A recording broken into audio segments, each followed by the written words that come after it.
So I'm kind of this weird spot where I don't really know what to talk about, to be honest. I don't really know what to talk about.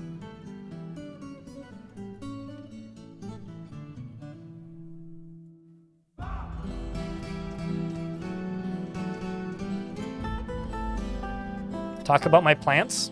I only have so many plants, though. Like, my tomatoes are doing okay, but, like,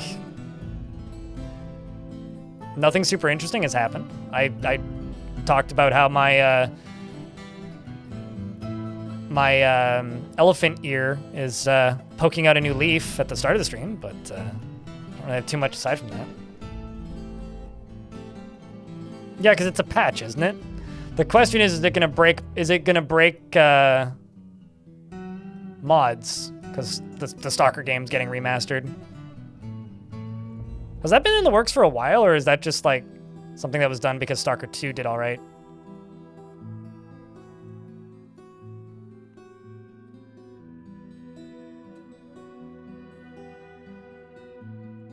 It's a fancy skunk bone crown.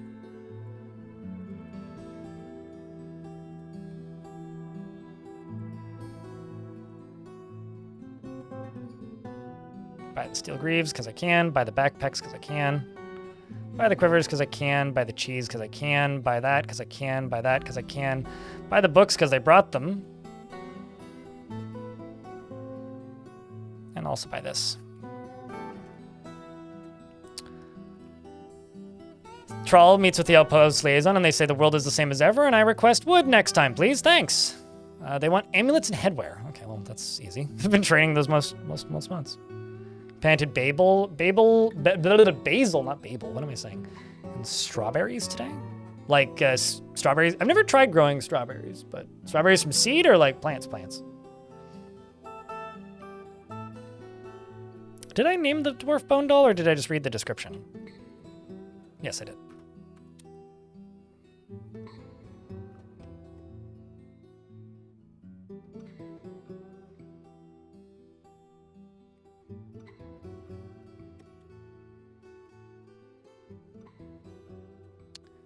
So much shit right here. Good God. Thankfully, the last of it is all just around the trading depots, so it's getting put away pretty quick.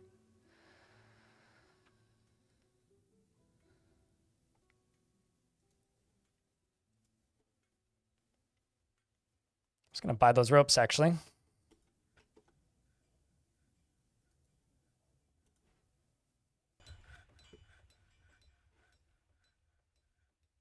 Grizzly bear has been found dead. God damn it.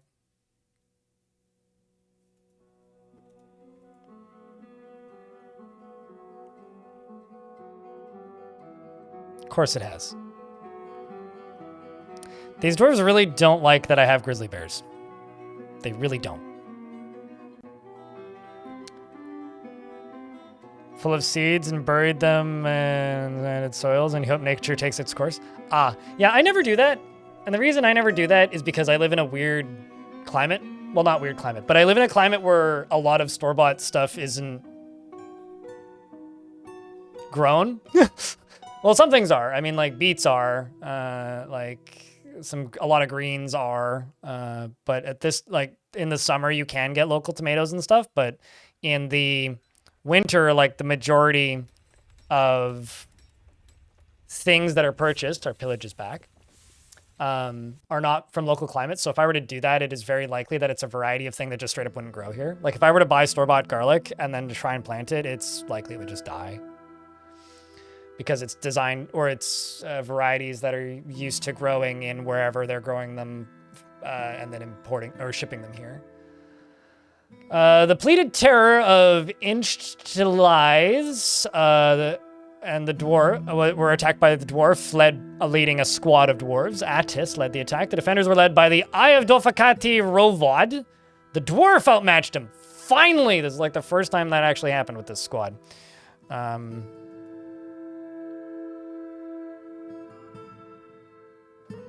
It's more of an experiment than anything. It's pretty warm here in the spring, you'll see. Yeah, I don't know anything about like growing strawberry plants in general, let alone from seed, so.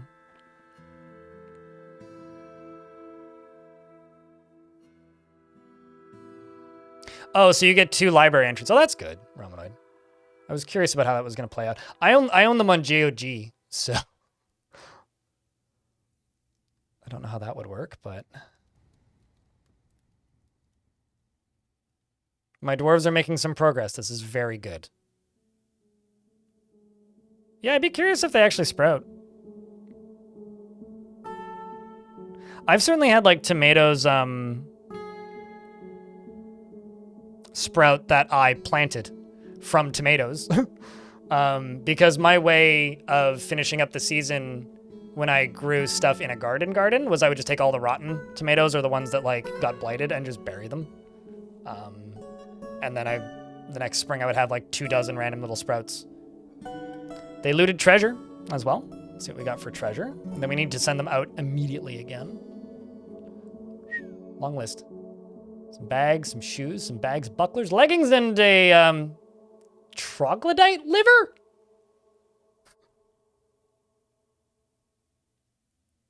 Weird snack? Okay. Sure.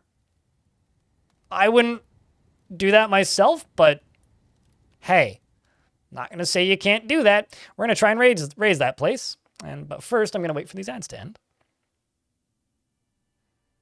Well, it's better than being here for the deader. Hermer Firmer. Do you have a preferred way to pronounce your name, or is it just make some shit up? It does insanely well, and we don't really do anything other than water it. You have a strawberry plant that you assume the bird pooped into your garden and it grows back every year. That's wild. That's kind of cool. I mean, if a bird pooped it, then I would presume that it came from a wild plant somewhere.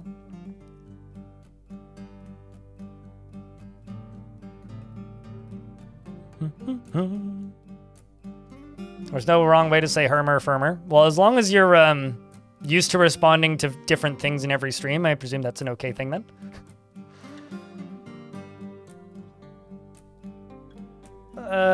Caravan came with a giant brown recluse spider. Cool. That, I don't think I've ever seen a giant brown recluse spider. I would buy that like immediately. Or just seize it. Like, get it. Keep it. Is it a male one or a female one? Bet you it would lay a fuckload of eggs. Actually, I wonder if they even lay eggs. Now that I think about it, I don't think I've ever like successfully bred spiders. They probably don't lay eggs. They probably just give birth to live young in Dwarf because Dwarfort's weird. Only one male one, unfortunately. Well, I mean, still, it's cool. If it's not named, you could turn it into a pretty effective. You could likely turn it into a really effective silk industry.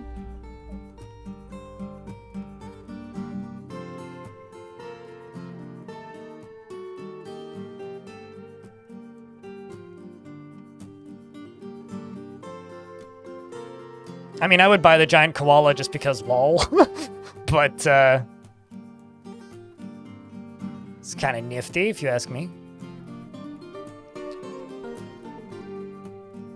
I'm gonna buy that random instrument as well as that steel toy boat for the kids.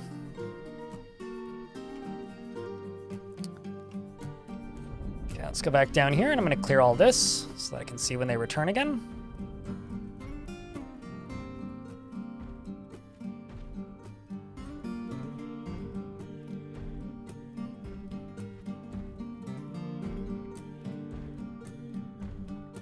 The reason I'm smoothing these is because when I fortify them, then I can see what's behind them. And if there's something scary behind it, or something useful, I can then just go in and get it. This is a bright metal scimitar. Oh, that's awesome. Holy shit, dude.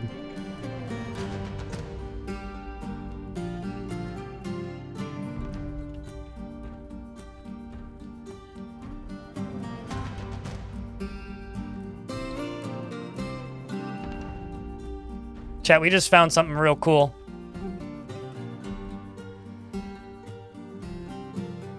A giant moth, but those just sound useless. I once had a forgotten beast that was literally Mothra. It was a fire-breathing moth.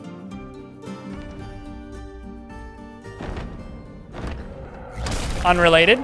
The forgotten beast Angskek has come. A gigantic eyeless alligator. It has a knobby shell and it belches and croaks. It doesn't undulate at all. No undulation in the chat.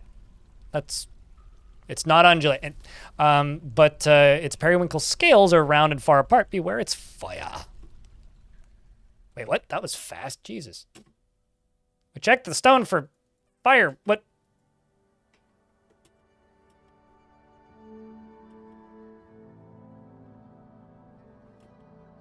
Why did I have to set my bookkeeper on fire?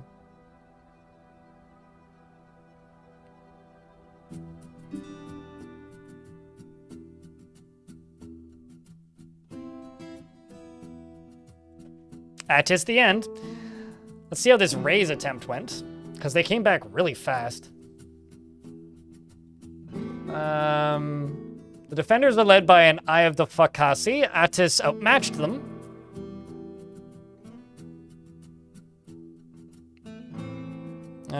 Seems like they've already killed quite a few goblins, as well as the necromancer experiment. They searched the place and found nothing, and torched, and rampaged, and destroyed it.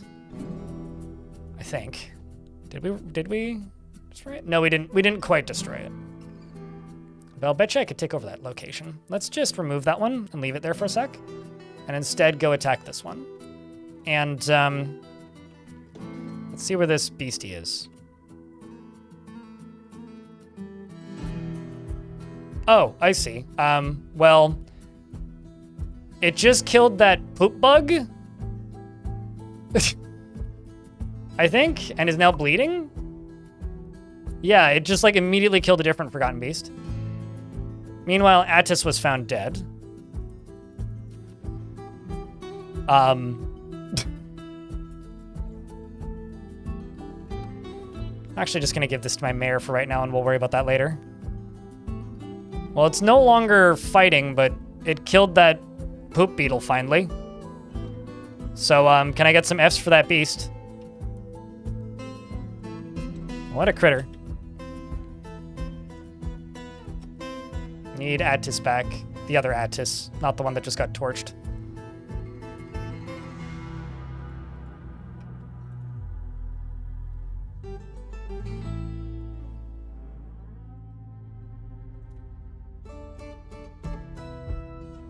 Oops. And then the other thing I'm going to do is I'm going to go down to here. And memorialize you, and we're going to go back down here and continue up with this. Seems like that was the only concern one.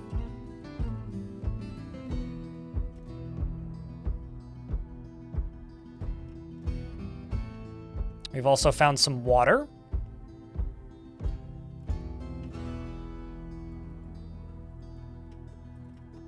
I'm also going to go back down to here.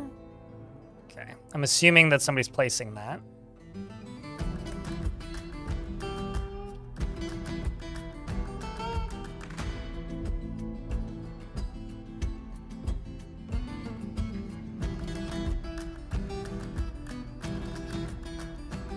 Earthquakes are a natural phenomenon that are pretty common here in BC, so yes, I think there will be more earthquakes in BC. I'm not sure how else I can answer that question, mate.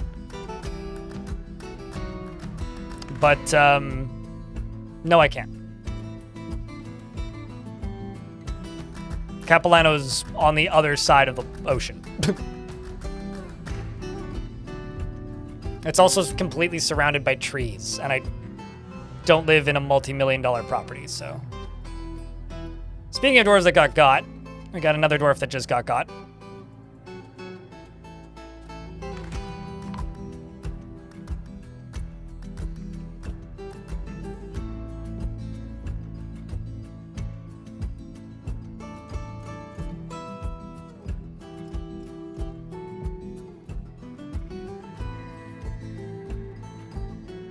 Music is getting wonky. Hit play pause on the stream. Almost always fixes it. Oh, Pocket Sand returned again. That was quick. Should tell him to go fight something that's further away. The Goblins' tactical planning in this place was superior, and the defenders had a strong positional advantage. And the Pocket Sand slayed 7 goblins that they clashed with. Now they're fighting with an Eye of Dokafasi, and it seems that my dwarf Mistum's right eye was smashed by a necromancer experiment named Kumil.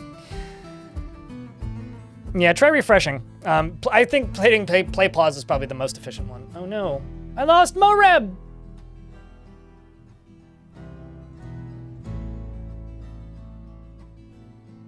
And Erdem. Oh no! Erdem actually had earned a bedroom. Damn it. Didn't even have the opportunity to use it. I'm mostly at war with goblin factions because they're right next door to me. But there's, yeah, it's 2 goblin factions currently. There's an elven faction right here as well that I could attack, but I just haven't yet. Well, let's just try raiding them, sending the same squad in, except I'm going to put some more competent soldiers into this squad.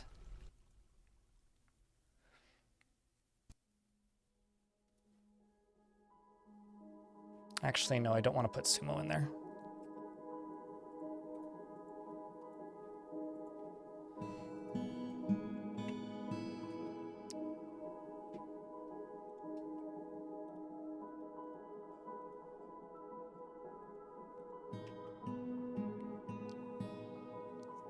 I agree that Capilano's beautiful.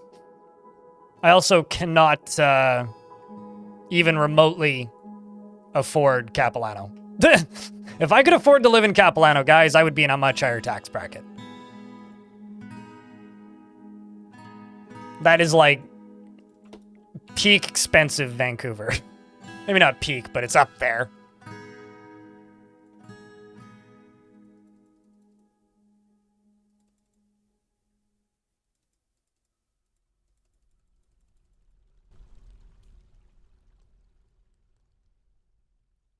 Looks like we're making ash. Don't see us making soap.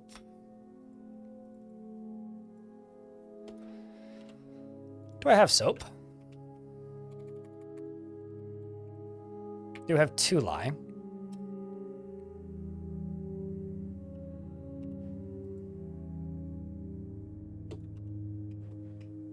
Wonder why.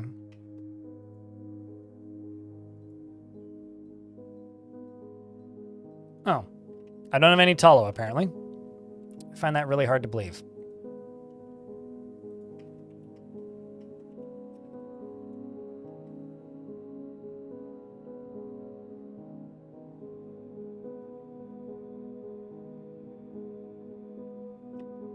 Maybe I don't, maybe I currently don't have a kitchen. That might actually be it.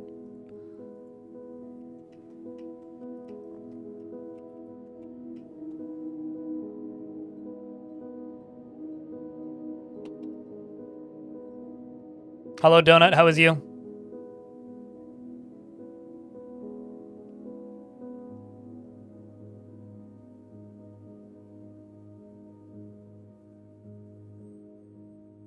I mean, Celistaris is what I try to call you, but I slept like shit last night, so I'm kind of wired on caffeine right now, but I'm doing okay. Yeah, that's literally the issue.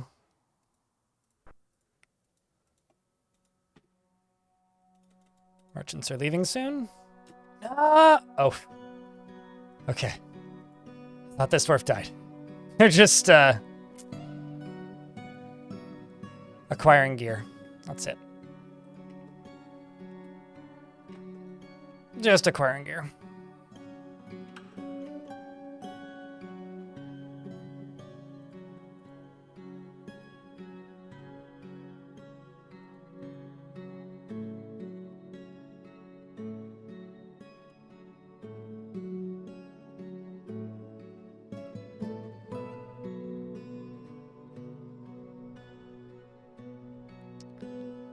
Also do that. Get all this digging done.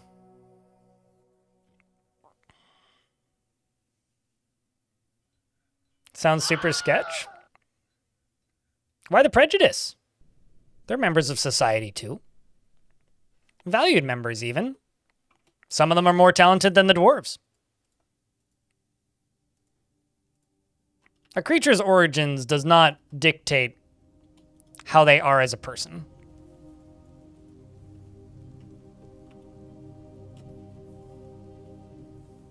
If anything, the fact that they are in this fort is a testament to their dwarfiness, because they intentionally chose to move here. Their previous space actually imprisoned them, right?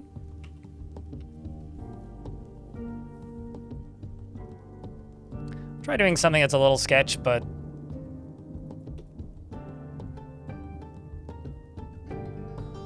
I'm gonna channel up here. Just gonna let this water out. But I'm a little worried that there's lava behind this, and if there is, that'll instantly deal with it.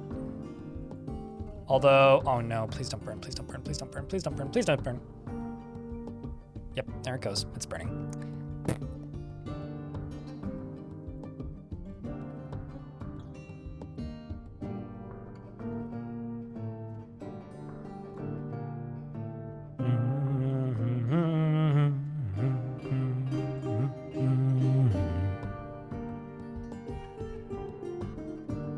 And the ham keeps coming alive. I mean, like the pork rinds keep running away. Thankfully, I can channel back up and into the water again, and hopefully put this gem out.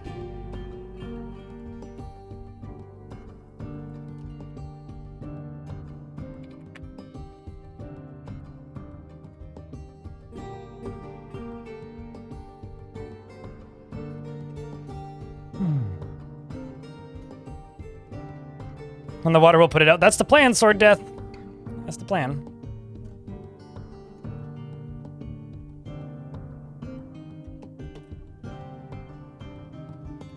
Oh, that's actually kind of wild.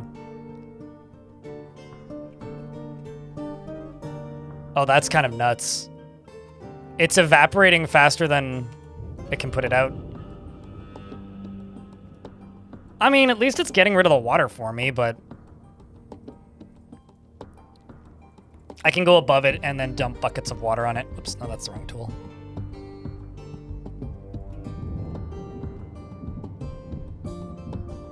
I made a steam machine? I kind of did, yeah.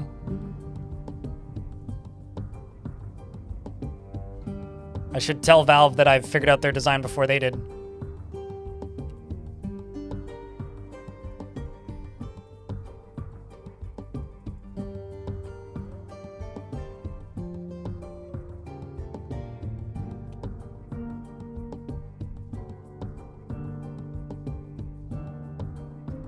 Does anybody else or wish that Valve would bring back Steam machines, or is it literally just me? Because, like, I want to play games on a TV, but I don't want to buy a console. And I remember thinking that Steam machines were the coolest fucking idea ever, and I would totally buy one, but I was just broke at the time. And then, like, man, I mean, releasing SteamOS would be the same thing. They're planning to do that. Actually, Steam just put a thing into their, like, developer portal, I think, where there's a new tag now, which is Steam OS compatible, which is separate from, like, Steam Deck certified.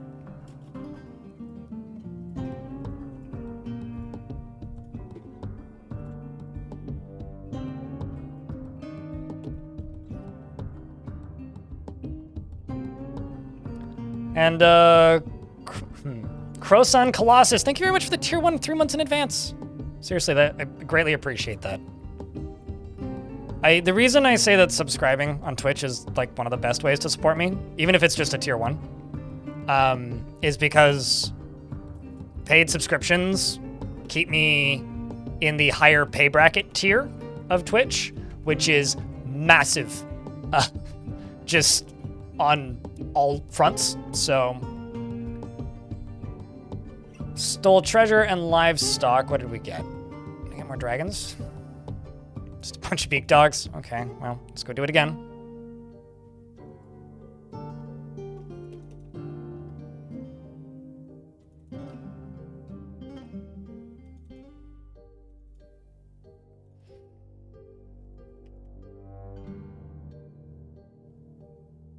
This is the part of the stream where you don't even know what we're talking about. A Steam machine was basically a PC that Valve was theoretically planning to sell. That came pre-packed with Steam, and I think they were supposed to be Linux back in the day, and basically just like a proto Steam Deck concept, but like more designed as a console, unless not a handheld. But they never really ended up making it to market, and the few that did, nobody bought. So Valve just kind of stopped doing it. But I really liked it as a concept because I'm the sort of person who, in theory, would totally play games on a console. I just don't want to play games on a console, if that makes any sense. Also, chat room, can I get a round of beers for Chronos Colossus? Same with you, YouTube chat.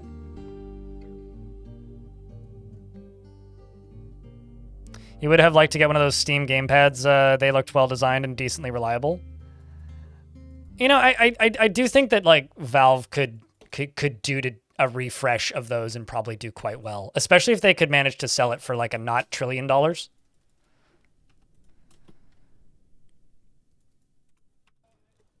As a lot of stuff in the industry currently is. You know, actually, I'm just gonna make some bins.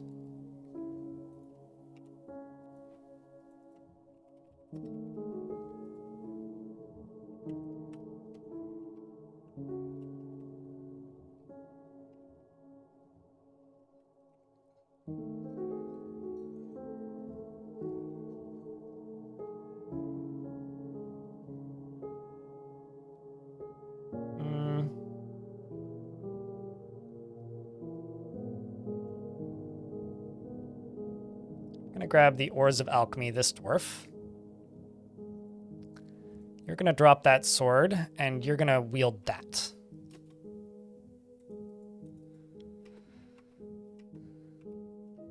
So this is gonna get wielded by that dwarf. Me? What distribution am I on? I'm on Mint. The most recent edition of Mint.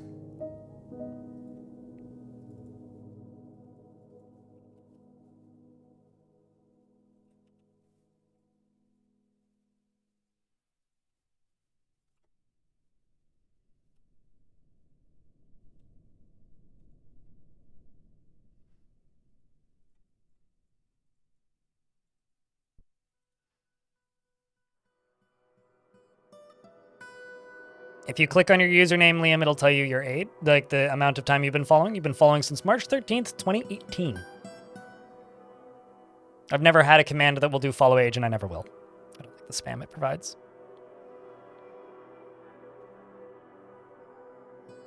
Yeah, YouTube chat is pointing out that the Steam controllers were like $60 back in 2015. And I'll be honest with you, I don't remember if that was expensive for a controller back then.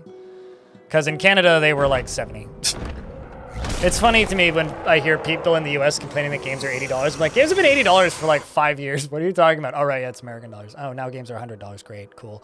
The Forgotten Beast Caritha, Adithalu, Neu, Kuro has come. A great hairy mite. It has thin wings of stretched skin, and it has a bloated body. Its clear hair is unkept. Beware its poison gases. Uh-oh. Where'd it go?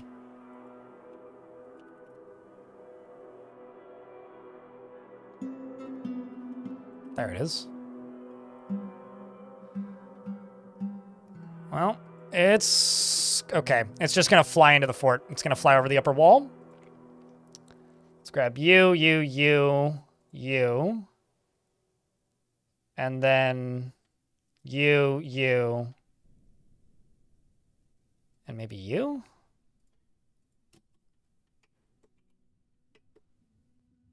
Also deep within this place, we've uncovered a treasure of the gods, and what devilry is this?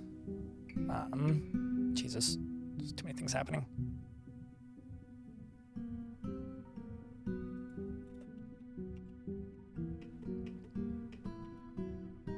We found a translucent metal pike. Oh, that's pretty cool.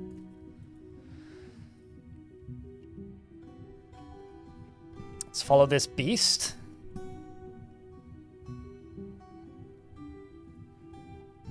It's flying towards us real quick.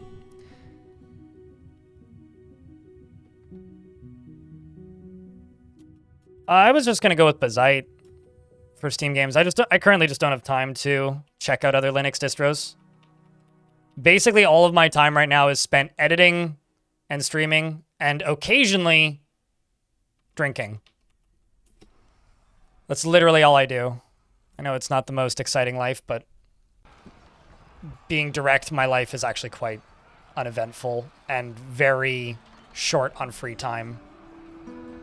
And any time that I have that isn't free time, or that is free time, I don't generally want to spend it like at a computer doing more things. You also do shows and camping trips? I do. I have not gone camping this year. So yeah, I go camping all the time.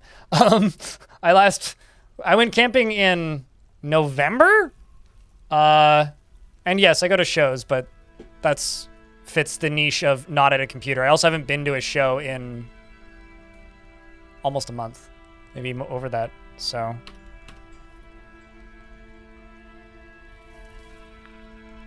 Check for heat. Again, what devilry this be? All right, well, not too bad.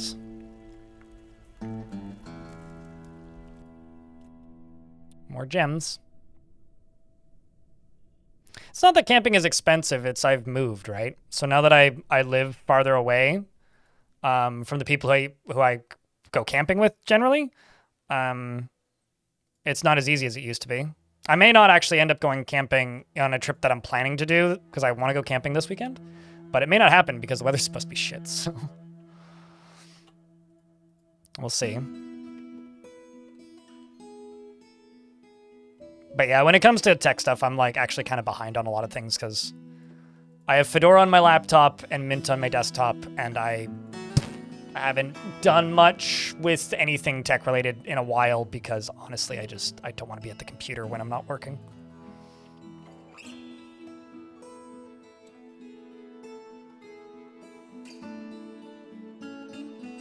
Blunt force trauma weapons are absolutely brutal, yeah. YouTube chat, correct. Coheed and Cambria and Mastodon on Monday. Coheed and Cambria put on a way better show than I was expecting when we saw them. Like, unironically, that was an incredible show. And way better than I expected.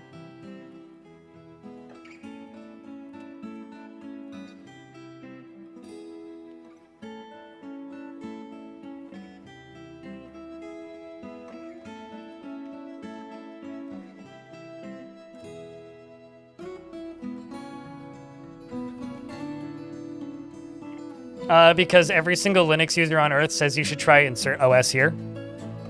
Chronos Colossus. And I'm just like, I'm happy with the way it's set up, I'm good. I saw Mastodon the last time I opened up a tab and clicked on the Mastodon tab, but jokes aside, I know I've seen Mastodon before, but I don't know what year it was. Like, it's been a while.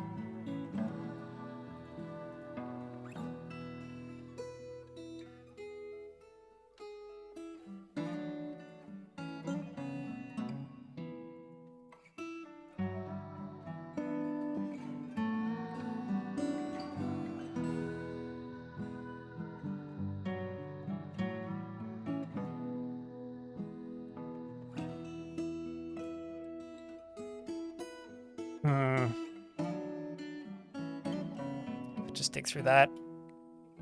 Or is it though?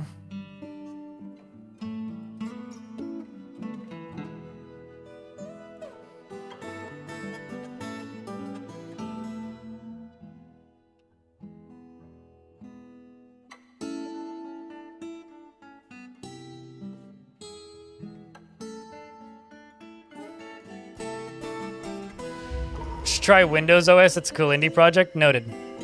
I'll have to keep that in mind. Cthulhu Dancing the Carpenter withdraws from society. No, I mean, I do still technically have a Windows computer. I have two Windows computers in this apartment. I have a Dwarf that's about to die. I have a Windows 2000 computer behind me, which is actually plugged in and works, and I have a Windows 98 laptop. I'm trying to keep up with the modern OSs here. Deep within this strange place, we've uncovered what must be a treasure of the gods, and I'm going to instantly pause the game. This is a blazing metal scepter.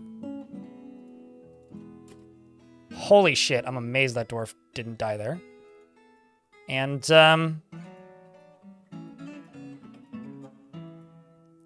Cthulhu claims a carpenter's workshop. And is telling me to chop down some trees. Okay, fine, Cthulhu, if you insist.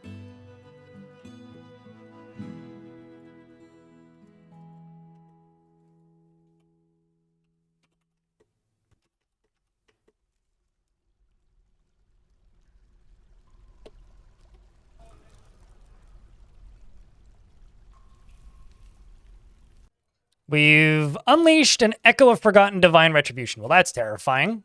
What is it, though? Oh, shit. Ghosts. Hold on. Let me just memorialize some ghosts, and then we'll go check out that echo of divine forgotten retribution is.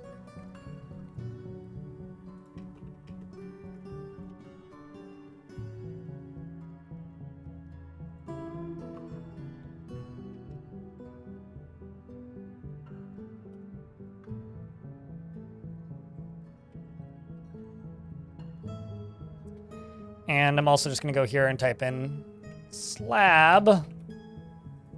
Just want them to be consistently out of the same material.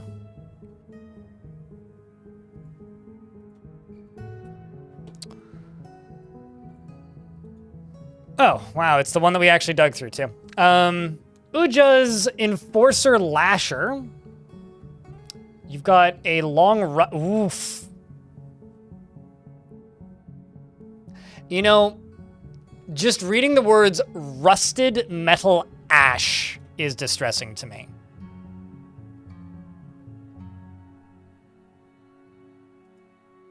Also, did a dwarf get torched there? I hope not.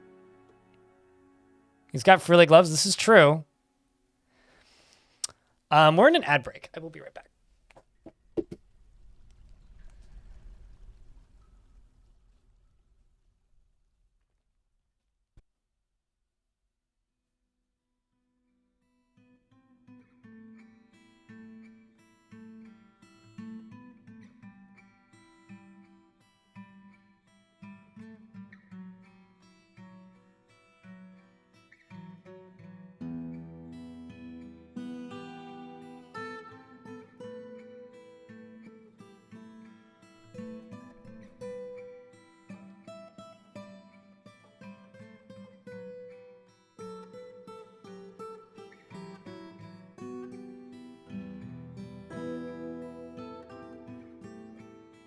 All right, well, speaking of things that are pretty in metal, I'm going to tell every single dwarf who's currently in the ready status, except for maybe that bottom one, to go stand right here. And let's see what this guy is. A humanoid composed of ash. It has actually, I should pause that. A humanoid composed of ash. It has large mandibles and it mutters to itself about death. Oh, it's me. It was created by the human god Uja and is part with death, murder, and suicide. Hey, chat, can I get a round of beers? Also, Ryder, and it's good to see you, mate.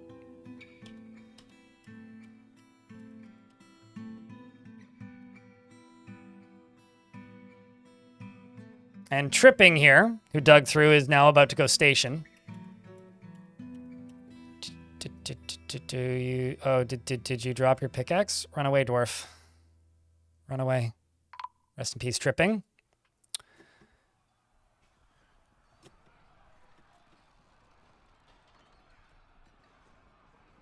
This is a swords dwarf who's about to die due to being winded, but was able to get a few hits in. Was scratching it and actually had a steel short sword, which he was disarmed of pretty quick. His teeth are flying. Emperor Iron runs into the fighting. Steel short sword equipped. Is decently skilled. Slashes the Uja Enforcer, which shreds the frilly rotted fabric shirt. And dodges a few times. And oh shit, did you kill it? He did. Well, rest in peace, Stodier. You died a hero's death.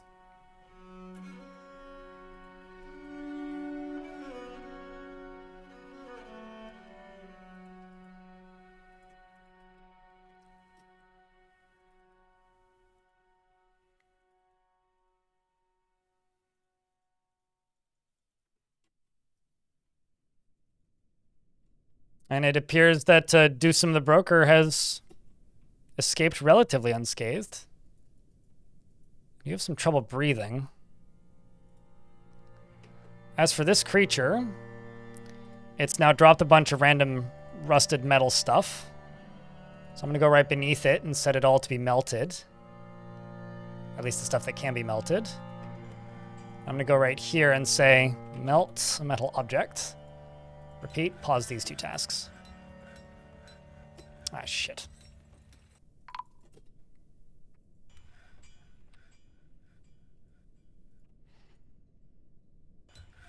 And Stodier the Swords Dwarf was found dead. What?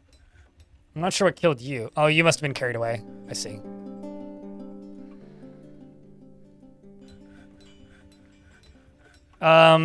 Rusted metal is the same. Okay, so every world has these.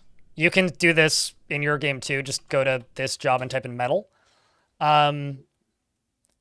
All of these crushing, dark metal, faceted metal, large, rusted, shining, slick, etc. These are all god metals, so they're sphere metals. They're associated with a god, basically meaning they have religious importance in certain factions. But generally what that means is that they have, they're literally just a mechanical equivalent to adamantine. But they also get the perk that artifacts get, meaning they basically get an aim bonus when you use them. So they are an equivalent to adamantine, but with the artifact aim perk.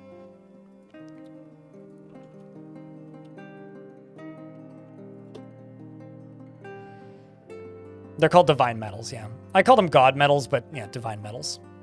I don't know why I always blank on the word divine.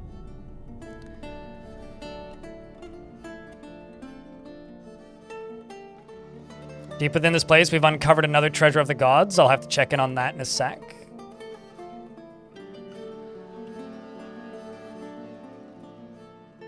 This is a large, frilly, bright metal turban. Oh, that's funny. All craftsmanship is of the highest quality. I wonder if I could give that to my mayor. I probably could. Because you're large. What's it called? Whatever that long-ass word is.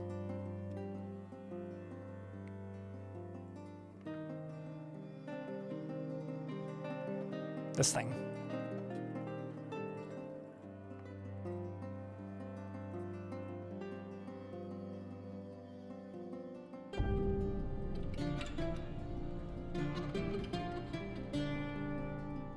I'm being like, what a piece of... Imagine, yeah. I mean, I couldn't imagine coming across a rusted metal item because I've never come across one.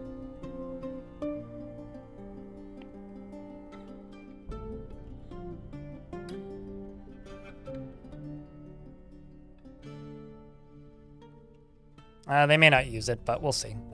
Ideally, you'll go claim it.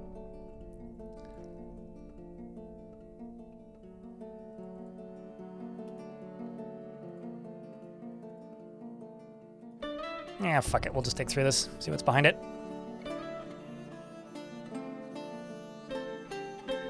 Oh, God. Another one.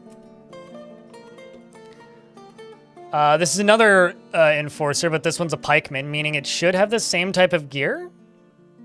Yeah, rusted metal pike, rotted fabric sandals.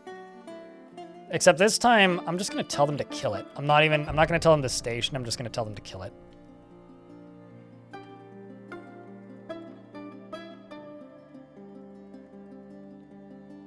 Chat, wish us luck a second time. Oh, Jesus. Nish was immediately found dead. So was Lore. I presume so is the dwarf who's currently dueling with it. But they seem to have killed it. Darius Cardrin almost died to the thing. Never mind, did die to the thing. God damn it. Lungs getting destroyed seems really common these days. Darius, these are your last moments. Can I get some Fs for this dwarf? This was a very good dwarf. I'm going to miss this one. Darius joined the fort in 1056, so has been here for 9 years. Is married, has 2 children. One of them is no longer with us. Hopeless after suffering a major injury, but his last thought is being delighted, remembering putting on an exceptional item.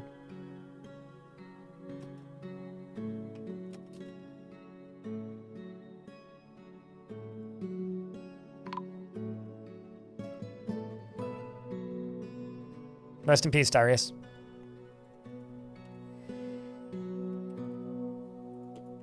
I am trying to do this safely, but it's only so safe that you can do this. Okay, well, at least you're getting a tomb.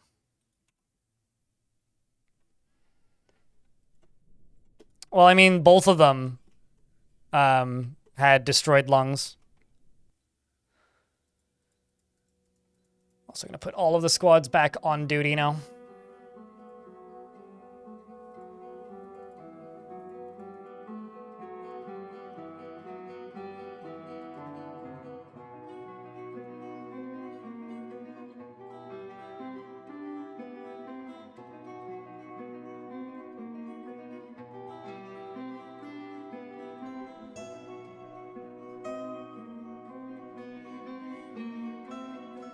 Trying is the first step towards failure. Well, especially with that attitude.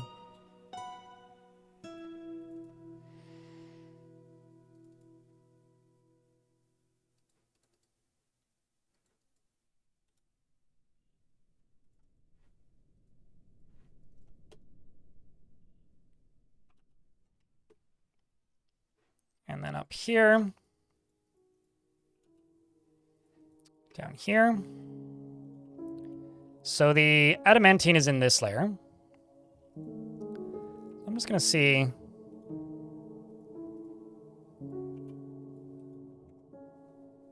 Something evil's emerging. Well, that was quick. Except this one is right here.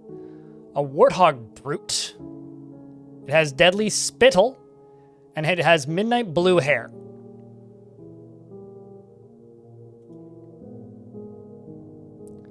I think I'm going to get my Mark's dwarves.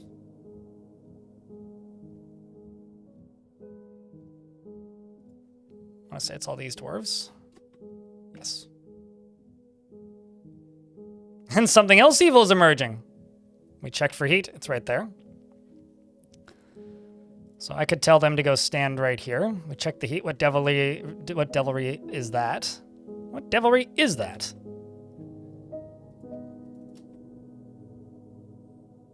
We've also discovered a treasure of the gods. Which is in a very inconvenient spot, although it's a long blistered metal lash. That's nuts.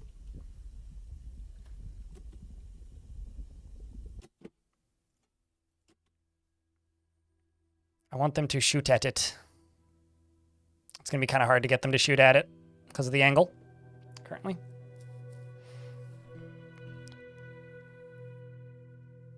Something wicked this way comes naturally.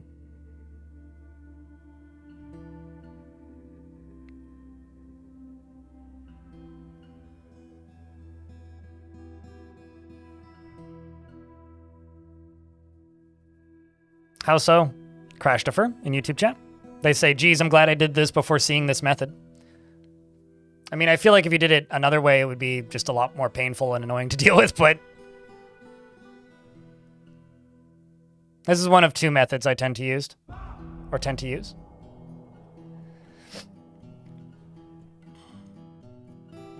Is it normal to have lava on any level? It's normal to start seeing lava as of the first cavern layer, because it just means there's a partially formed volcano on that level. Is what it means.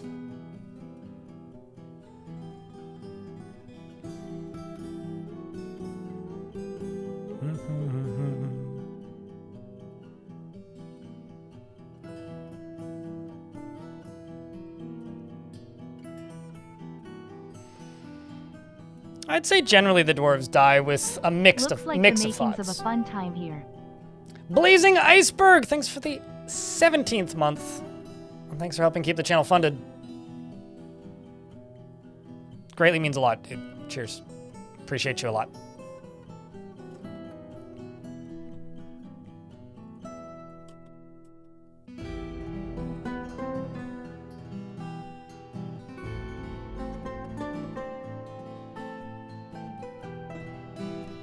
The other thing I want to do is smooth this.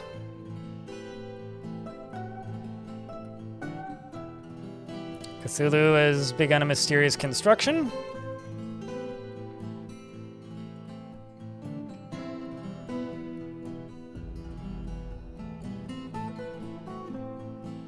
I must not be a huge fan of this thing.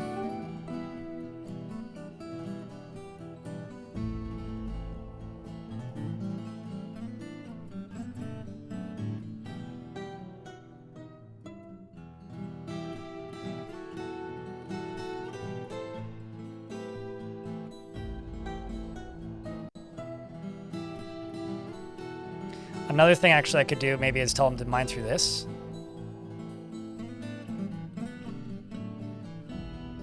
Because I just need a straight line that I can shoot. That's what I need. Okay, let's just get rid of this one.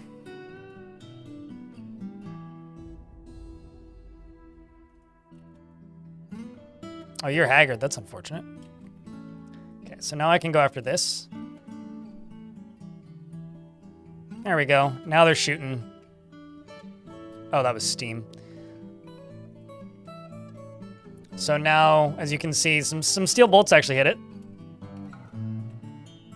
This is also a pretty decent way to dodge, assuming they don't get hit by the crap.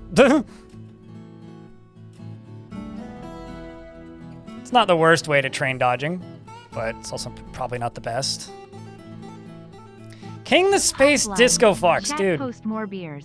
I want more beers in chat. Crypt beer, crypt beer, crypt beer, crypt beer. Oh shit, kobolds! Crypt beer, crypt beer, crypt beer. Prubalubagubidis, or whatever the fuck this name is. Triduous. Triduous. Triduous muches. King the Space Disco Fox, thanks for the 87th month. You know, we're getting close to the high 90s for resubs. Like, in October, it's possible that some people will hit, oops, sorry, 100 months. I'm not saying I feel old, but mate, I feel old.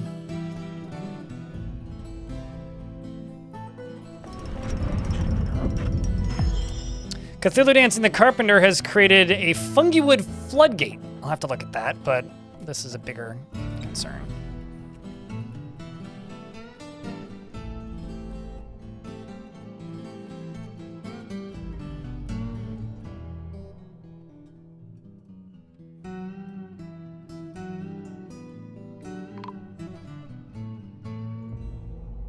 Gross, the hunter was found dead? Oh no, what?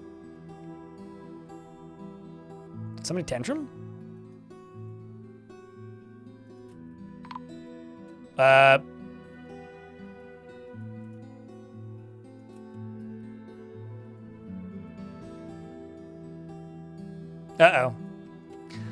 I've got some sort of fight breaking out. I'm actually kind of surprised this hasn't happened yet.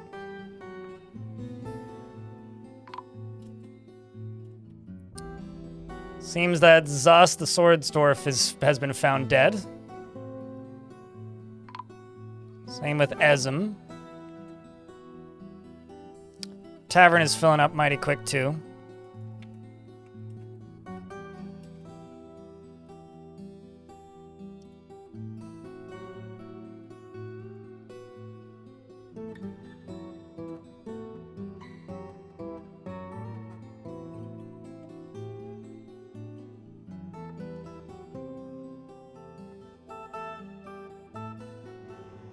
And Vile Darkness Forces has arrived this. Excellent timingeth. Everything about this is terrible. Let's just forbid this. Don't worry about it.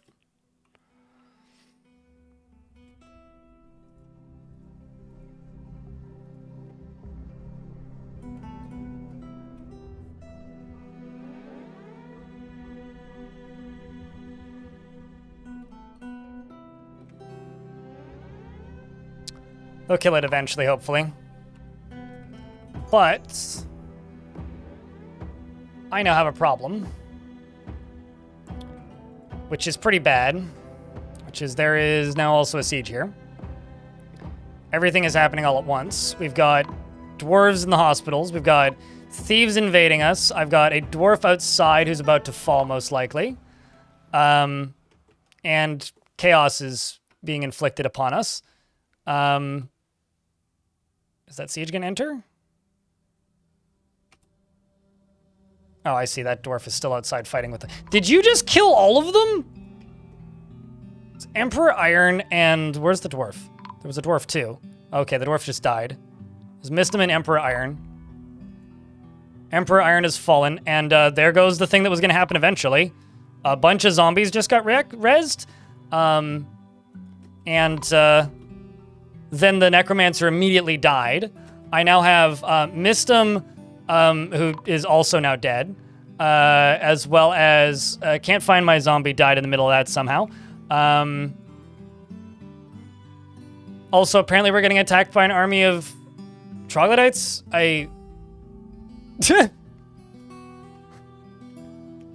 Okay.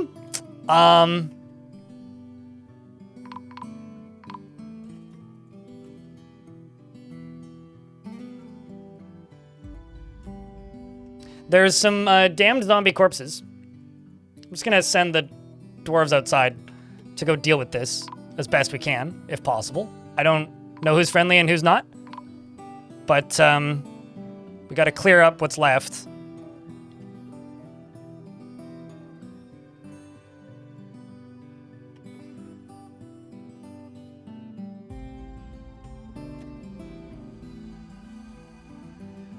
What a timing of that.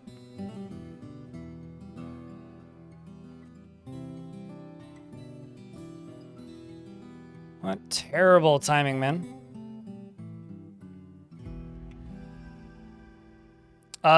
Nothing, Kvak, but I mean, aside from like use them as training or put them into cages, there's nothing that you can do in vanilla with giants.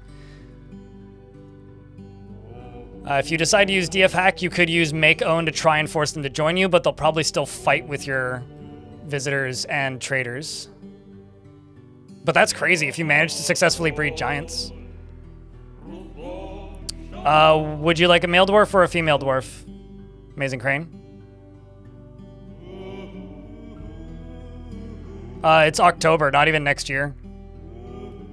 King. Like in 5 months. We're at 95 right now.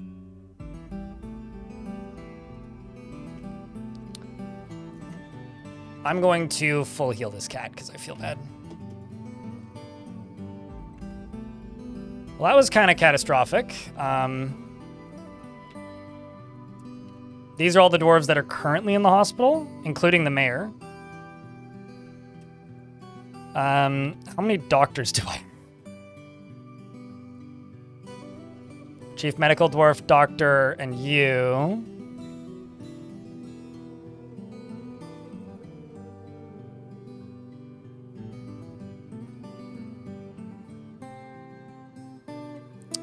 I'm just gonna go to tasks and we're gonna pause everything.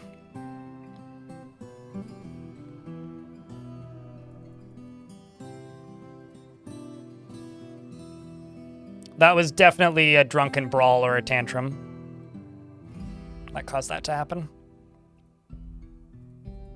One of the two, not sure which.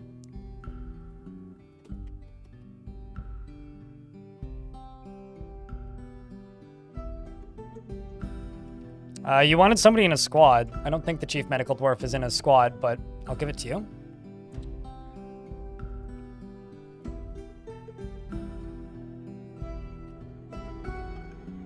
Also, this isn't a male dwarf, so...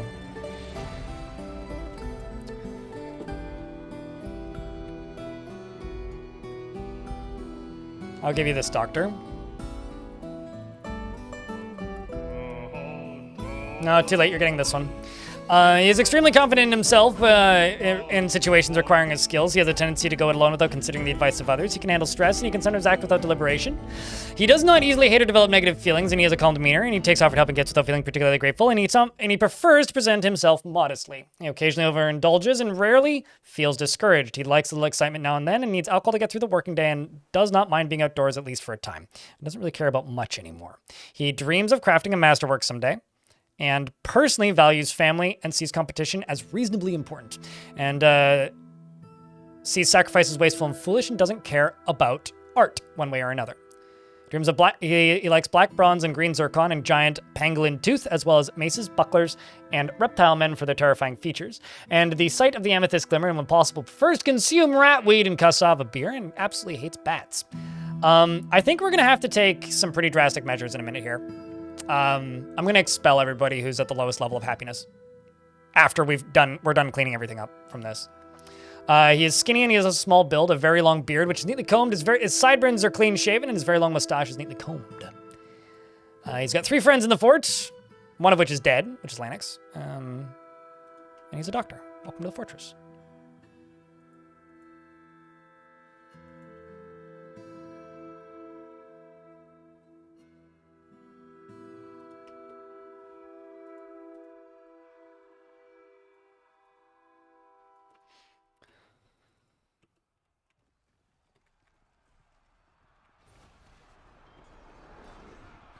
Also, there's a fighting happening.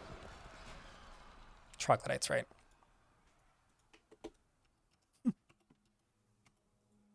What squad are you in? Hammer time.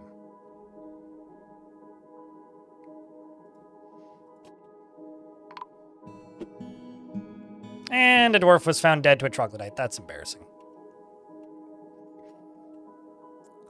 And this creature is dead, so the first of 2 is now dead. The Warthog Brute is now dead, specifically. And I will try to see if I can mine these out of the way. Patrol route.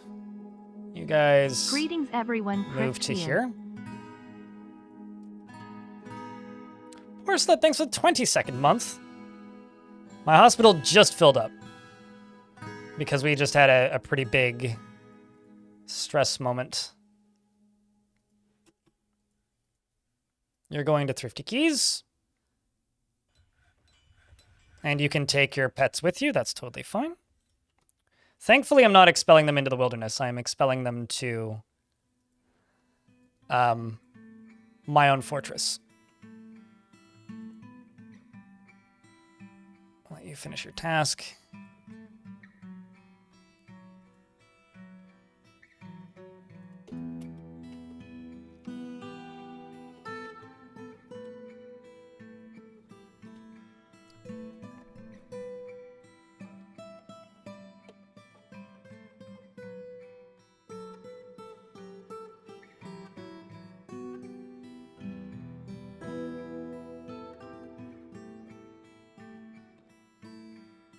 These 2 squads, you guys can go there.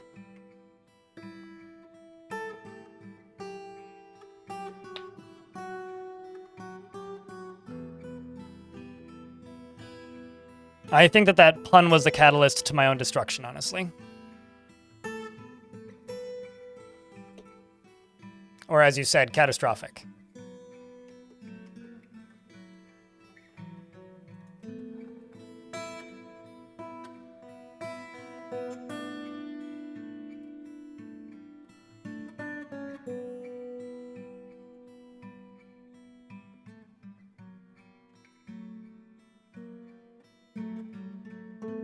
Just need a dwarf to make it into the middle of this.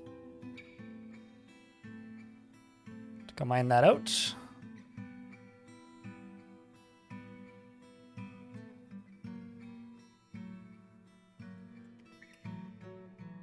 And this is a very large eyeless ceratops. It has a curling trunk and it undulates rhythmically.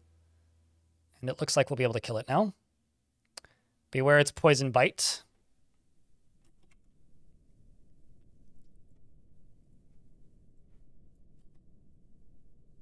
Come on, dwarves. Just start shooting it. There we go. He's now seriously injured. That's what we like to see.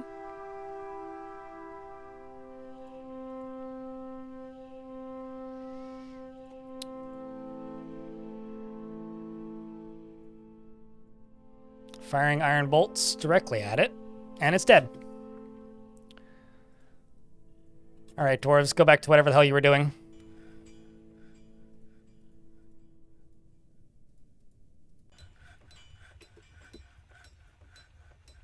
What a life.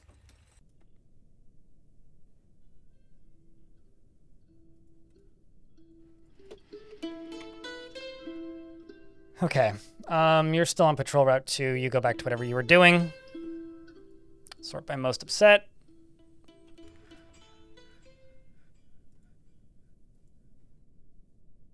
Sure. We'll send Ozanthium out with you. But I will request Ozanthium back, because I think I can do that. Although it might also request their spouse. We've got some ads incoming. I'm just going to leave the camera sitting here.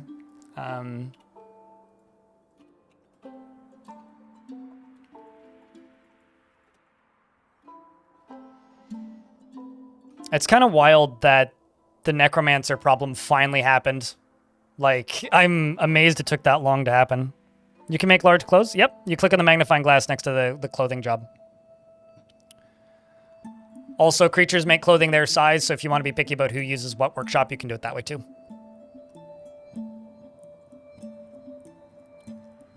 I'm also just going to go through here and butcher a bunch of things. Friggin' ducklings, man.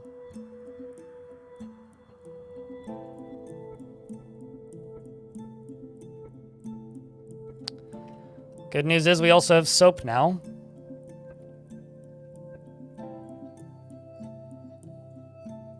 Which is a good progress to make.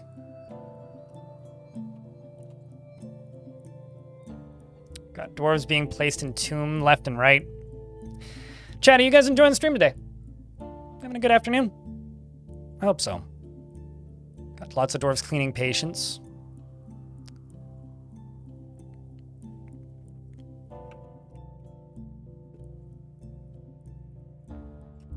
My legendary surgeon is still doing his task. Plucking away at it.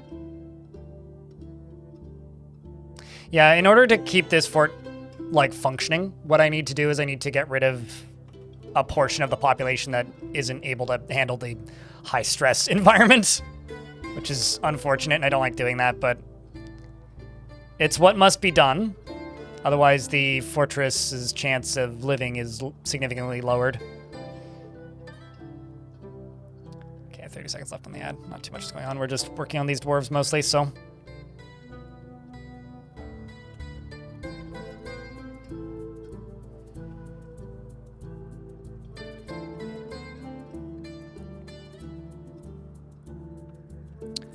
Also just gonna go back to most pissed off. You. Head out. You. Head out. You.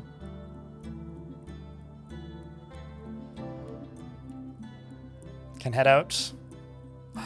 So fun. Wait, what squad are you running? The Ores of Alchemy. Ores of Alchemy. I'm gonna send them out to just go take over something. Like, let's go for Vile Impt. The Ores of Alchemy, we're going to conquer and occupy it. Although, before I do that, you're gonna drop that weapon. Confirm. There you go. Because I want that sword, that scimitar to stay here.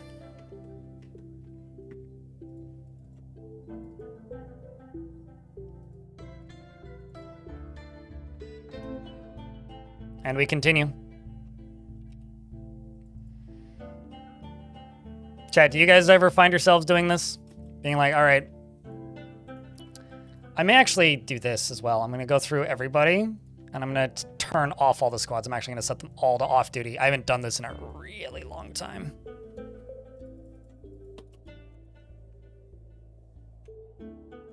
Except for these guys, obviously. They're still going to leave. I'm also going to remove Bone Dolphin from this squad real quick. And Bismuth from this squad real quick. And Cthulhu from this squad real quick.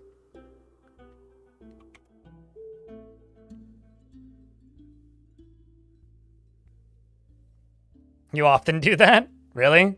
On Sock 2 Sock? I feel like, to me, expelling citizens en masse like this is kind of like an admittance of failure. I mean, it's obviously just me holding myself to unreasonable gameplay standards, but, like, that's how I feel. Like, when I'm doing this, when I'm, like, just expelling dwarves, it's like, well, I failed. I could have done so much better, but I didn't. I've got a baby troglodyte in a cage.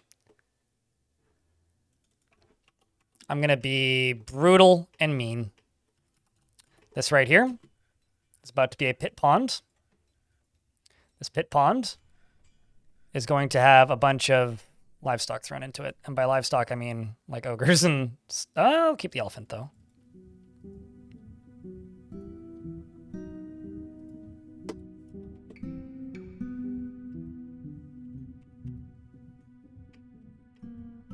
Oh, I thought you meant like expelling dwarves, because I just threw out that question and then looked at chat. Presume that was what you're referring to. 1 Sock, 2 Sock. I was asking people often expel dwarves.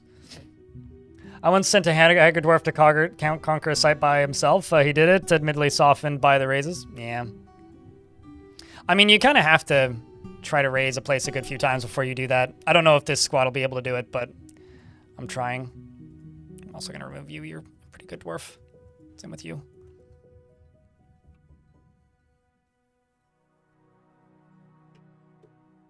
Hospital is almost completely clear at this point, except for Attis, who's got infections. His head is torn open. Man, it's kind of amazing that you survived, though, Dwarf. But appears that you are off to go store stuff. How much rusted metal did I get?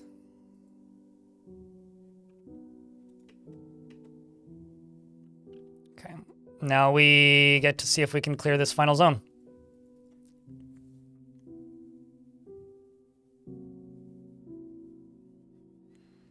Someone you just get the guy that don't fit in at all. I had a fort that sometimes you just got a guy that doesn't fit in at all. You had a dwarf full of happiness with one dwarf who just hated it.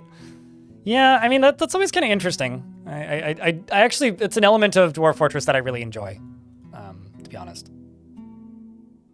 Like, truthfully, it is one of my favorite weird quirks of Dwarf Fortress, is that just a lot of dwarves will never properly fit. Or suit it, rather.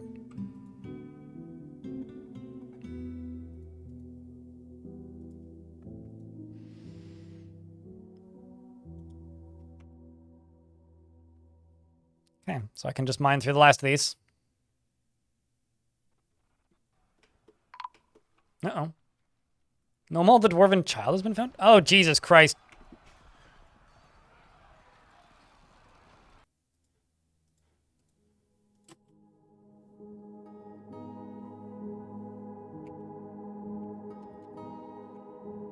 Well, they killed it.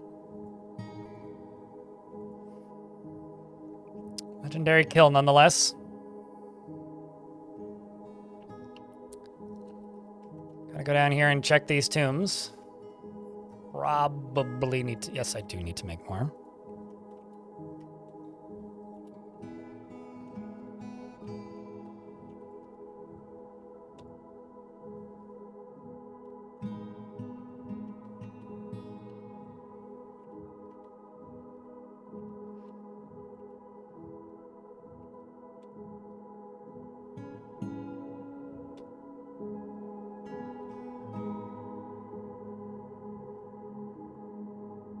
I'll fix that one in a second.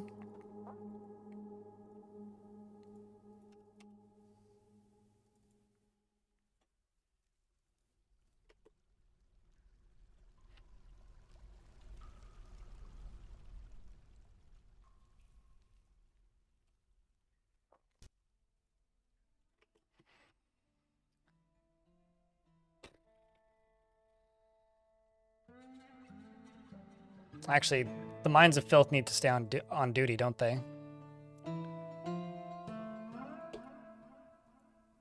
So they can keep their picks. If expelled dwarves, it's not enjoyable and you definitely would a mark of failure, but you usually don't know how to help everyone and you ended up with just some unhappy dwarves. Yeah, I mean, usually when I'm like playing Mr. Tryhard, I don't have too much trouble. But I'm noticing a few dwarves that actually have names. Like proper titles, meaning I can actually make some bedrooms and assign them to them. Because one of the rules of this fortress at the very beginning was I can't give dwarves bedrooms unless they have a name. So I'm going to make a couple of bedrooms. And by a name, I mean a militia title. So a title that they've been given because they've been successful in the militia.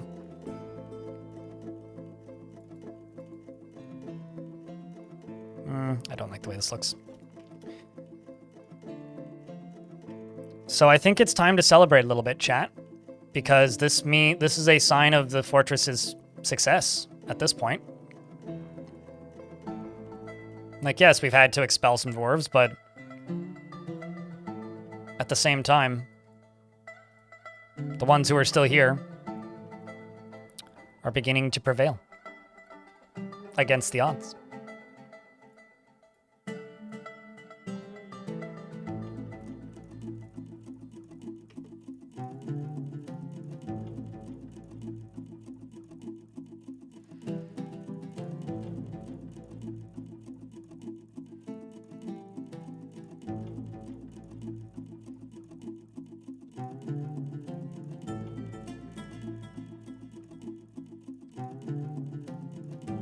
So now we're just waiting for Zul'Ban to leave the map.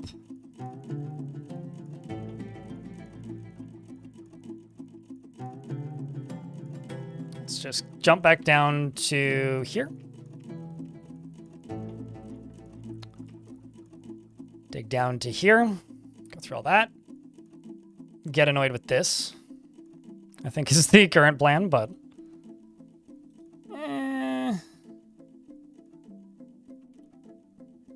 Channel down from the layer above.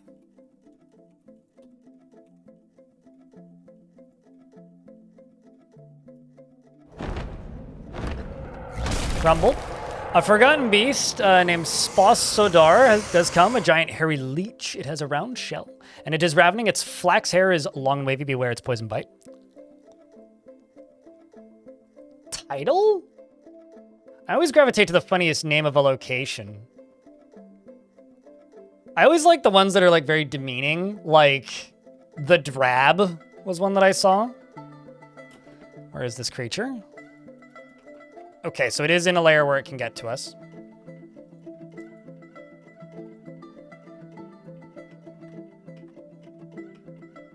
I could also just fucking close the gate. I may just do that for right now. These dwarves can't really afford any more losses.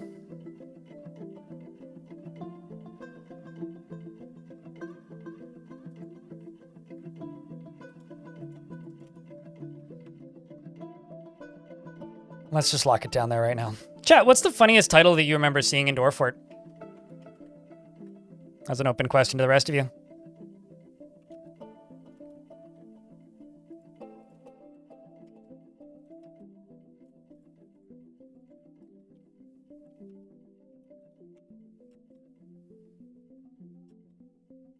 Please don't have a monster in it. Please don't have a monster in it. Please don't have a monster in it. Please don't. It had a monster in it. Something evil is exposed and emerging from the newly exposed pocket. It's a rove beetle fiend. It's a very large rove beetle. It belches and croaks. Beware its deadly blood.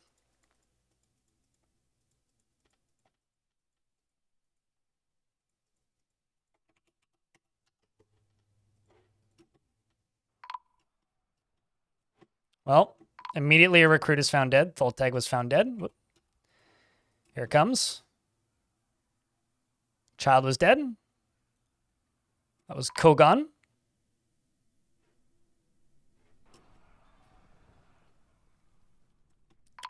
That was Erish.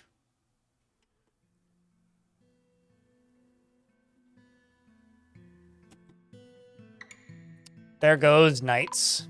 There goes one of my Mark Dwarves. Let's see if anybody had time to get weapons. There goes Speechless, who lost their tongue in a battle, who's now dead, most likely. This is Zos, one of my militia captains, fighting with the creature, who also now can no longer breathe. My god. The not being able to breathe thing is such a constant problem. That was Knights, Wasabi. Who else fell? Oh shit, this thing's tough. But it's dead now. Alright, everybody's setting you back to no orders. So we need to keep gear on.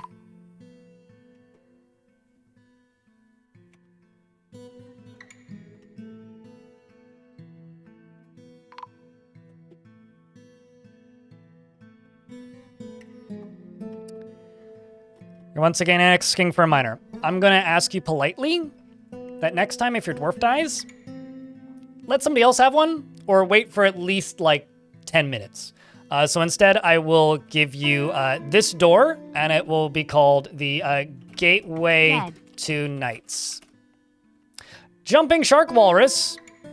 Unfortunately, my bot doesn't recognize commands that are used whilst in the resub screen, but thank you very much for the 28th month. I don't know why it's almost done 29th. Hope you're doing well, dude. And thanks very much for those membership gifts earlier. Unless there's an imposter in our mix. And another one. No. This one has webs.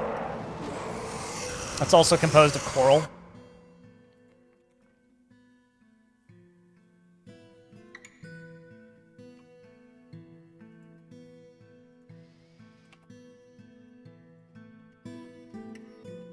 Phenomena.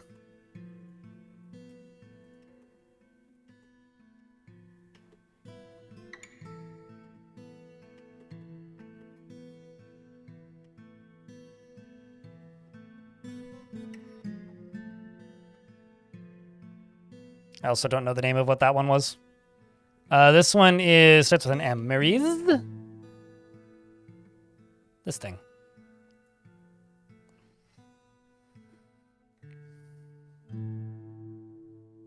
Gravesins was a good one. That is a good one. Yeah.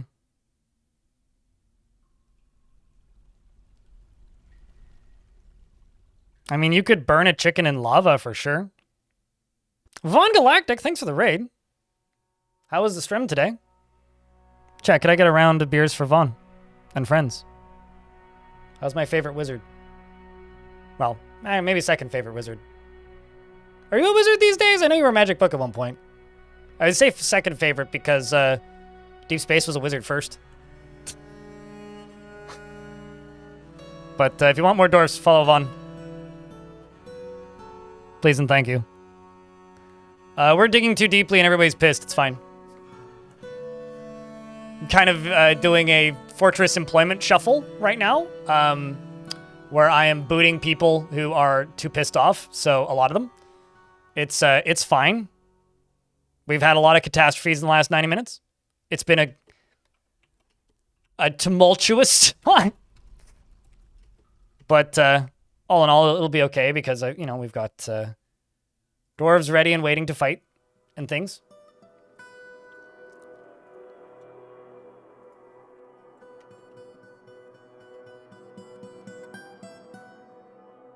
Somewhat mage-like on occasion. You finished a banger fortress, which was great. Hope mine is going great.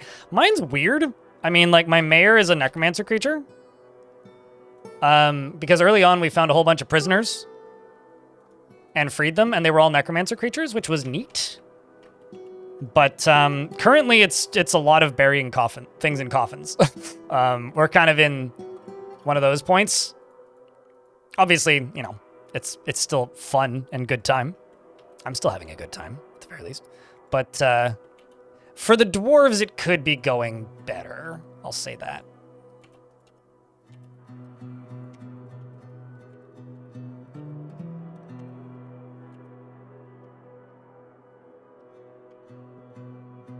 This is not a necro fortress. There is just necromancer creatures in this fortress.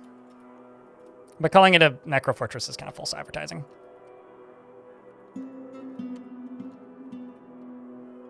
I'm making coffins right now, or tombs currently.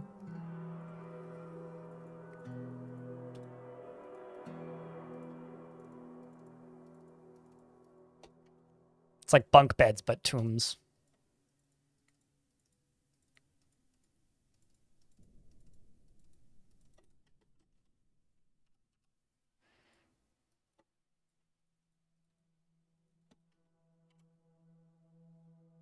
Lock the doors and save?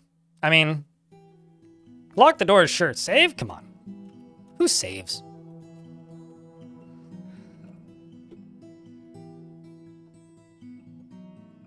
Oh. Also, I did just send out a squad to go raid something, and a bunch of people died. That was a while ago. But I also sent out a squad to go seize a location. It seems like Zul'Ban outmatched the defenders with the cunning plan. Or, sorry, the defenders outmatched Zul'Ban with a cunning plan. And they had a strong positional advantage, and it seems that Zul'Ban died. Good. You were causing problems, Mr. Dwarf. I also apparently have a bunch of crimes that have been committed against a deceased child by a deceased child? And one of my militia captains. Well, that's not good. Oh. Not the choice I would make if I was the Forgotten Beast, but I'm not gonna complain.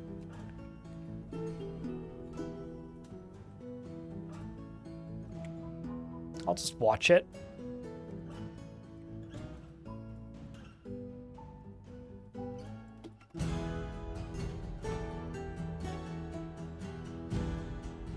I am, however, going to put everybody into the burrow, although they'll probably ignore it because they're all in the military anyway.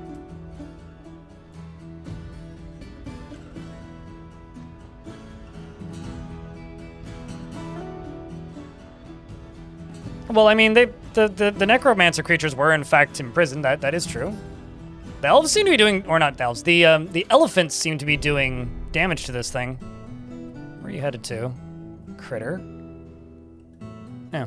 Having a staring contest with an elephant, are we? You know, if this thing didn't have webs, it would probably have died to these critters. Also, I think he's going for my front door. Is he? Seems that way. Yep, he is. That's fine.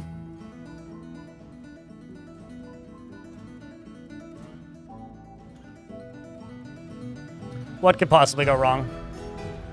I've got nothing really to lose at this point. Get ready, dwarves, line up.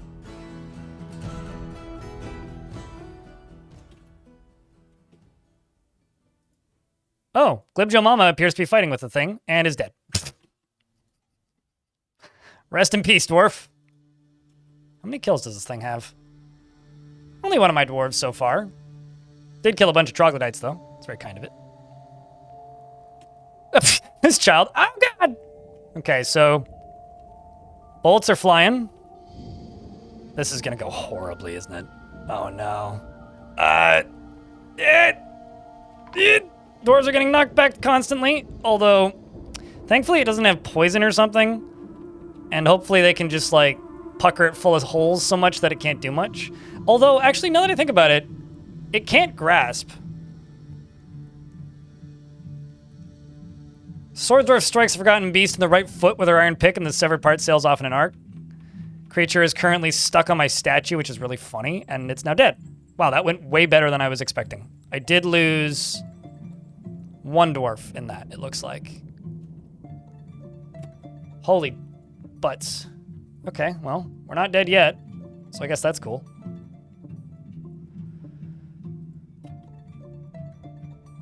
I'm going to use another rare DF hack command.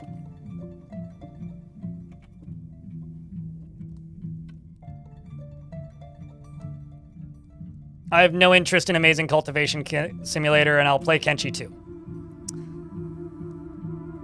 But no interest in Amazing Cultivation Simulator.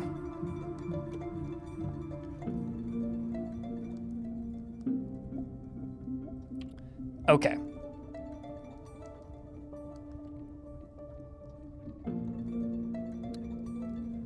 back to placing coffins.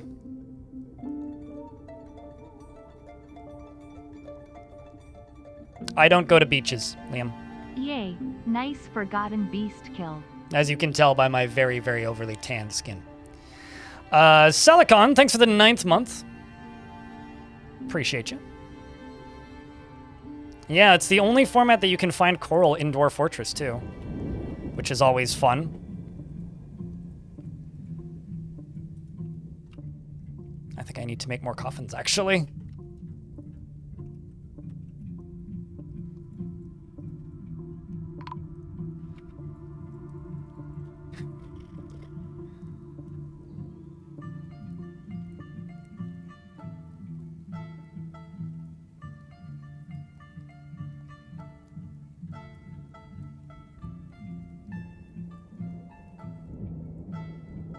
I don't know, I don't play other games because Dwarf Fortress is better than most of them, so there's no reason to really play other ones or get interested or excited about them because I just play Dwarf Fort. Chat, can I get a round of beers for Celicon keeping that sub alive for a 9th month? Greatly appreciate that. I have no idea, Liam. I don't live in Vancouver anymore and haven't for quite some time. I also never lived in Vancouver. I lived in a city next to Vancouver. So I'm not the person to ask, Liam. Google might be the person to ask. Not me.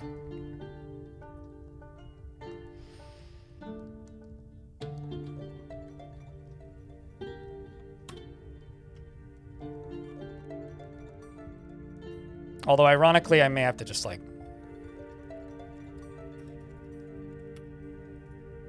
There we go.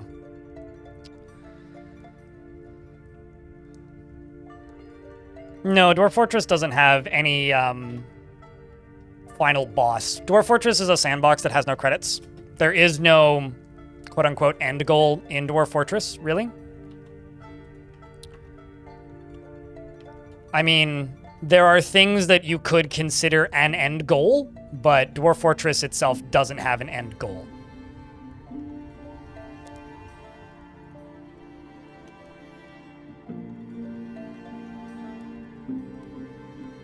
It is a sandbox about making your own goals. Sort of like how Minecraft used to be.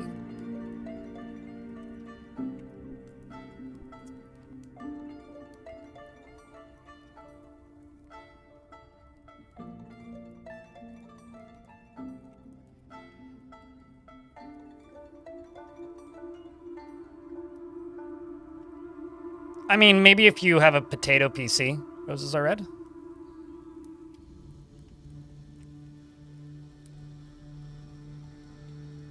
Like, if your PC is a screaming potato, then yeah, certainly.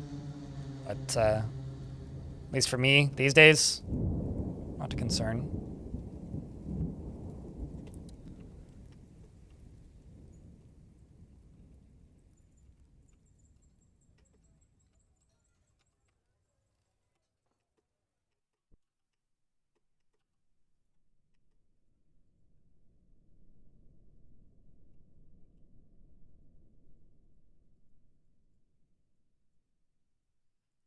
My God.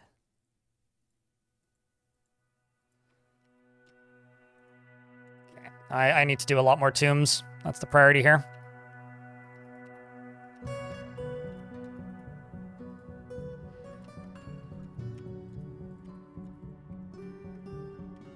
I've lost, like, so many tombs.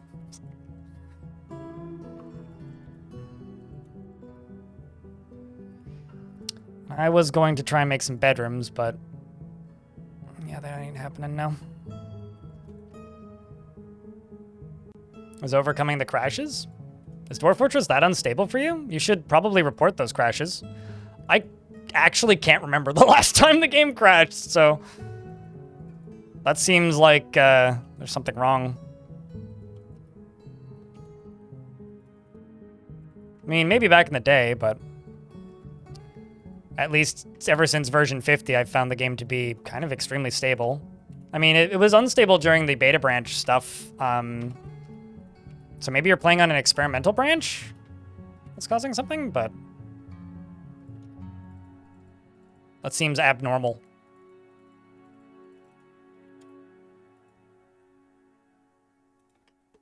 It's mostly in adventure mode. Okay, that makes a little bit more sense, but still not that much sense.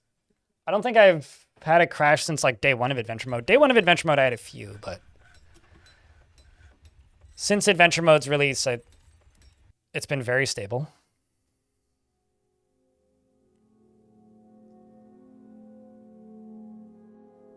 Gristith, to be as direct as possible without being direct, we're speaking with an individual who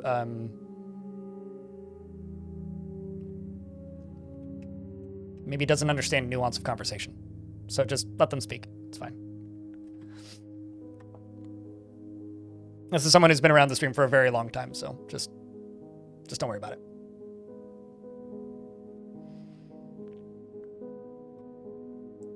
What's a perfect pig iron that is... What's a perfect pig iron that is an object? Is this a riddle? Like, I don't understand the question. You've been live for 7 hours and I missed it? Yeah. We'll probably be live for another 3. Can you make furniture out of pig iron? I don't think I've ever tried. I mean, outside of an artifact. Yeah, no, you can't make pig iron furniture, so... I mean, probably a pig iron artifact of a statue of a pig or a figurine of a pig would be that.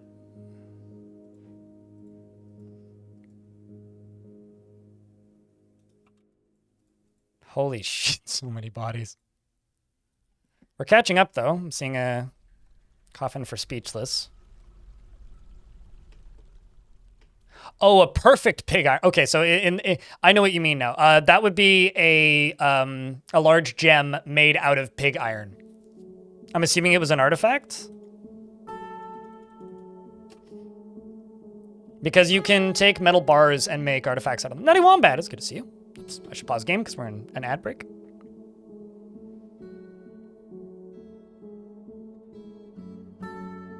But Troger, I'm usually live Tuesday, Wednesday, Thursdays for like 12 hours or 10 to 12 hours. So if you're forever free in these windows, like this is when to find me. Although I will be taking a week off in June because I'm actually going on vacation for once and I'm excited.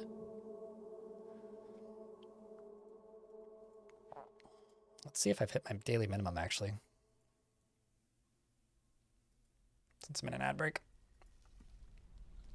I'm $3 away from my daily minimum. We'll get there. We'll get there.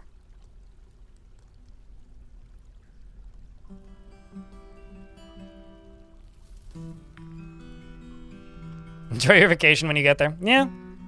We'll do my best. Probably just stole it. Likely. I mean, that's basically like it's a gem, basically.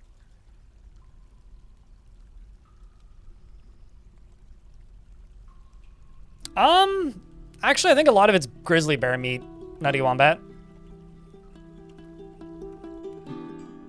I think a lot of it's grizzly bear meat at this point.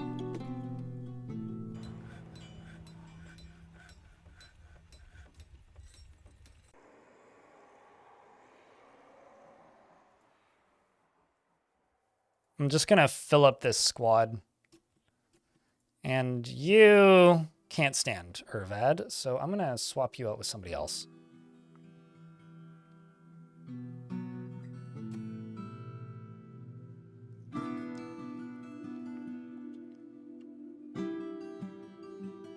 I'm also just gonna go check my Marksdorf squads. See, that's not the button I wanted. That's the button I wanted. Sweet. They've all got bolts still. That's good.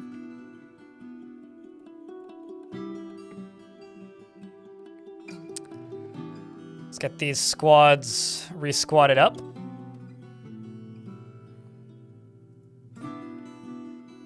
Wait, what? Okay, that's not who I thought it was. But you get removed from this squad. I want you in a separate squad. The Ores of Alchemy, I'm just going to get rid of this squad.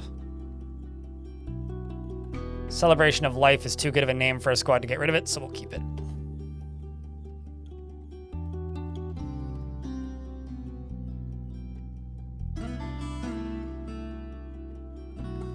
Fortress restructure's going okay, but man, we still got some really upset dwarves.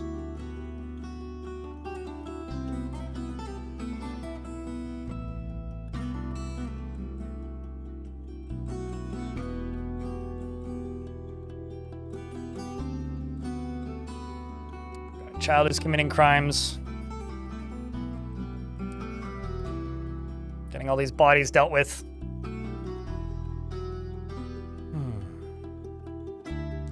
Look at my population, Shadow. We are doing totally fine on drinks.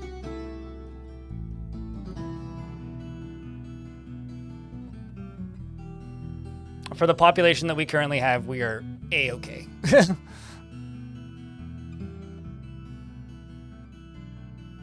But we've been hovering around that number most of the fort, and honestly, like, that's kind of what you want.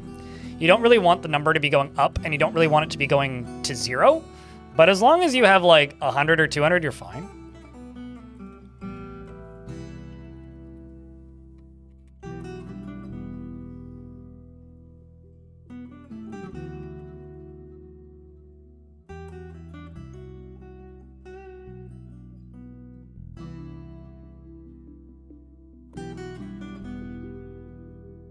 I feel like I'm just out of stone.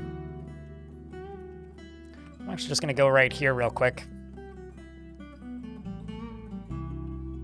Maybe do this on a lower priority than this. Let's just do priority 4.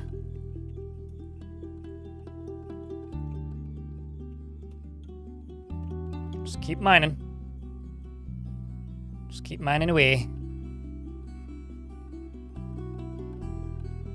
I feel like when people see numbers lower than 1,000, they freak out a little bit. Which honestly, like, fair. Like, I'm not gonna fault you for that, but I think what you need to realize is that dwarves don't drink as much as you probably think they do. Like, yeah, they drink quite a bit, but, you know, they're not drinking 1 trillion drinks an hour or whatever some people seem to think they drink.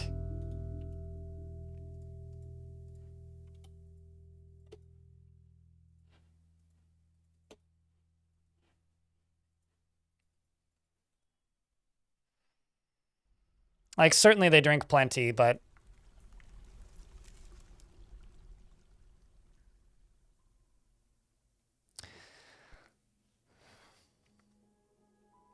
yeah, I mean, I think food overproduction and drink overproduction in Dwarf Fortress might actually be one of the biggest causes of upset dwarves. Which might sound silly, but, like, if you think about it in the context of, like, dwarves that are overworked are dwarves that don't have time to take a break, and if they don't have time to take a break, they get depressed. So, if you're just stressing out your dwarves by letting them work all the time around the clock, doing anything, it's going to upset them. And this just so happens to include, like, producing food and drink.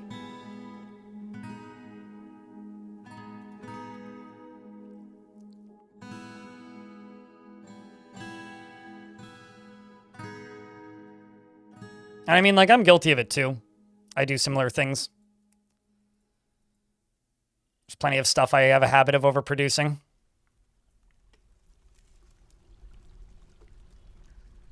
The longest fort I've played. Type in ! Long death. It was a fortress that I kept alive for over 1,000 years. I was aiming to keep alive for over 1,000 years, and we kept it alive for thousands of hours.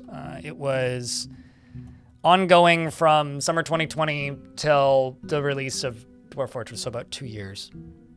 And then I stopped it. It was year 400 and something. I'm never going to do that again, and I'm not going to explain why again. At least not right now.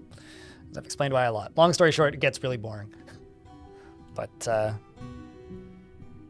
yeah, I have no plans to try and beat that.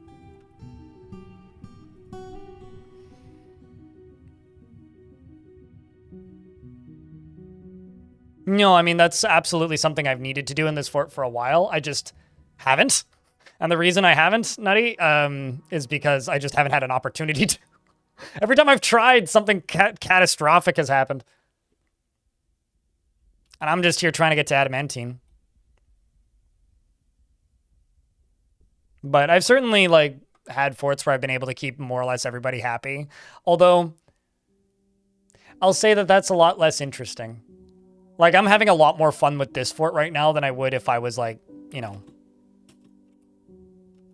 playing it in a way that was, I guess, safer, if you will.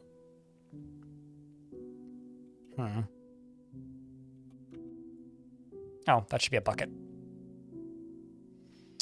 Noble Whale, thanks for the Prime sub. Chat, can I get a round of beers for the brand new Prime subscription? It means a lot, dude. Appreciate you.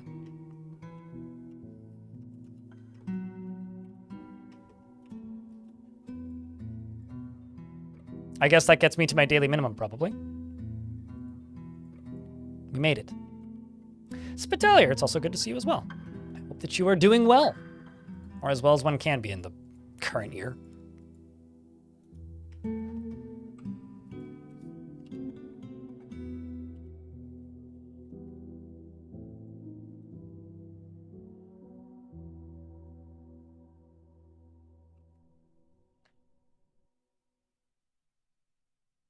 Why are you reluctant to play a game? Just play it the way that you enjoy playing it. If you enjoy playing it in a, I'm going to make a self-sustaining fortress and let it run forever as a second screen game, it's great for that. But making optimal fortresses is not the place that the game shines. The game, Dwarf Fortress shines as a video game when you play it like a role-playing game where the dwarves are the players, like a tabletop game, and you, the player, are the DM.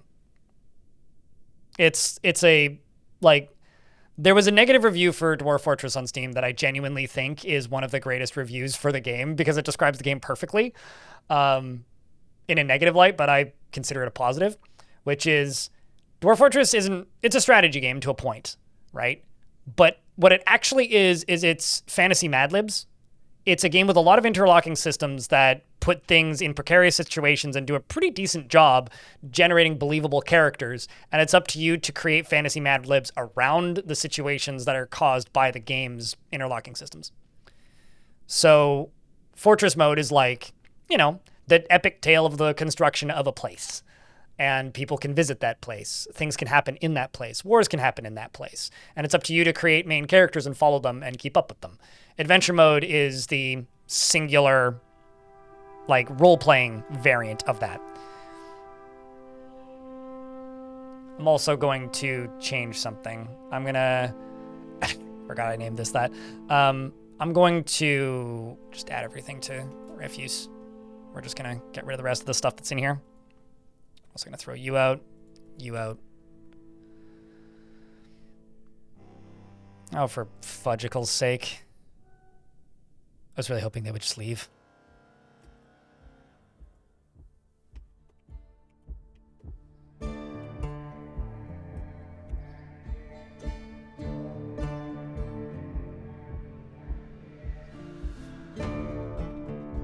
But we're gonna fight him. Because damn it, that's what this fort does.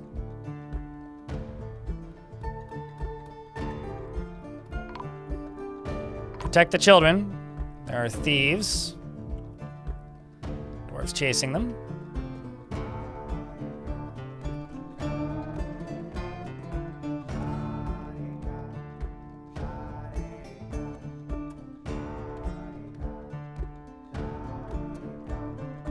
Chameleon Man is fighting?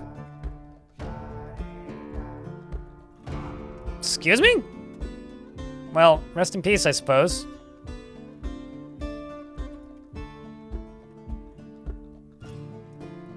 You woke up in your chair after falling asleep for a bit after playing Kenshi. Neck is a bit stiff. Yeah, that'll do it. I fell asleep on my sofa while I was in my editing week, and same effect. I'm sorry, what?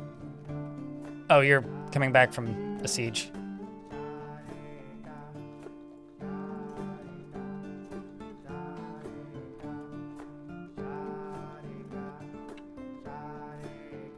Prayer Goblin. Oh, there's also a ghost. I should deal with that. Oh, I see. They're killing my grizzly bear. Well, okay. That's rude. Those are my pets. You asshole.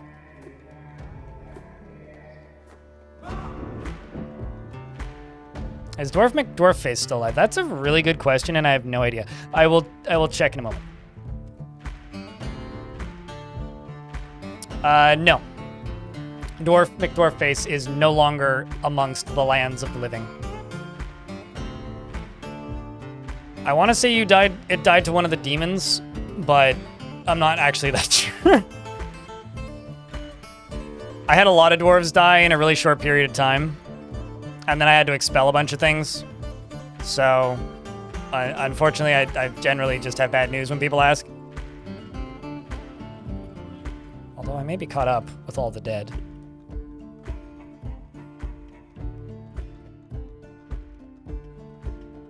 Into the meat siege? Probably. That wouldn't surprise me much.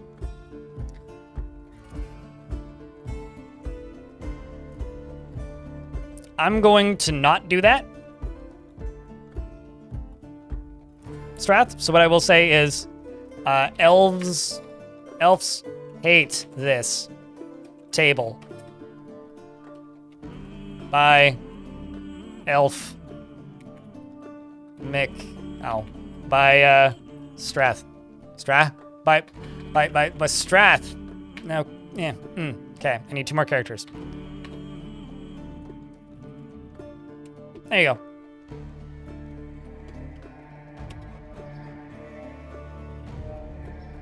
Because it's a wooden table, get it? Because your character just died. So, like, you know, give him a little bit. Then we'll give you something sentient on the flip, you know?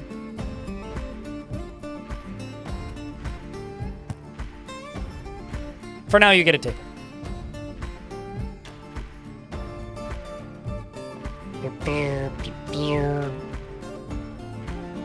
I hope that you appreciate your table for the artistry that it was constructed under.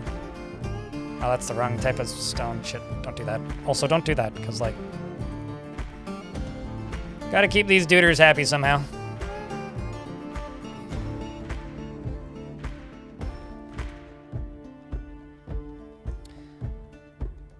Okay.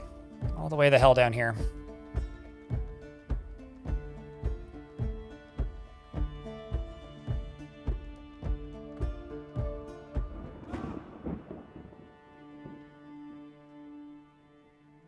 Let's see what's down here, if I dig down here.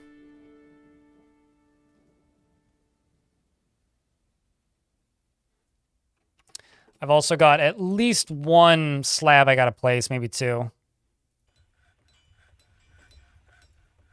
1, now 2, because I've also got Iral.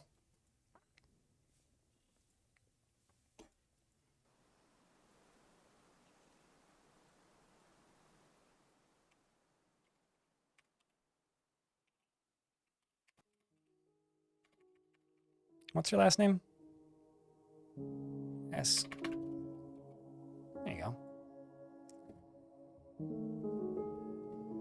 Time to head to sleep. So you sleep swells.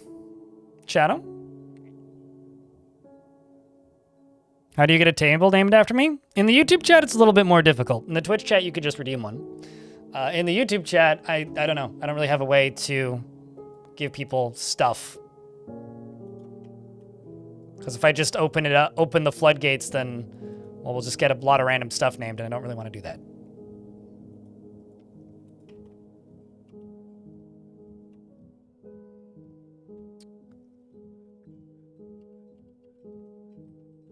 So for down here, I'm thinking, yeah, here's what I'm going to do. I'm going to dig through this. I'm going to dig through this.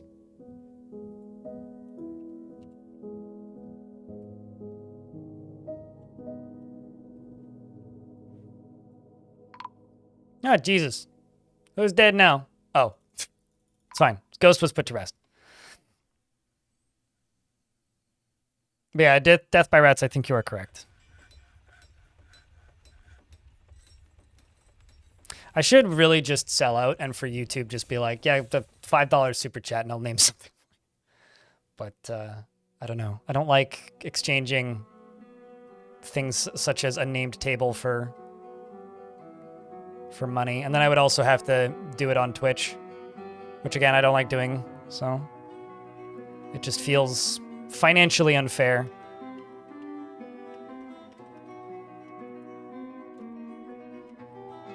So this is now full of lava. Bruh, what are you doing, Dwarf? That seemed really dumb. Why must you climb directly up? When you could have just taken that. Arch! Matux! Thanks for the 17th month! Welcome back, dude. It's good to have you around, mate. Thank you so much. Singed toe hairs. A singed something hairs. I beg your pardon? That's incredible. So this is the first time I've actually encountered the elves in this world. Huh. I've almost attacked them like 3 or 4 times. I probably have something I could sell them? Hold on.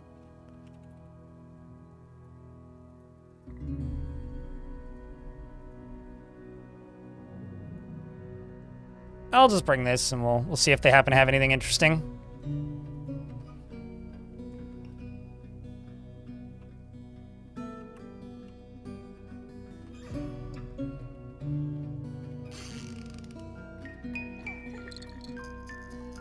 Chat, can I get a big round of beers for that brand new resub?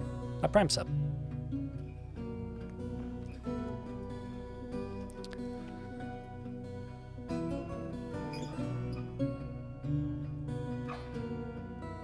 Random tickle in my throat. Nogrim found the good beer button.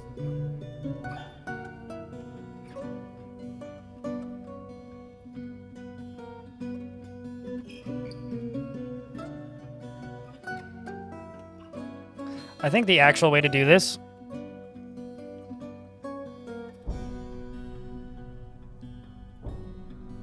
oh shit, I just deleted something and I have no idea what it was.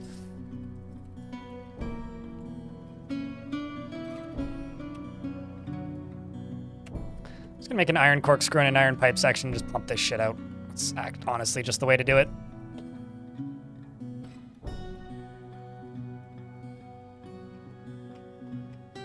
Honestly, just the way to do it.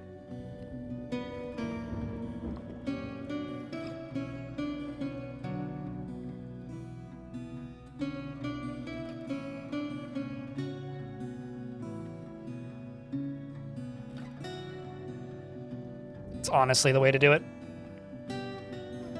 I have 0 plans currently to make a new starter playthrough tutorial because the old one is still completely relevant.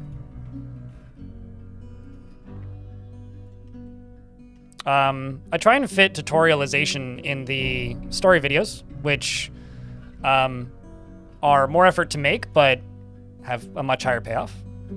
So, I mean, some of the UI has been updated since Weather Mountains, but outside of that, Weather Mountains is entirely still up to date. Nothing mechanically has really changed too much since Weather Mountains released. So, I'm not entirely sure what you're looking for there. You've made a Twitch account to get that table? All right, here. I will give you a table for that, but generally what you'd have to do is simply table. If you have a particular name you would like for this table, let me know.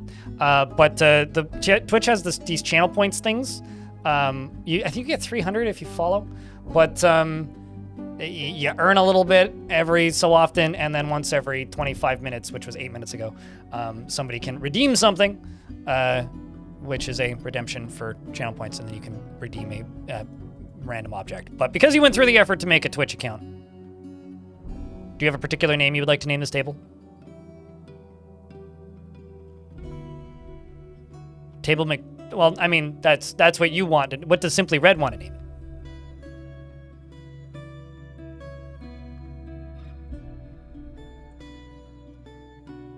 So I was 2 years old and you figured there was probably a bunch of updates.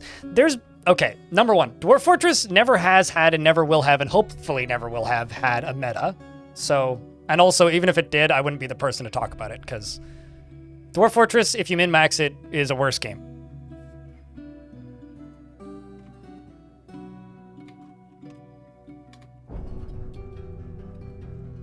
While it has had updates, most of the updates are UI and performance related. Trying to think of other things. There's a few things that would not be even remotely relevant to a beginner tutorial. There's balance things that have been redone. The next time I think that there would be a reason to make tutorials would be after sieges, but it's not going to be a series.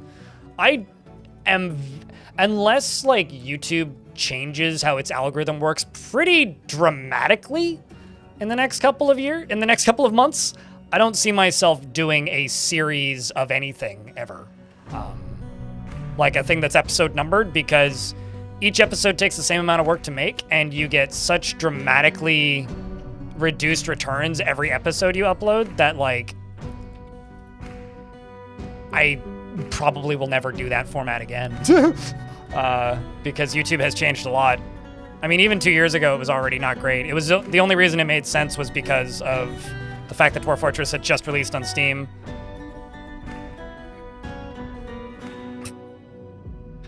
Trust me, there's other ways to inflate the value of food if you really care. I don't, but...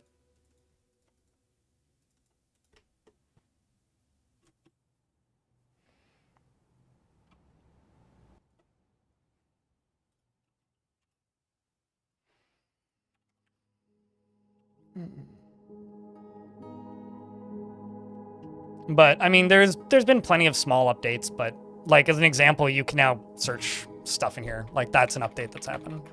The actual update has been tutorialized, which is adventure mode now exists in Dwarf Fortress Premium, right? Like, that's the update, that's the big update that's happened, but that's a different mode, so... Bravebook was neat. That fortress was a pain to play. But, yeah, YouTube just... Look at the view counts on any major series of things. On a normal YouTube channel. And you'll probably understand pretty quickly why people just make big one-off videos now. Besides, like, if you want tutorialization, all of my movies have tutorials in them. They're just not shown off as tutorials. Not described as tutorials, I guess. But I tutorialize things as I'm doing them. Did the Eternal Fort ever break gameplay-wise? Long Death? Not that I remember. I mean, the frame rate never died. Not really, no. I mean, like, I literally ran out of things to fight within about 150 years. Well, more than that, but yeah, not really, no.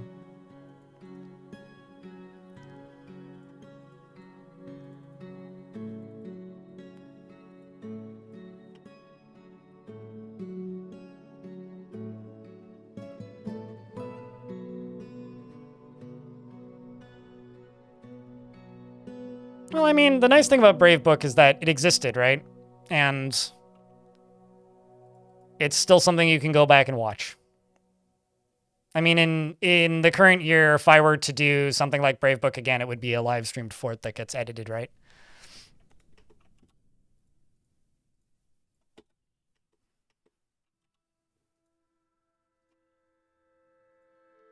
So I need lava-safe materials. Let's do you, and you.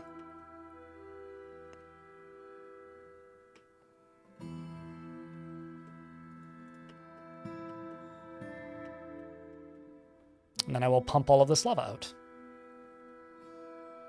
And then we'll have adamantine, or access to adamantine.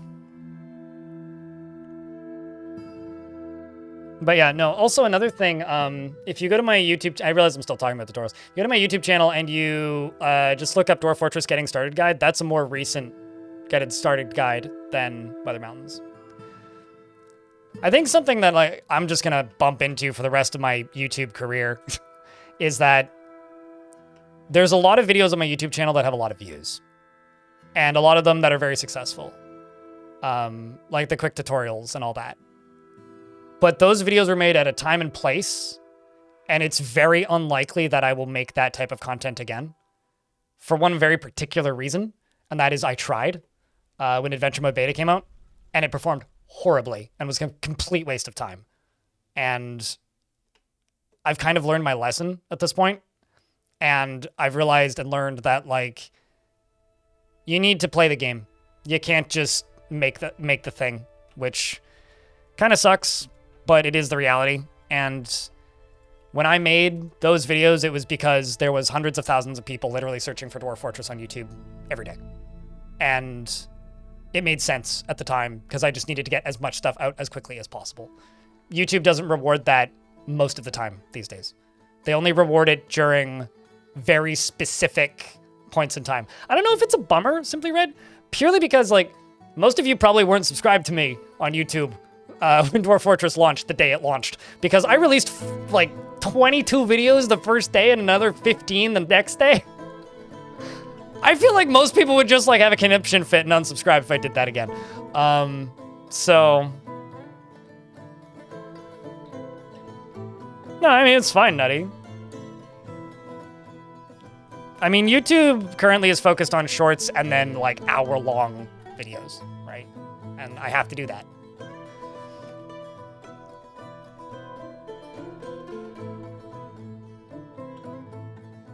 But, you know, at the end of the day, if you watched me for one particular type of content that I'm not going to make anymore, I'm not going to suddenly make it because I stopped making it because it stopped making sense to make it.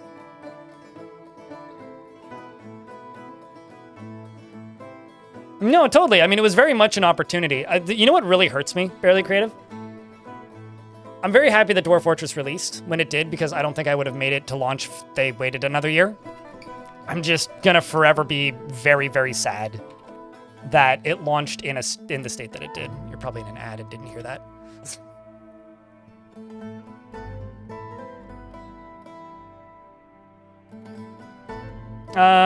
Yes and no, madam. Pestilence. It's like you need to make what you feel like making that YouTube allows you to make. Otherwise, you fall out of relevancy and cease to make money and then disappear from the industry.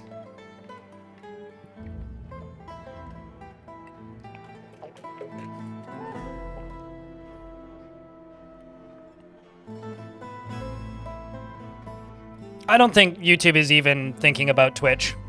Nightbringer. If YouTube was trying to compete with Twitch, YouTube would be a lot better for streaming.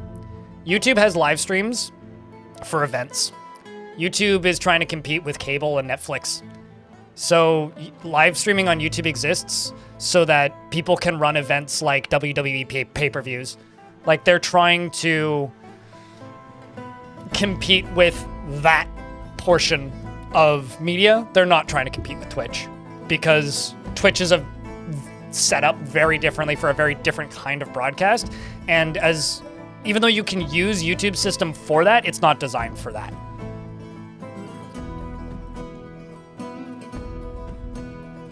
Yeah, no, I mean, that format hasn't been like optimal since like 2016 Disastrophe. Unless you are in one of those rare situations where it is optimal, i.e. big release for new game, and you're the only person making content for it.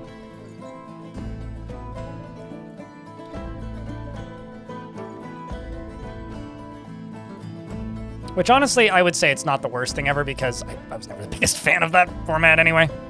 Kind of screwed this up, shit.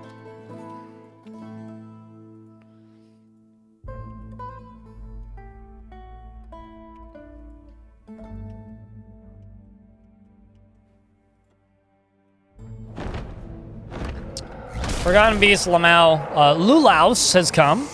It is a one-eyed mite with a short trunk and has deadly spit. It has a purple exoskeleton and it is warty. Where is it?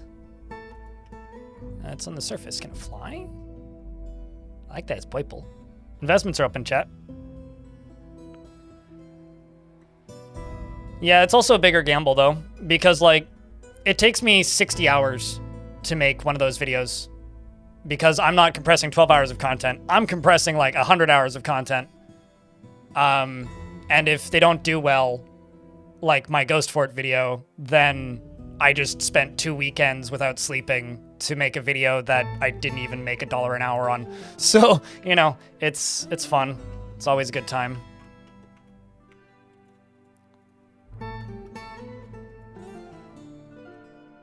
It is very much a high stakes game in the long form videos.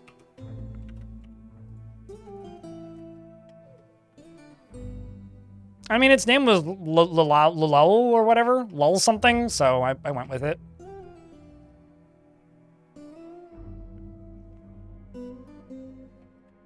Where is it? Oh, I already forgot. There it is.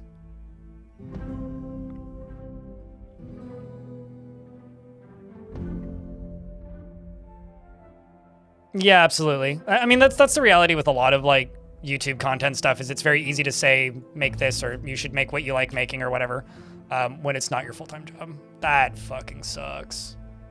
Poor dwarf. There's probably a bunch of dwarves above ground actually. Yep, there super duper is.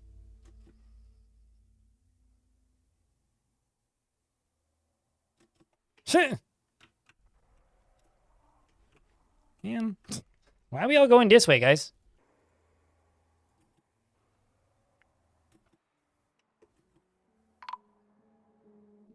It's the first time this has happened, actually. When a beast has shown up and there's just been a bunch of dwarves outside right here. I'm not sure what they're doing up here. Oh, did I just get a migrant wave? That's probably it, actually.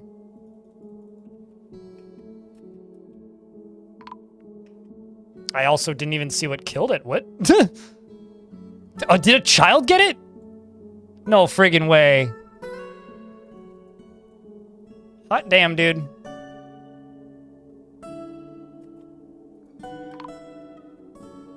This kid's a goddamn hero, man.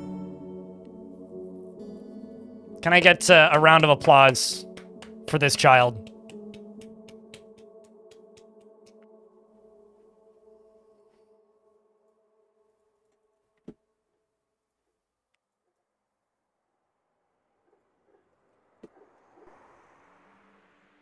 Round of goddamn applause, man.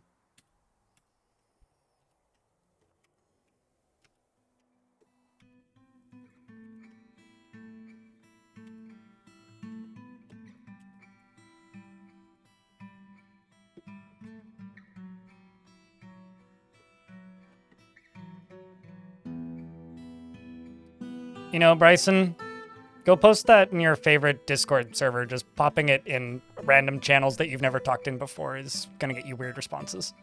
Best of luck, but that's not exactly that cool. Real Gamer Cow, thanks for the 16th month.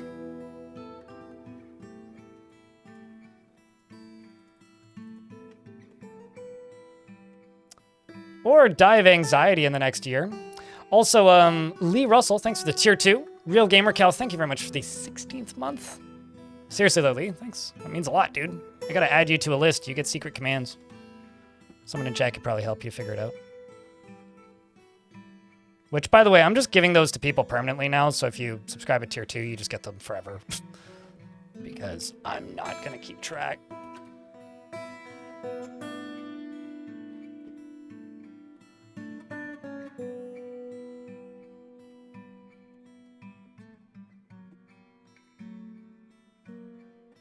Appreciate you, mate.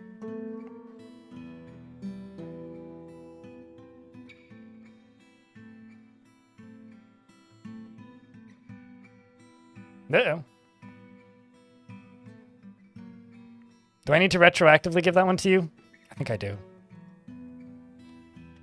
Although I'm not sure, Cal, if you've had that before, but... You're only tier 1? Oh yeah, I was squinting at your badge to see if you had sparkly eyes that I couldn't see. Because the tier 2 badges have like dots on their eyes.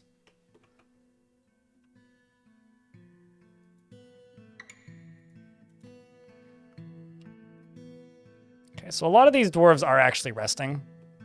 We are actually in one of those points. I'm just also digging through the caves, but a lot of dwarves are just taking a break right now, which is going pretty okay. Could be going worse.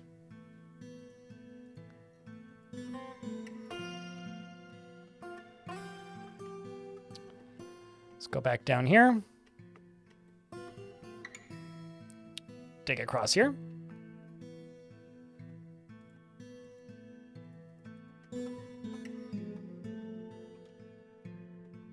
Kind of misjudged how much lava was actually in here. Also gonna tell him to dig through that again. Oh, that's the problem.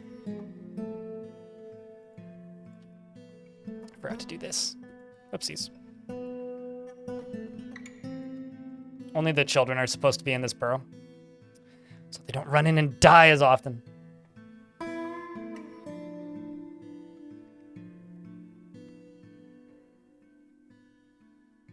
But yeah, I don't know. I don't really know how to deal with the, or not deal with, that's the wrong word. I don't really know how to communicate the tutorials thing, because I can't communicate it to everybody, and it's a complicated subject, I guess, because, like, I did put out an announcement on the YouTube channel. Oh, when did I do that exactly? I put out an announcement last summer before I put out the cursed map video, the worst map. I played the worst map in Dwarf Fortress video. Before that video released, I put up a video that stated that, like, the content on my YouTube channel was changing. I wasn't going to be doing tutorials, quick tutorials anymore.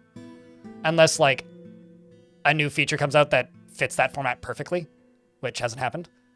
I'll do guides, but I'm not going to do the quick tutorials anymore, and I'm never going to do another tutorial Let's Play unless YouTube changes dramatically. You loved that video? The cursed video? I rewatched part of it last night. It holds up.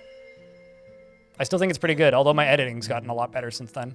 Dumat, the Fisher Dwarf, has been possessed. It's a rewatchable video, which is a very good thing as far as I'm concerned. I've got a dwarf who's going to go make an artifact, and they want gems that are shining. Best of luck there, dwarf.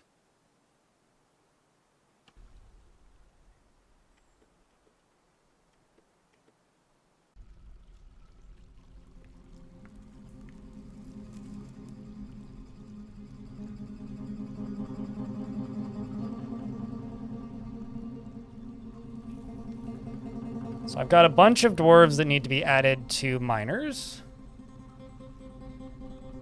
Zulban.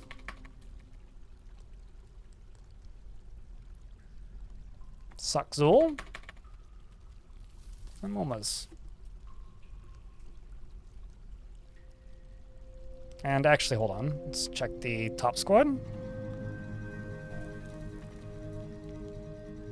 You should also be added to that.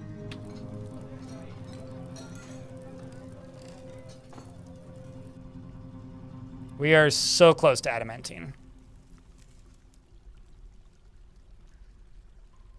So goddamn close. Holy shit, Alex wants to join Filthhammer properly. That is the legendary surgeon, necromancer creature.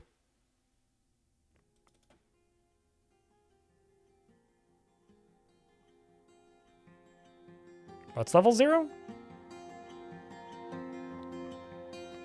Yeah, no, the Gremlin video did really well, Nightbringer. The Flooded video hasn't done great, but it was also a much lower editing lift than some of the other videos I've done. Like the scariest thing in Dwarf Fortress video, I guess, is what I would call it.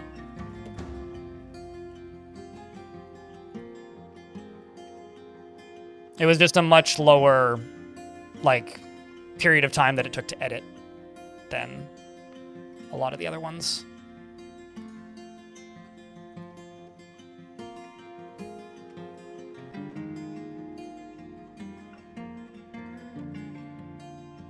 Yeah, I mean, that's a video that, like, I would recommend linking for people who are just like, I need to understand water physics, because that's kind of what that one aimed to do, was help people learn water physics in Dwarf Fort. So who's gonna come pump this? Are there any known bugs and problems with making storage areas for specific items, toys, and furniture?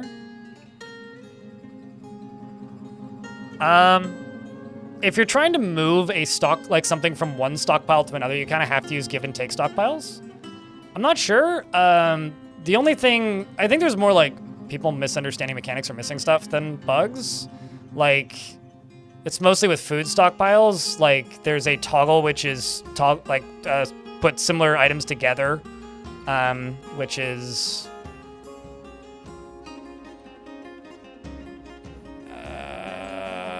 mix similar food in barrels. This one confuses a lot of people because you can only take the top item out of a barrel, so it's pretty easy for barrels to get fucky in a way. It doesn't mean that they're broken, because it's not really a bug, it's more just people misunderstanding that there's a step that you need to take in order to make barrels do what they want them to do.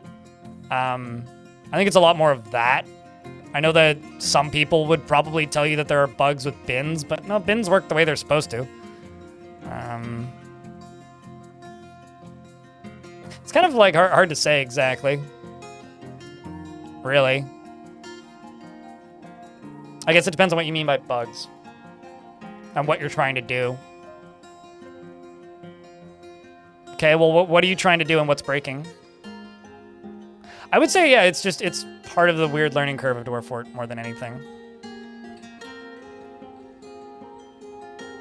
So what you do is like, okay, so I have this stockpile here, right? This stockpile is full of food. This is a toggle to take from anywhere, right?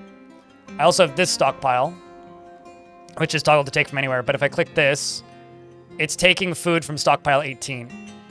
Because this one is only for drinks and finished goods. Also, I really need to like actually increase my drinks output because my drinks output is kind of shit. Currently. Finally, I'm in a situation where I need to do that. But like they are, because I've got everything paused, everything. But they are filtering cooked meals out of that stockpile and into my meals stockpiles.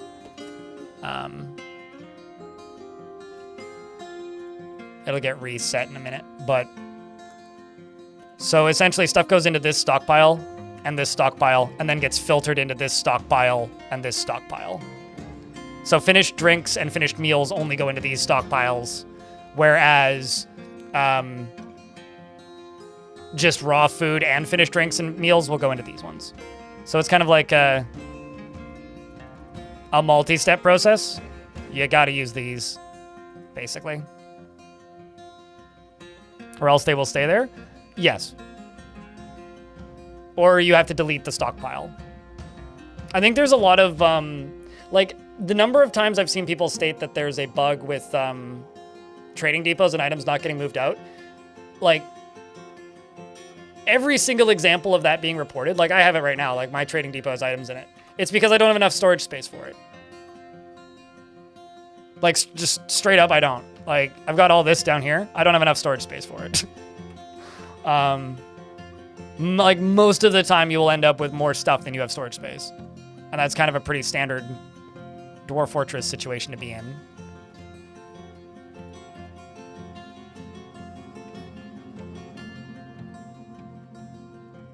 So, yeah, I'm moving stuff from one place to another. Like, this is a specified stockpile that will then move items from here to a different stockpile. This is a stockpile that filters items into these 3 stockpiles.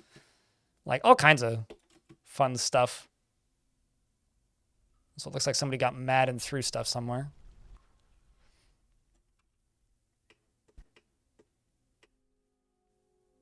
Wait, stockpile capacity? Which page is that? It's just dawning on me that I don't even think I know what page you're talking about.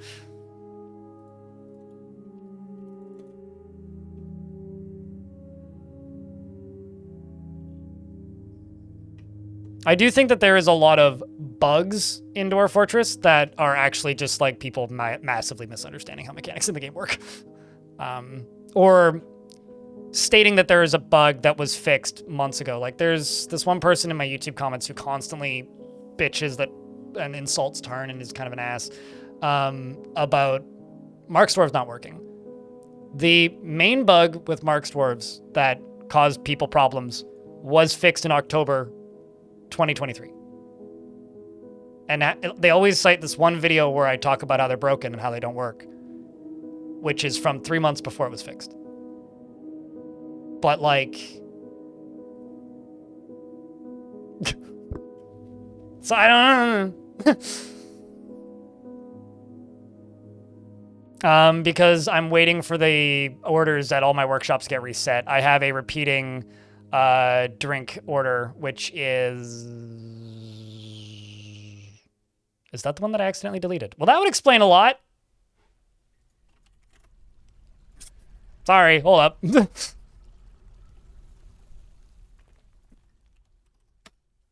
Gotta remake my drink order.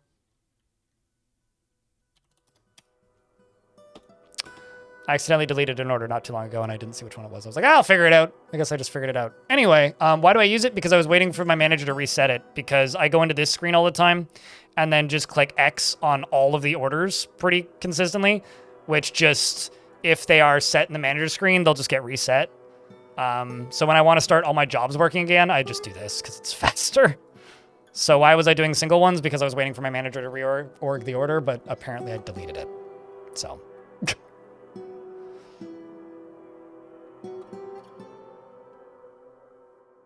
The first time you played in pre-graphics, it was too abstract for you at the time? I loved it in that era, and there's some things I miss about that era, but this era is a much more approachable game, that's for sure.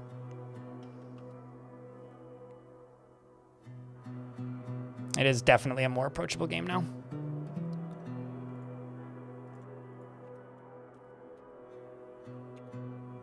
I think a dwarf just died.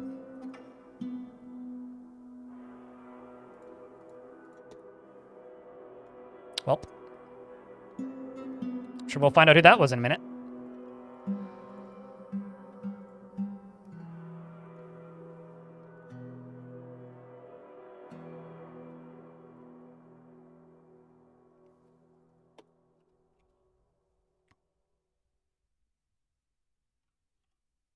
Capacity in the places page.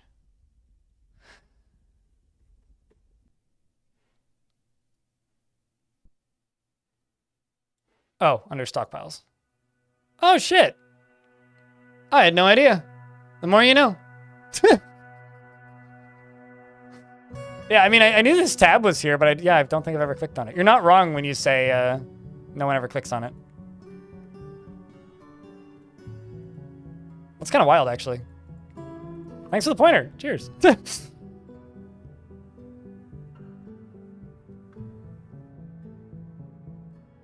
So that's like the main reason you name your piles. I'm still not going to name my piles. But it's good to know that it's there. I'm still definitely not going to name my piles, though. Why is it canceling tasks forever? Because you're missing something. Like, a lot of the reasons why... well, this dwarf isn't canceling seeds because they're breaking. This isn't getting done because we need to chop down trees. This one needs silk.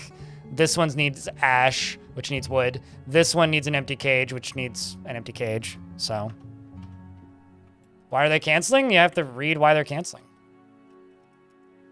And it'll tell you. Speaking of, I can empty these out.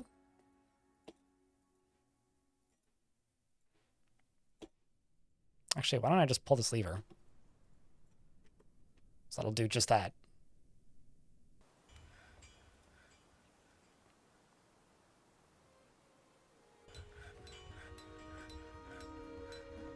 Also correct what Nutty Wombat said.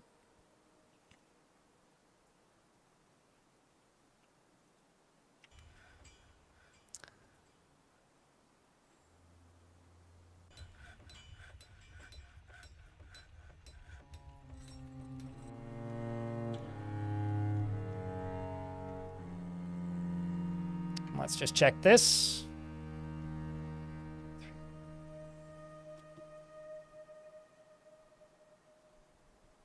Let's update everybody's gear.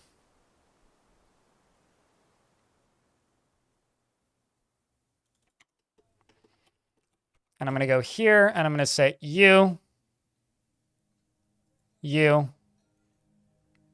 and you, and you. To training. We begin the training once again. Once again.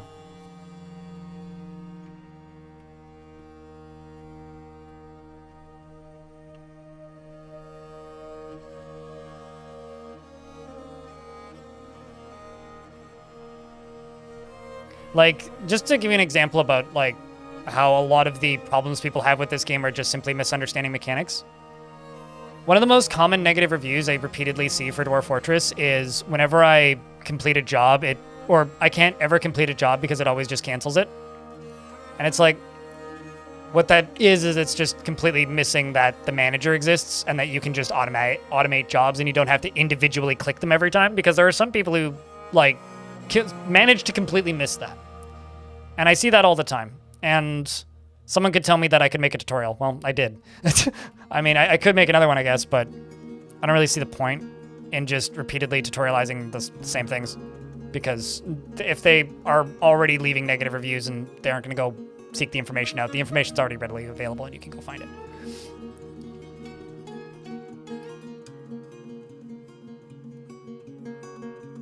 This dwarf is hauling iron bars. Ah, and that's the dwarf that got torched, I guess.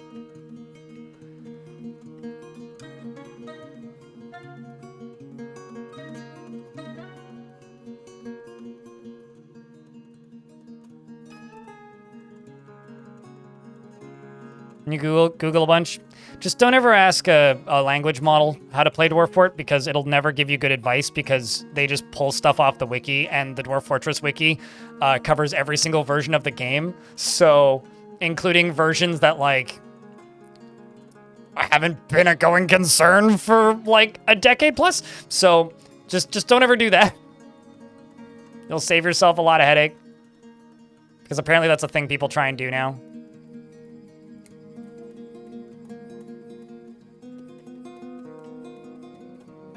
As silly as I think it is, people try and do it.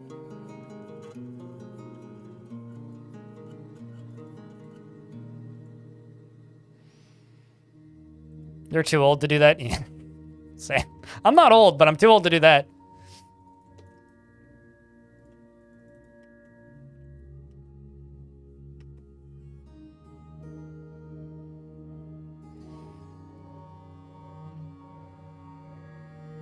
Supposedly, that's not only a thing people do, Roses Are Red, but it's also a thing that Microsoft is implementing into the Xbox UI. It's like a feature that they've announced. Which, if you like watching tutorials on YouTube, Microsoft is trying to bankrupt the tutorial industry and like the guide industry and game facts. It's whack to me, yeah. It really is. I use it out of, like, boredom and curiosity in places, but, like, none of that stuff ever makes it into any of my creative work. Like, I'll tell you something I use an AI for. I have a model installed on my computer which does voice recognition for my shorts. So that instead of me having to do every single subtitle individually, I click a button and wait for 10 seconds and then go through and edit the 5 spelling error or the 5 grammar errors or the how did it manage to just get the wrong word there? Weird. Anyway, I did not say Nigeria. Why is that word there? But that's literally it. And I'll also spell check. I have another one that I use for spell check. But that's just like because my word processor that I use doesn't have spell check built in. I have to download a model to do that. Which, I already have it, so that's fine.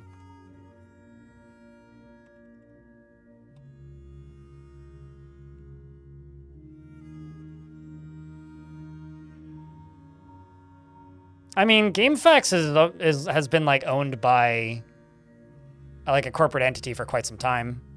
So I don't really see GameFAQs as even being a thing. I mean, it is a thing, but like a thing in the way that we kind of remember it or think about it. Bunch of crimes being committed by a child. Where are your parents?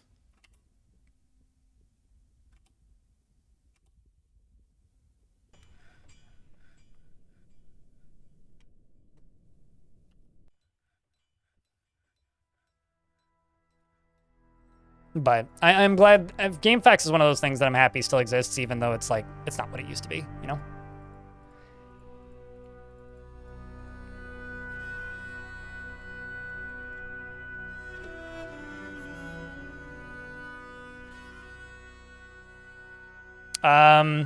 No, it's not.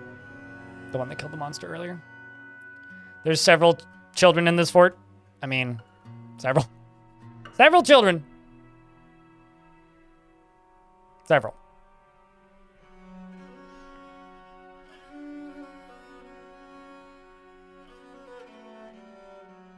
Do I have any adamantine vials lying around so you can see what it actually looks like? I am about to be mining into one. Give me like less than 10 minutes. I just need to drain this water out of here. I'm just waiting for this lava to kind of disappear, to finish dissipating.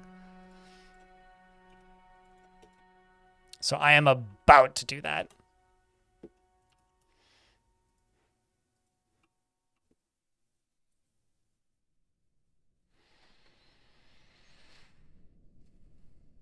Stop, dude. Yeah, also, like, most modern video games, like, explain to you verbally what to do as you're doing it. Which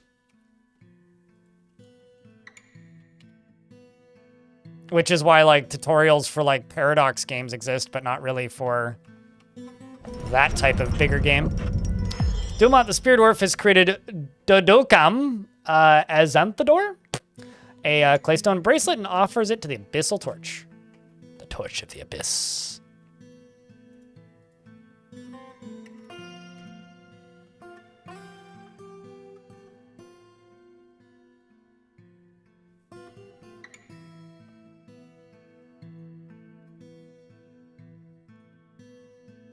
There it is.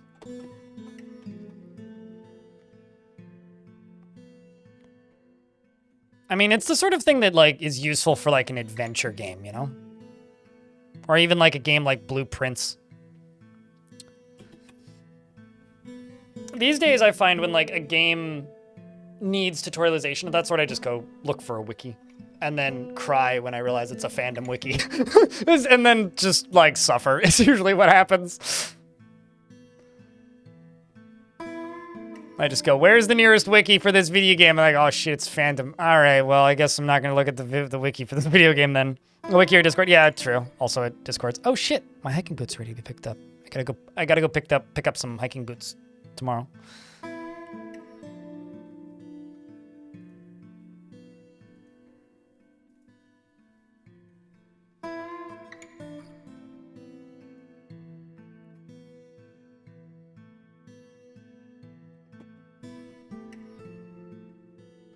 I bought a pair of hiking boots because they were on sale at Mountain Equipment Co-op. Or Company. It's no longer a co-op. Hasn't been a co-op in a while. I still call it that. Old memories die hard. 30 seconds left on the ads, but most people are usually through by this point.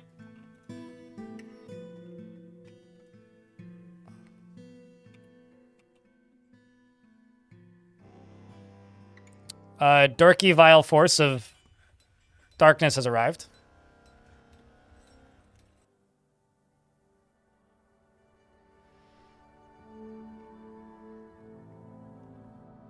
You still play games which you need to read the manual, which are made in this decade? I mean, there's definitely, like, even an appeal to that. Like, I mean, that's most of what Slytherin publishes, right? All right, chat. We've got a force that is dark and vile, which has its dunneth the arriveth.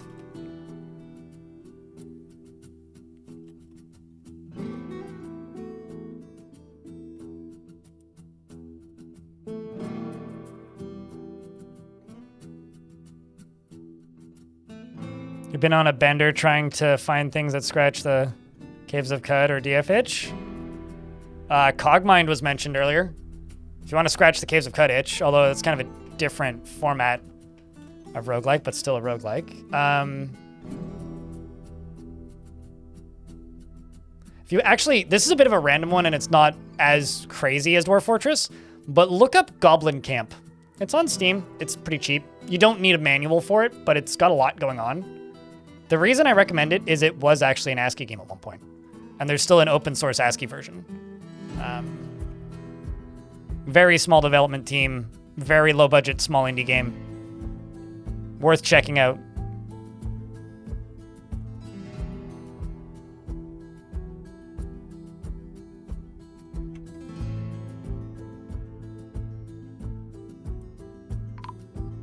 Adamantine has a 50% chance of appearing on every single map in the game.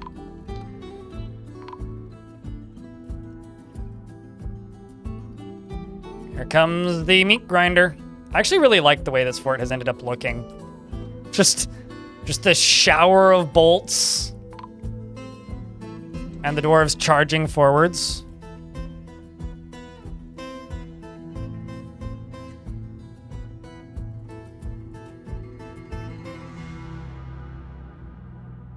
Also, these dwarves just jumping this way is also pretty good. Oh my. A+. Well done, dwarves.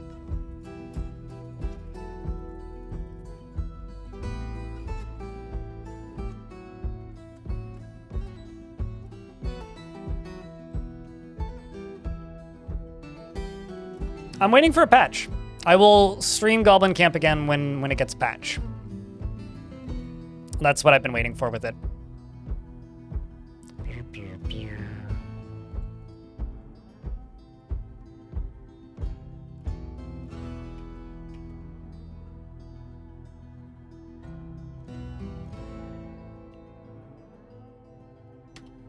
Codename Sutra just took your candy thread. Good news is when the dwarf dies, the candy will eventually come out of their body. And when it comes out of their body, then you can use it. That's the good news, I guess. If you consider that good news.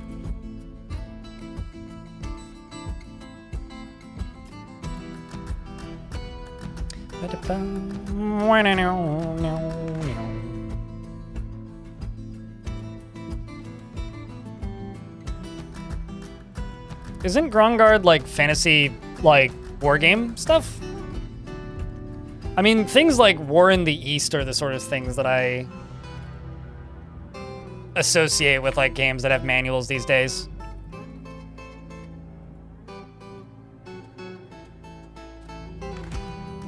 Like all that stuff, which is just like, here's a real-time, like basically war RP board game in digital format with 1,000,000,000 pieces, so you can play World War II in real time if you're nuts. Or certain fronts of World War II in real time.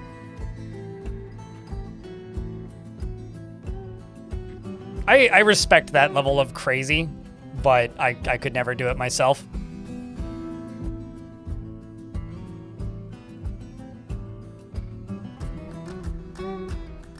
Yeah, very, very, very slow paced turn-based games.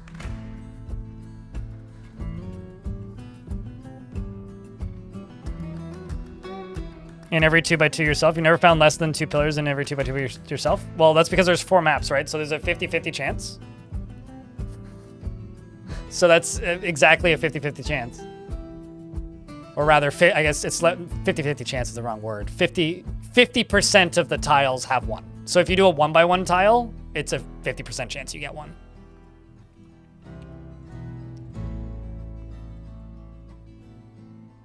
I'm just gonna throw a bunch more dwarves into here that have this.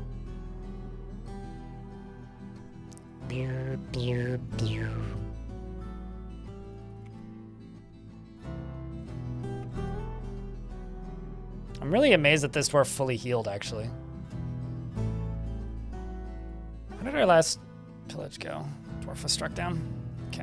I'll need to not miss this pillage this time.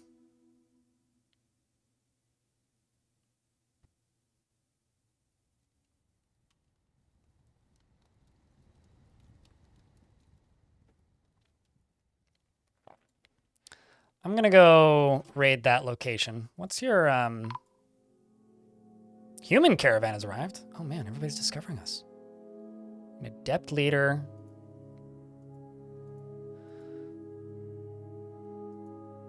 Competent ambusher. Proficient tactician. There you go. All right, well, I'd like to trade with the humans, so...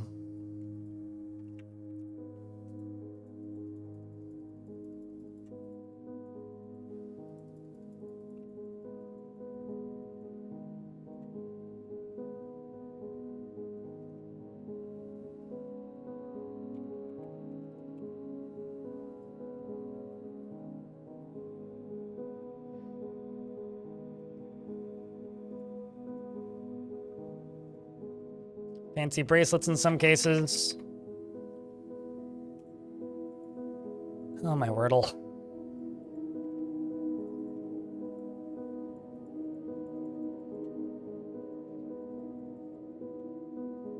I'll just sell all these pants to these humans.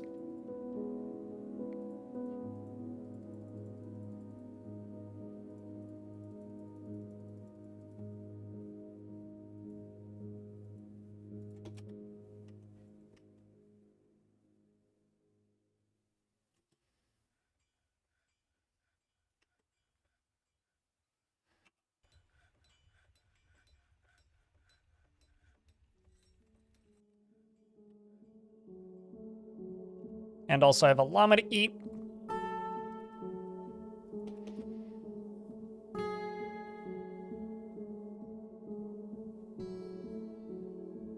You're glass X-raying to avoid the HFS. It bothers me that you can no longer see the creatures that are in them, but I like to, I mean, my preferred way to deal with the digging too deep is just dropping stuff or fortifying. Fortifying if I feel like living dangerously, dropping stuff if I want to play safely. I'd rather just kill what's there than deal with it.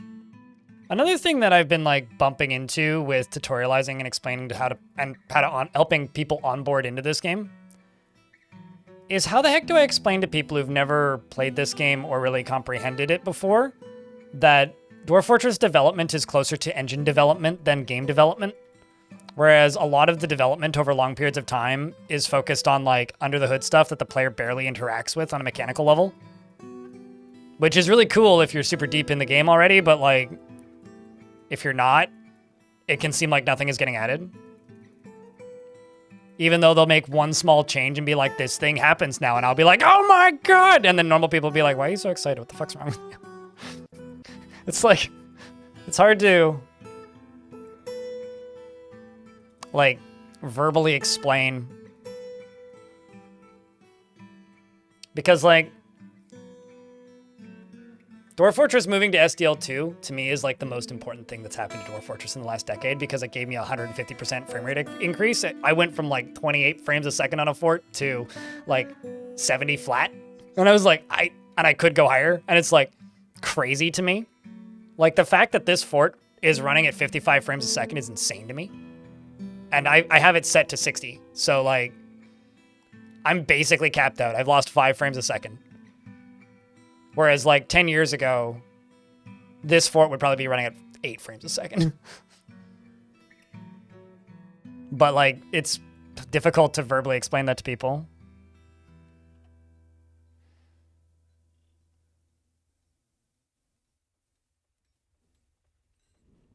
Because they only have a frame of what they have to have a frame of what a game engine is. Yeah, sure. True. I mean, I also, a lot of people seem to think that like Dwarf Fortress basically runs in Unity, which it certainly doesn't. Unity could run in Dwarf Fortress for fuck's sake, which is an exaggeration and silly to say, but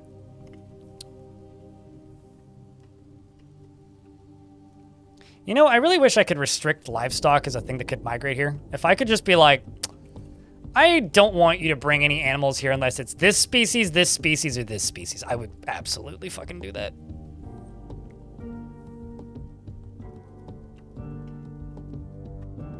Like, there's never a point where it's like, in my apartment building, you can't have a dog over a certain size.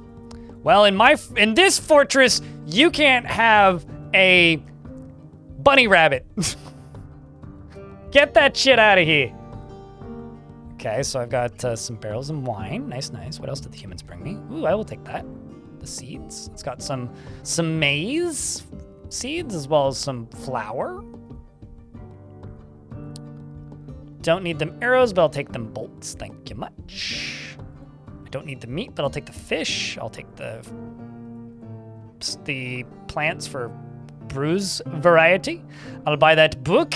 I'll buy that scroll and the chiz. Thanks.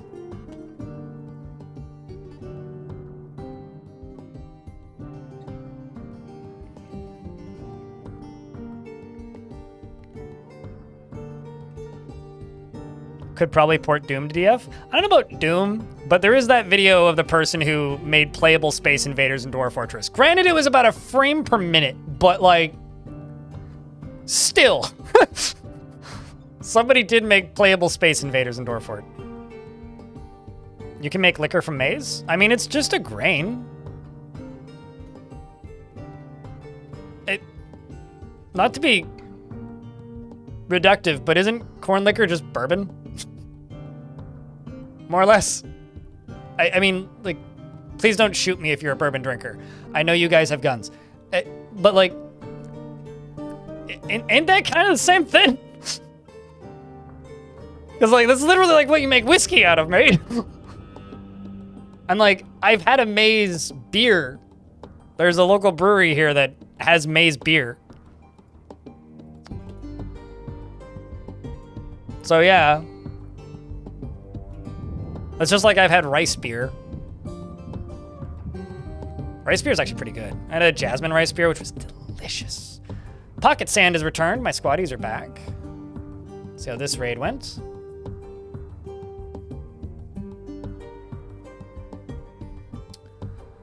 They attacked the Pleated Terror, and Burr led the attack. The defenders were led by an elf named Glusu Star Seduced, which is a goblin name. Attis outmatched the elf with a cunning plan, and the attackers had a strong positional advantage.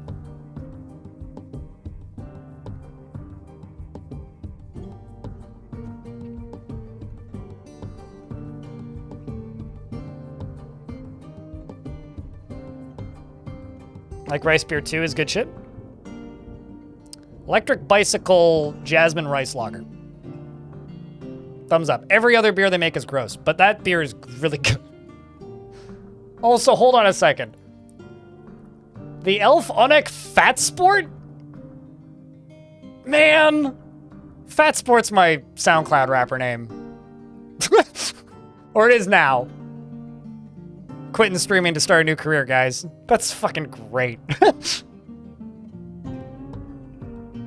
We've also got Weak Smile. What's with these elves and these great names? Wheel Praise, eh.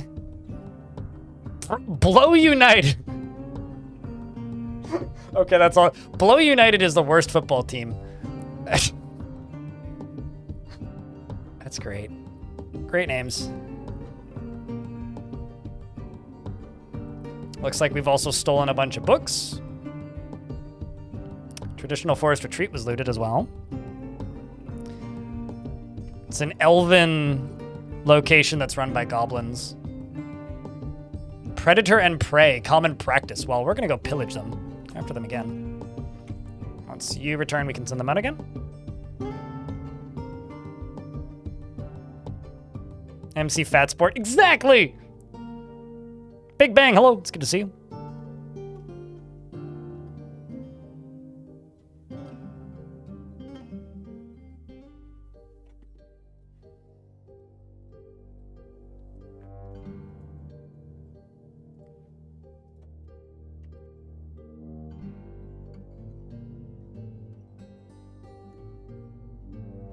I'm just gonna buy those raw green glasses in case some numbskull decides to make an artifact again.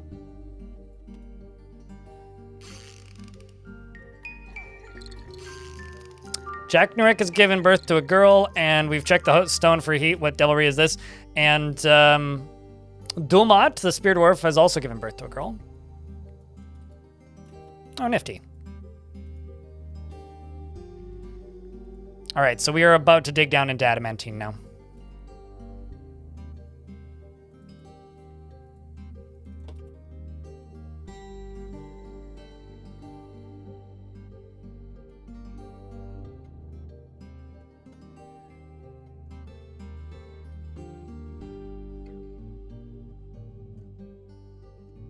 Oh shit, I do have a floor grate.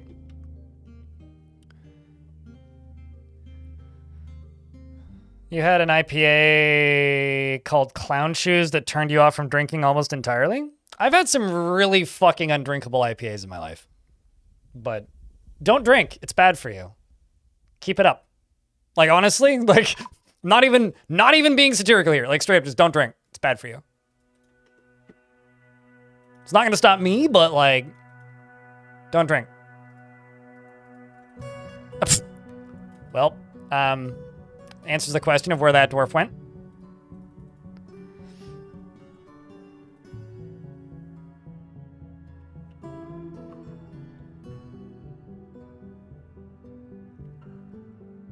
So this right here is an adamantine wall.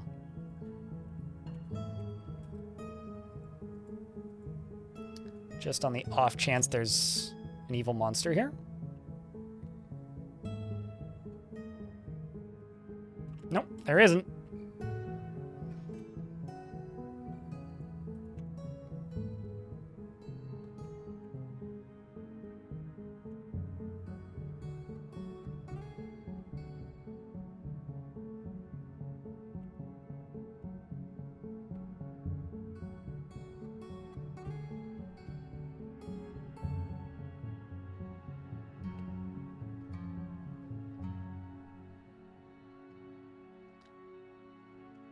And now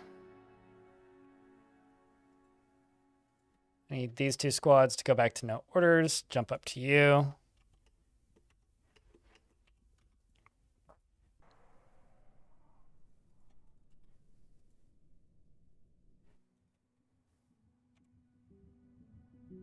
I'm glad you like the videos, Galactic Butt. You and Buttsworth might get along. Another audience member in this chat. Did you just hear the Fallout 3 opening noise? It's possible. I mean, a lot of video games use the same libraries, so.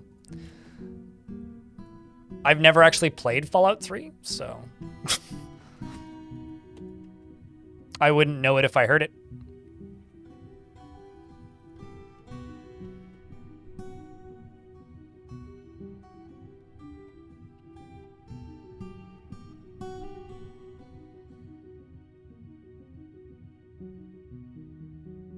Used to drink almost daily, and now you only have to have a glass of wine with the wife on the weekend and a couple of beers at the occasional social gatherings. It's a much healthier way to live than the way I live.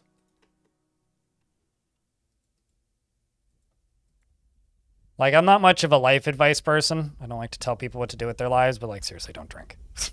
If you are cool with the lifestyle of drinking less, drink less. Because you will have a much better time in life if you just drink less. Some migrants have arrived despite the danger. Well, you dum-dums. Why are you here? Go away. Tis good, though. We need them. Even though they're bringing more stupid horses.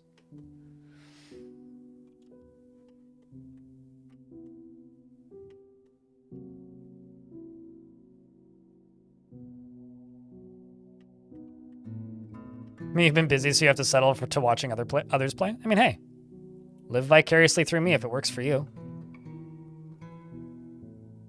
This dwarf has gone completely nuts. What squad are you in?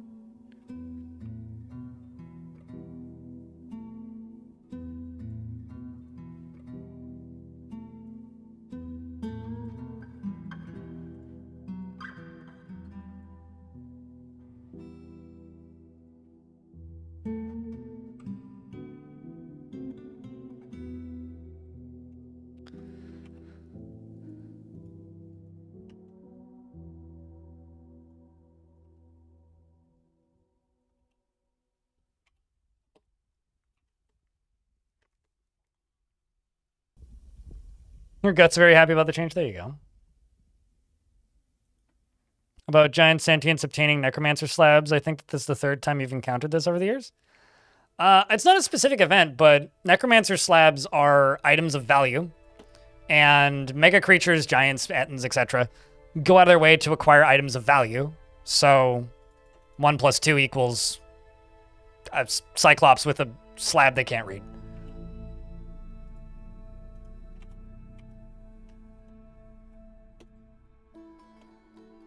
The event that I really like is the fact that Cyclopses can read.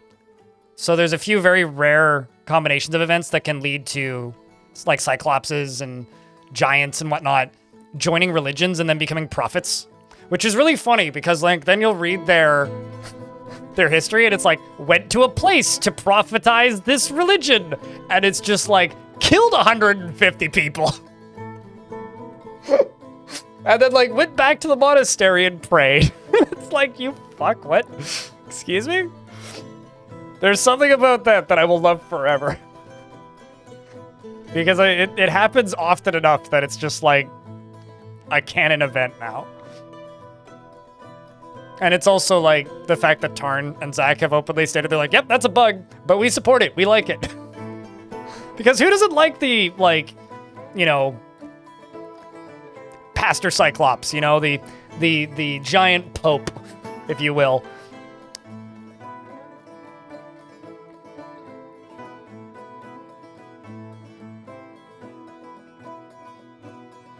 You may have to change your name, Jesus, if you take up Shintoism. Is it possible to drain the lava? So if you're talking about the lava sea, not really. You have to solidify it with water and then dig through it. It's like the ocean where it will just infinitely refill. But you can drain it faster than it fills. I've done it. Because lava fills pretty slowly. But here I'm just going through and pumping all this stuff out. Which won't take long at all.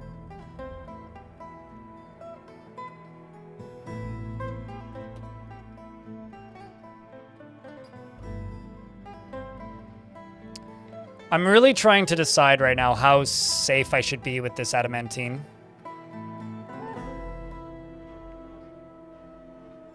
We're pumping the water out. So this dwarf's pumping this water from here, and this dwarf's pumping the water from here that this dwarf is pumping. So it's going from here, up one level, to here, and out this way.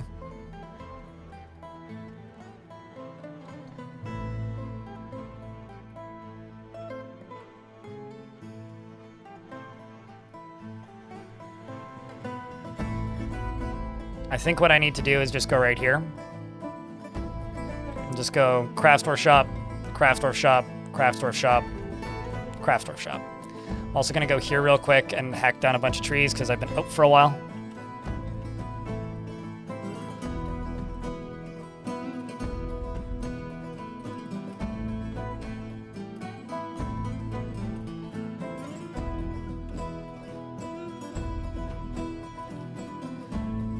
And then I'm gonna do this strand. Let's just do extract 5 metal strands. Replete monthly if the amount of raw adamantine is greater than 6. I'm also gonna just go here and just go raw adamantine.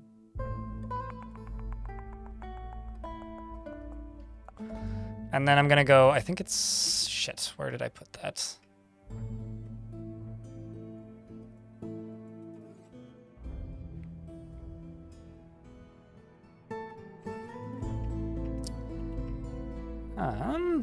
Trying to remember if and where, if I made one, and where I made one. Do I have a cloth stockpile? I don't think I do. Okay, well, let's just also add strands, because this is now a strand type game.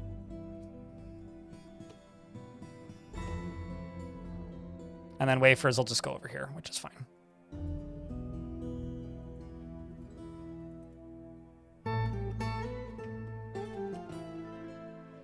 Excuse me?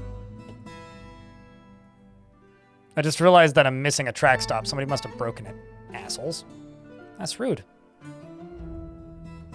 Why'd you do that to me, game?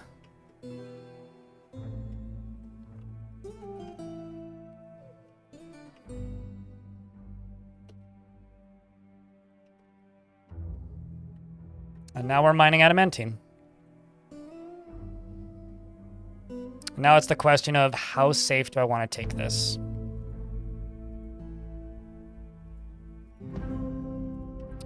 I think the one thing I should do, safety-wise,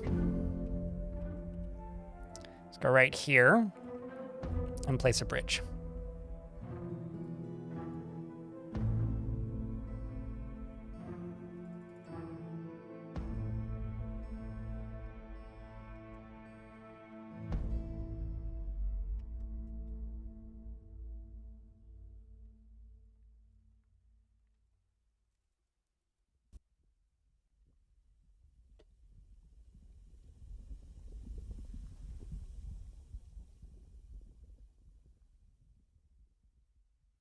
I sort of made a perpetual energy generator, but not in the traditional way.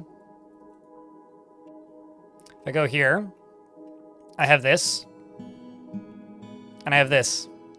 This is water that's bouncing back and forth because it's considered not full. So the 5s are going back and forth, which are making all of these turn.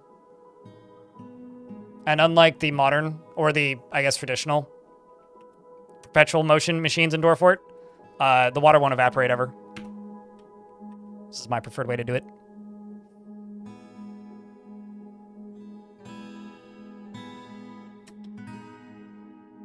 We checked for heat. What devilry is this? We're also in an ad break, so...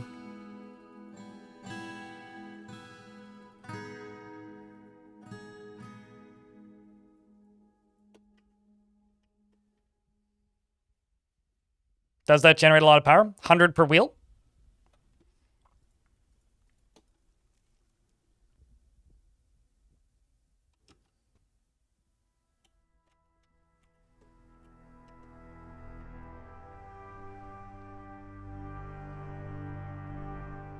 I'm also currently just waiting for some ads to play.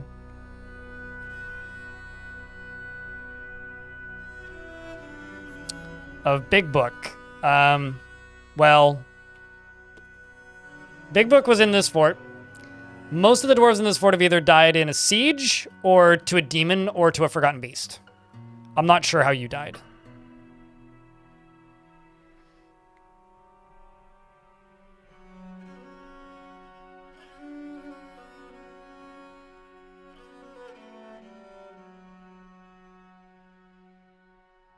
This fortress has gotten a little crazy, to be fair. Man, I haven't had adamantine in a fortress since...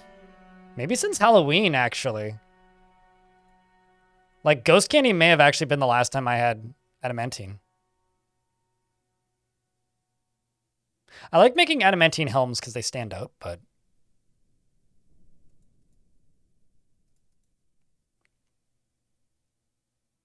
I'm fortifying these so I don't accidentally dig too deeply and greedily, because it lets me see what's behind them.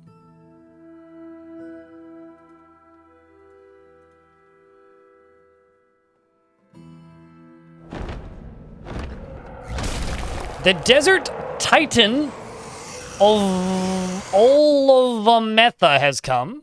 All of the Metha has come. A scaly anteater. I guess we are its, you know, ants. It has wings of stretched skin and it moves deliberately. Its fern green scales are small and overlapping. Beware its spit. And immediately a giant sparrow is fighting with it. That's pretty dope looking. Wait, it can fly? Oh my fuck, it can actually... It's very rare that they can just straight up fly. That's intense. Okay, well, I guess we'll kill it.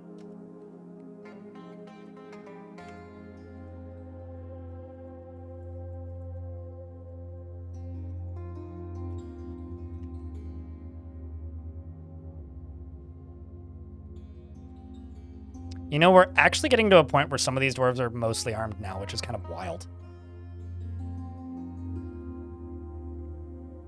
I do need to make some more ammo, though.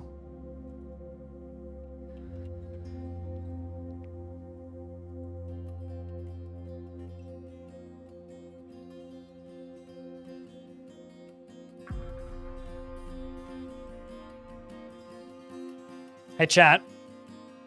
Can I get a round of Vile Force of Darkness for good luck for these dwarves? Although it may be going for the lower levels. Actually, kind of looks like it is. Unless this is going for more animals. Winter Windy the Pristine.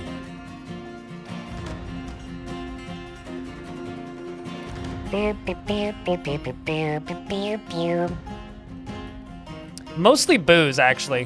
The dwarves are just like booze-filled Hot Pockets. The great terrible lizard. Or wizard, not lizard. Kind of Rassart. Kind of like ants. You have to get the capitalization correct. Pro tip, Lee Russell, if you hit colon on the keyboard, it'll autocomplete if you just start typing in the word.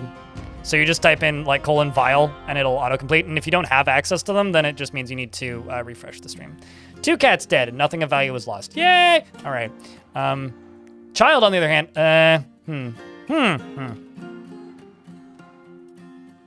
you may want to run up. Kiddo was going to go grab the dead cat.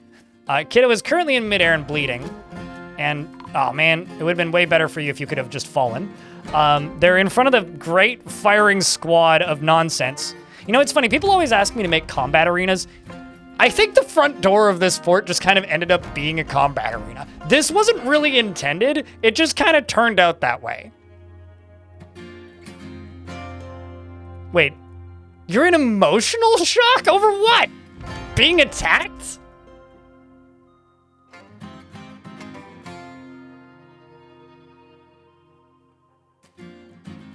It's like, you know, you ran into a bank with a gun and then you got arrested and you're like, surprise, Pikachu! Surprise. Dwarves are continuing to volley out the bolts and firing shots at it. We got Imush the Diagnoser, who's doing her best to just punch it repeatedly, and is doing a pretty good job of it. The creature's bleeding.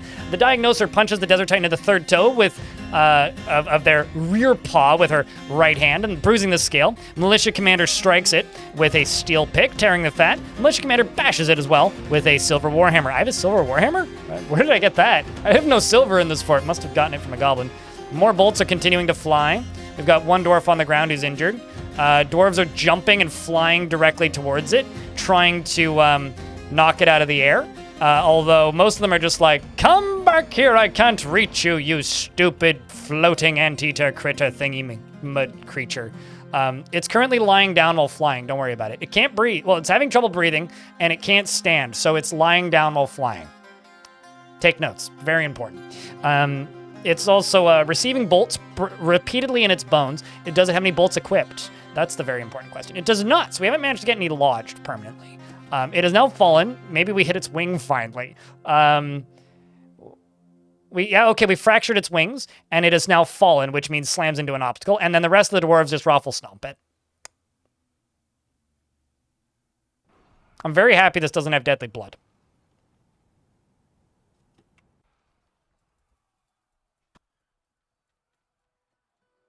This is just like straight up not fair. Whenever a Titan shows up, like this is not fair. Not even close, mate.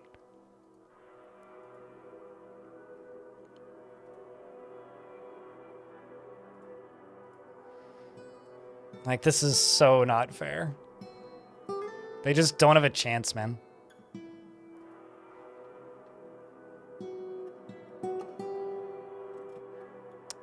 They just don't have a chance. We do have one injured dwarf, Suxul, here, who's quite injured.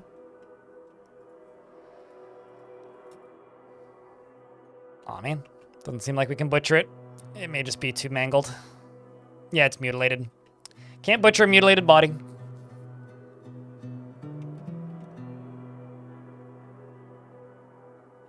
My favorite is when the soldiers run around this way and then jump over to here, because I've seen them do that. Like, I had a goblin come down here, and then a dwarf just, like, vaulted from here over to there and just stabbed him. It's like, get him, boys! Did unfortunately lose a child in that, who was going to go pick up the dead cat, which is admirable and I respect it, but not the brightest move. Unfortunately. So I didn't hear any, scary things happen yet. Which means I actually haven't dug through it. You know, the more I stare at these white hoods made of silk, they look like Assassin's Creed hoods.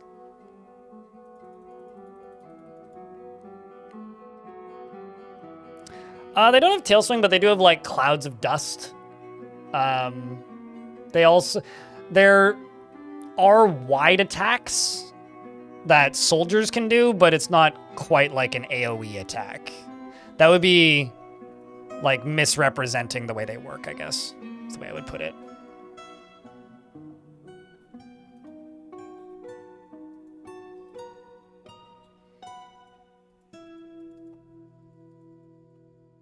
This is adamantine. We have a kitty called Artemis. Does he smell foul?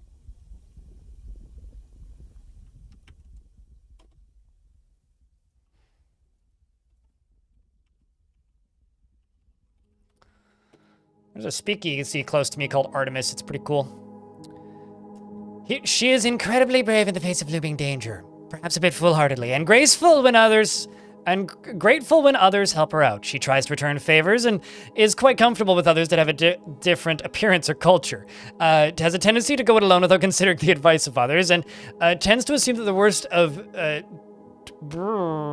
and tends to... Sorry.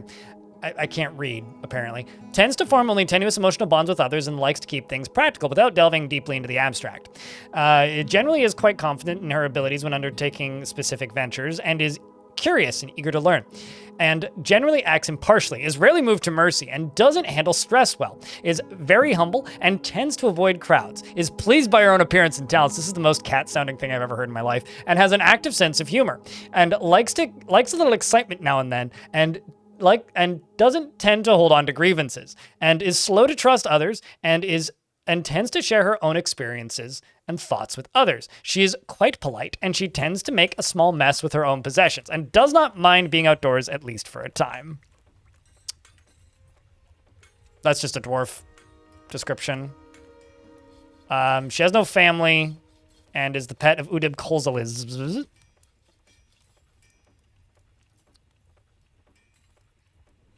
So it's this dwarf's pet cat.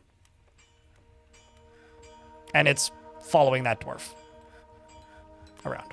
Or no, the dwarf is this cat's pet, rather. Sorry, my bad. I don't want to misrepresent a cat. The cat's truly in charge here.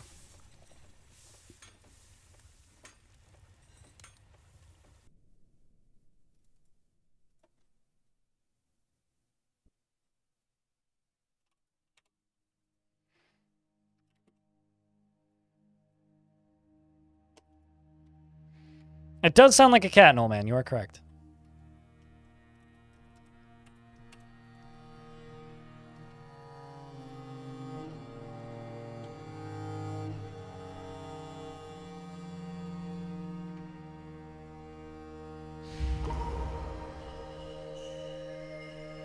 Wait, what? What does the Intelligent Cats mod do? It's not a mod I'm familiar with. Lobster's been taken by a Famood. Are we going to uncage the elephant? We're going to make it into elephant steak. I don't feel like farming livestock in this fort, so... Ah! You get a clothing artifact.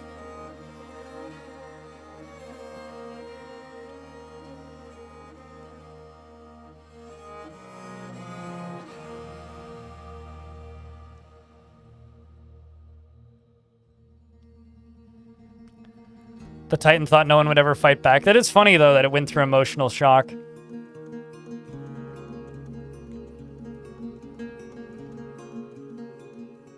But that would also give them needs, wouldn't it? Terrible Wizard? Which would probably be why it makes them sad. Welcome back, Donut. Yeah. Basically, yeah, no, it would give them the same problems as, like, the gremlin in my gremlin video, right? Because it would basically make them into a gremlin, wouldn't it? Because, like, they probably still show up in the pets tab, too. Yeah. I mean... you basically have to make them capable of doing crafts of some sort. Or, like, I wonder if you could make them intelligent, but only give them the same needs as children, where they just play make-believe all the time. Could probably do that. Julian Fox, thank you very much for the Prime. For the 5th month. Juliana Fox. You woke up from a 7-hour nap. Everybody's fucking napping today, and I slept for 6 hours last night. I'm jealous. God damn it. Meanwhile, here, I've been streaming for 9 hours now. Yeah, no, I mean, the legend has it that gremlin still hasn't found his pants. What's really funny is like the first gremlin I managed to get to join a fort ever was zany. They had the personality trait of zany, which simply put makes them be good-humored about not being able to wear pants, which, you know, do with that information what you will, I guess.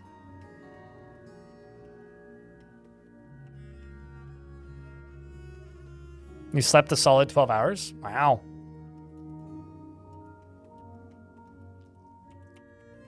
I'm actually going to do something. I'm going to go to right here. I'm going to lock this door. Put another door in here and also lock that one.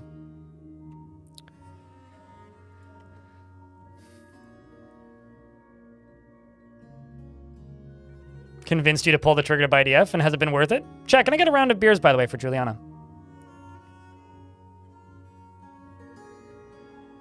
It's, you know, it's fascinating to me, right? Because, like, Krug Smash is the biggest, like, total audience-wise Dwarf Fortress YouTuber. So I'm the second biggest. Although I get more views on my videos most months, like, as a whole. Because that's something I'm gunning for, whereas he just makes money on Patreon, so it doesn't matter so much to him. And I genuinely wonder how many Dwarf Fortress sales are attributed to me. Or how many, like, non-refunds are attributed to me. Because, like, it's a number I think about a lot. Like, I'm sure Dwarf Fortress would have gotten to 1 million sales with or without me. But I do wonder. Maybe it would have taken them an extra 6 weeks.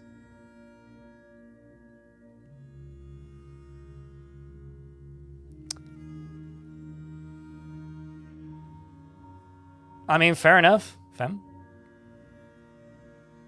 Plus the 3 you bought for friends. Okay, so at least 4. I know it's way higher than that, but...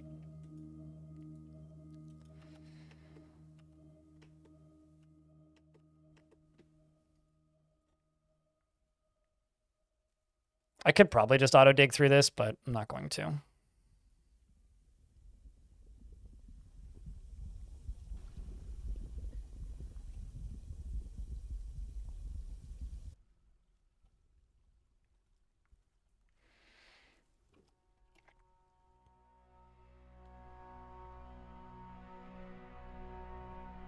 What? I think it's pretentious when it's horribly written. I think it's cool when it's well written. Like if a random bard is carrying around like a masterfully written like tome of their existence, that's awesome. But if it's like the worst book of all time, that's just pretentious.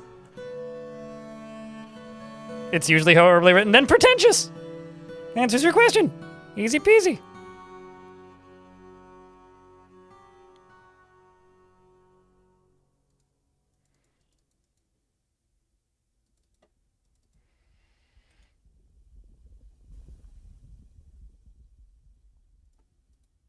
There may be water underneath that. I think there is.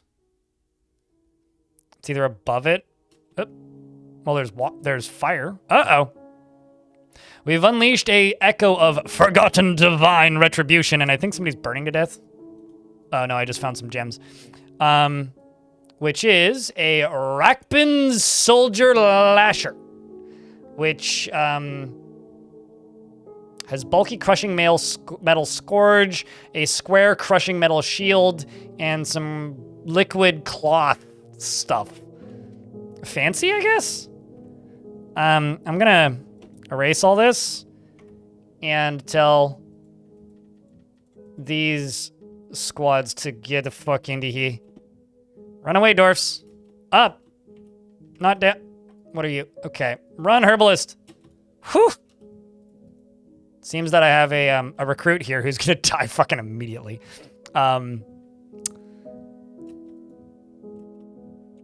Rest in peace. Up above you, we have a wrestler who's decently trained, who's already dropped a spear. But the creature has, in fact, lost the ability to stand. The wrestler is missing a lot, but at least trying.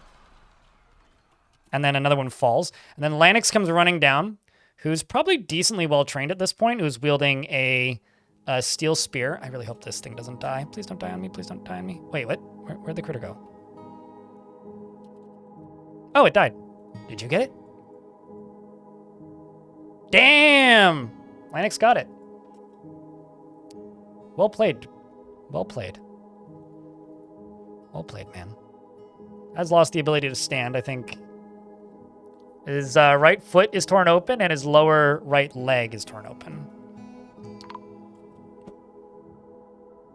And the potash maker was found dead, and so we lost 2 dwarves. But all in all, that could have been a lot worse.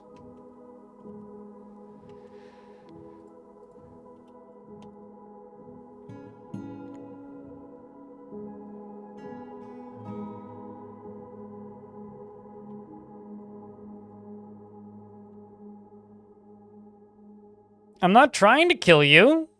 Come on. Why would I try to kill you? If I was trying to kill you, you'd be dead a long time ago. I would be much more efficient at it. This is a long time ago we pillaged this place, and apparently we also looted treasure. Okay.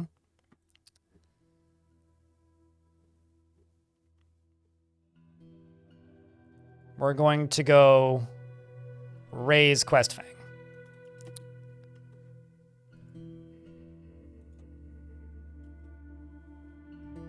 Deep space, what up, dude? We are deep in this space.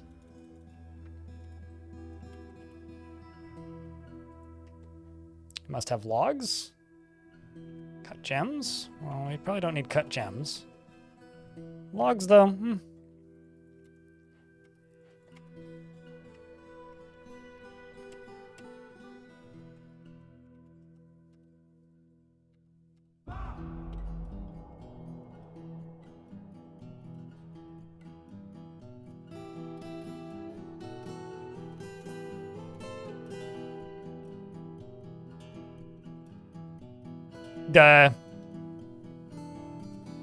Okay, that's just a hood. I wasn't looking at the population. Did somebody just get lavaed? I see a pick. Odds are pretty good someone got lavaed. What a lavable situation.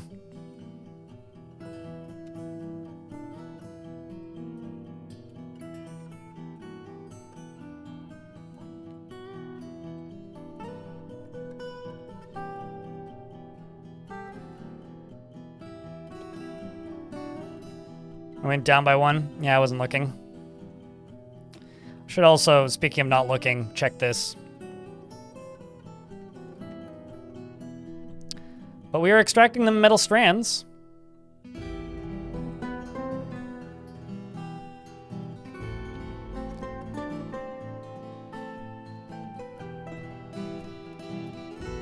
I'm going to go here and make wafers, which is adamantine. Which is adamantine strands is greater than 3. Do 1. We'll just check it every day.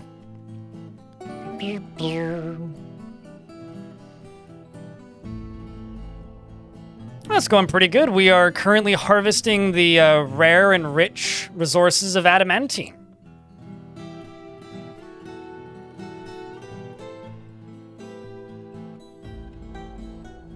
That is what we are doing.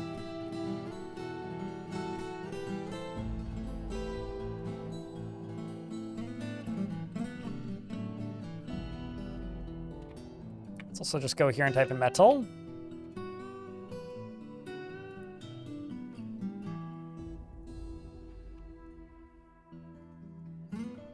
Including that. Melt these. Okay. To grow it up, adamantine? Yes. Correct.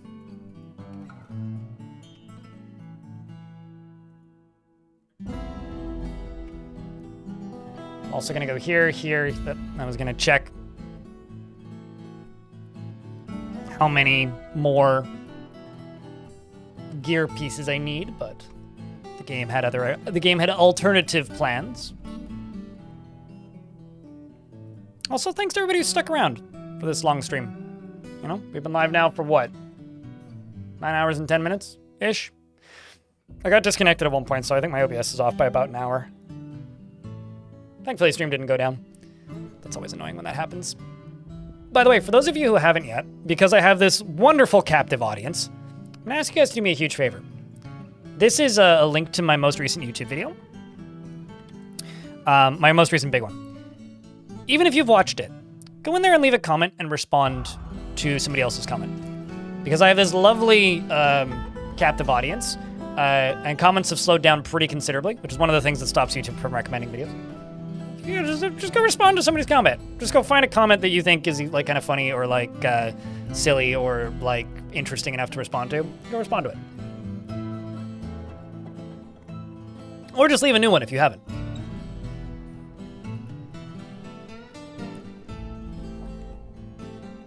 Also, macaroni and cheese. I could go for some macaroni and cheese. I really could.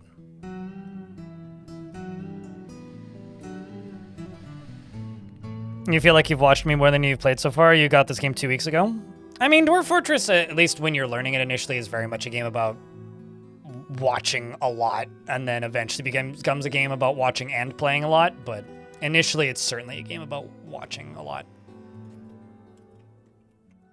God damn it, more darkness.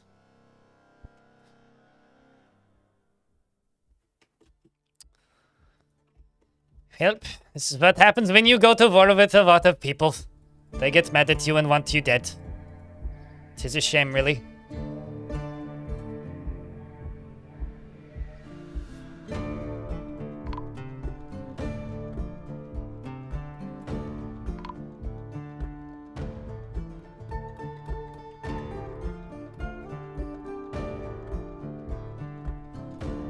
Uh-oh. Dwarf, you may want to go the other way. Oh, I see. There's a bunch of you, actually.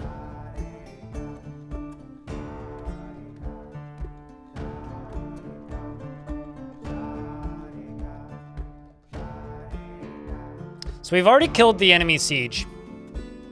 I didn't even see it happen. I just had dwarves on the surface and they just went and fucking murdered them. Yep. One of my dwarves apparently has been missing for a week. That's probably one of the ones that died in the mines. Liked, commented, and replied 2x. Thank you much.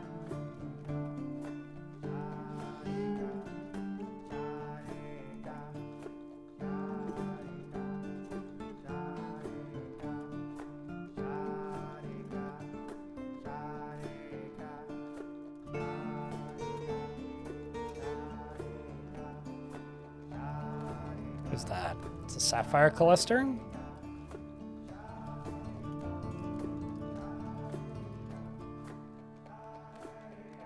Man, wish I had more water. I could just dump on things.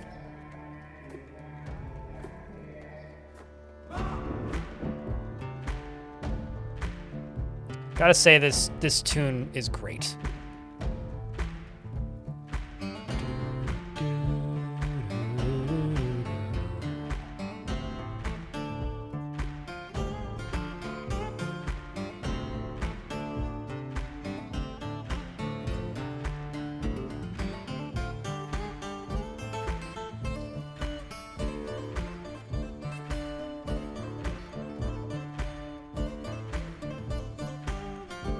Oh, I see. They're just moving them over there.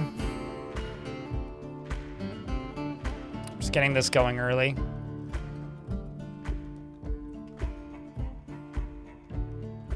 You know, actually, I'll just set up 2 of these jobs manually and then just let them queue it up there on their own.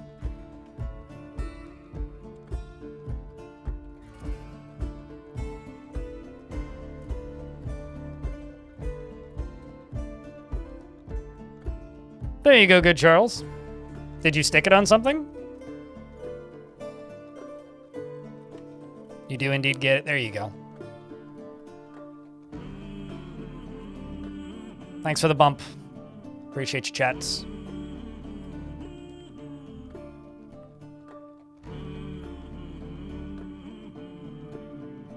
Yeah, that is true. Some dwarves argue with people too much, Sword Death in YouTube chat. Makes them become an active issue. Lobster the Weaver has created Ethereal Mesdum, bulky llama wool right glove. Cool. I kind of don't care because it's bulky, but...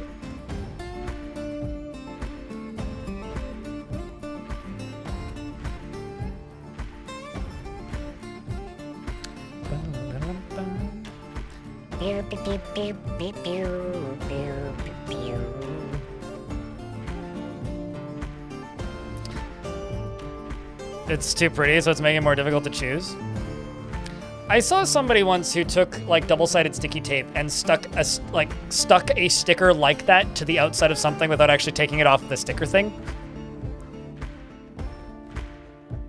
It literally is a forklift certified joke, Lee Russell. Because a friend of mine never shuts up about forklift certification memes. And then over here, we decided to be silly. And so, whoops. Hold on, I need to like tab out to do this properly.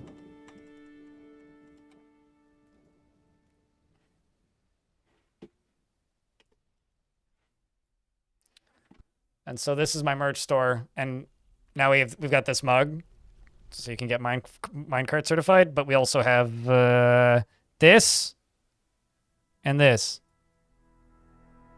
See, don't worry, I'm minecart certified. It's fine.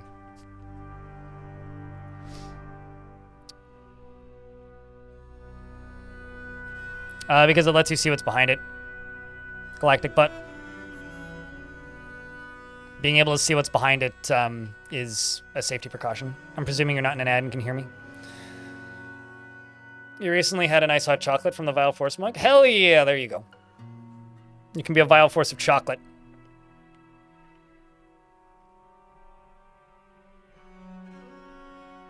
Your primary water bottle has changed? I think, like, I'm impressed, because, like, this is mine. Well, you can be very unimpressed just like this dwarf. But this is mine. This has gone camping multiple times. It's gone backpacking. It's sat in snow. It's, like... It's been put through a dishwasher, and, like, it's still, like, stuck to this water bottle, which is impressive to me. Yeah, okay, you did get the ad. Are you through it now? I'm waiting for the ads to be done, but I'll just wait the extra 20 seconds. But Nutty's got it. I mean, it's pretty visually obvious, so we'll just wait until this dwarf does this thing.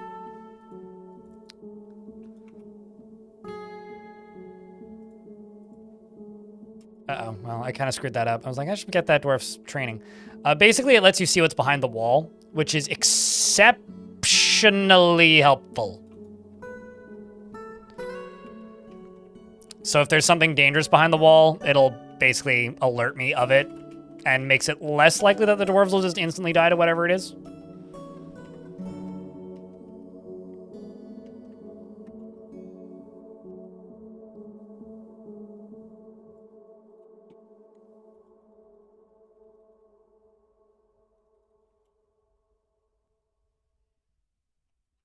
You know, actually, I've got an idea.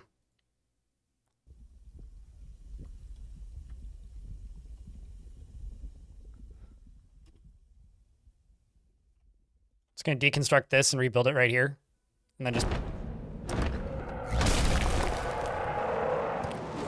Oh yeah, that might be a problem. The were lizard Holy Jewel Istral Mestrak the Mupal has come. A large lizard twisted into humanoid format. Its eyes glow blue, and its black scales are round and far apart. Well, now we're about to get a real good stress test of the strength of my dwarves. Thankfully, it's very far away from the fort.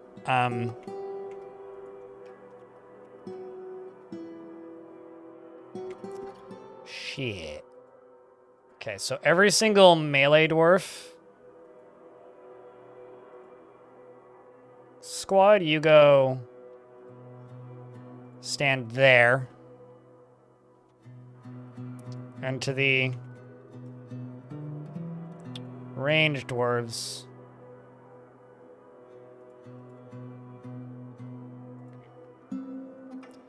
You go stand here.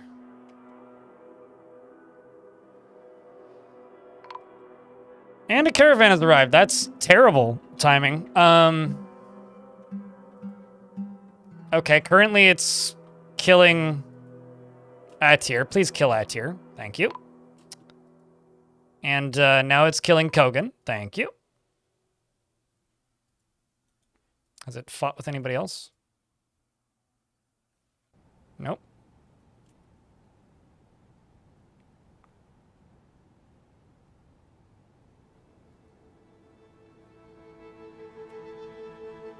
Now it's gonna kill this dwarf. It's 3. I'm just hoping it gets firing squatted. Okay. Miss, miss, miss. Strikes, miss. Okay, how about you? Fine. Okay, so far so good. Strikes, but it was blocked. Gets bashed. Bites the mace dwarf in the lower body, but the attack was deflected by the iron grease. He's fine. Fine. Fine. Survived. Militia captain bashes a jewel in the tail with a warhammer. Holy Jewel says, I've been injured badly. There is no hope. Attacks the mace dwarf, but he jumps away. Force twists the arm. They say, I was attacked. You will know my ferocity. Strikes, but it was blocked. Was bashed, which bruised the muscle. Pulls the neck.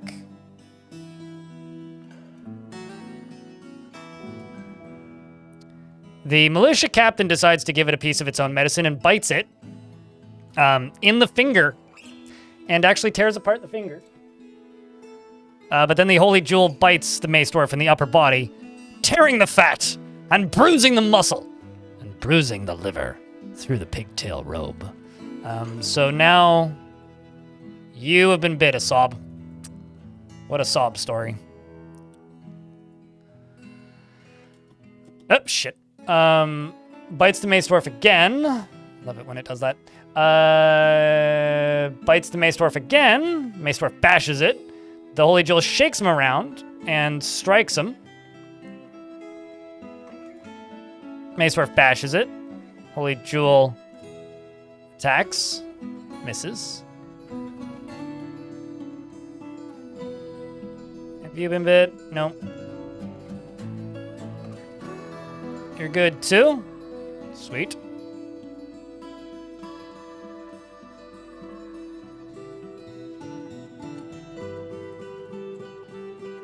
Cures the werebeast, wouldn't that be wonderful?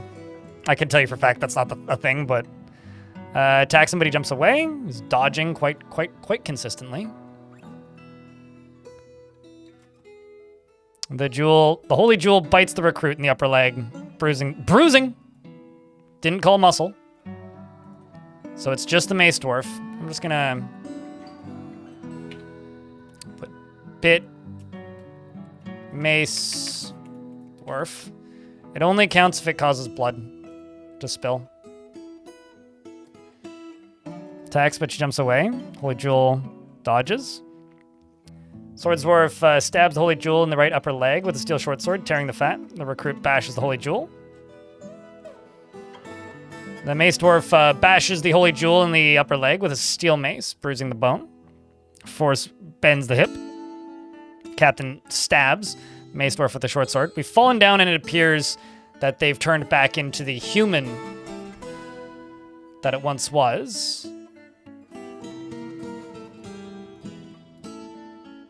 Oh, interesting. They're a former member of the Geared Kingdom. The Geared Kingdom is one of the factions that the slaves that we freed that are in my fort came from. And the Coalition of Waxing is the group that they came from, specifically. And you can die now, human. So that mace dwarf...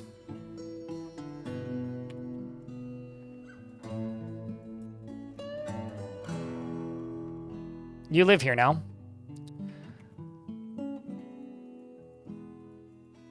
We'll figure out what to do with you in time, but for right now, you live here. What squad are you in?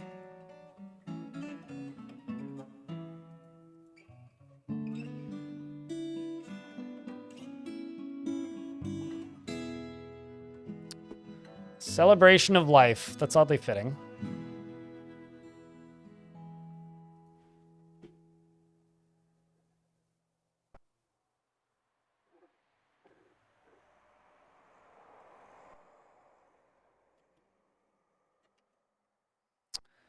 So I'm just going to rename you to... We're going to do that. They get a lot of combat buffs. I'm going to put in granite walls.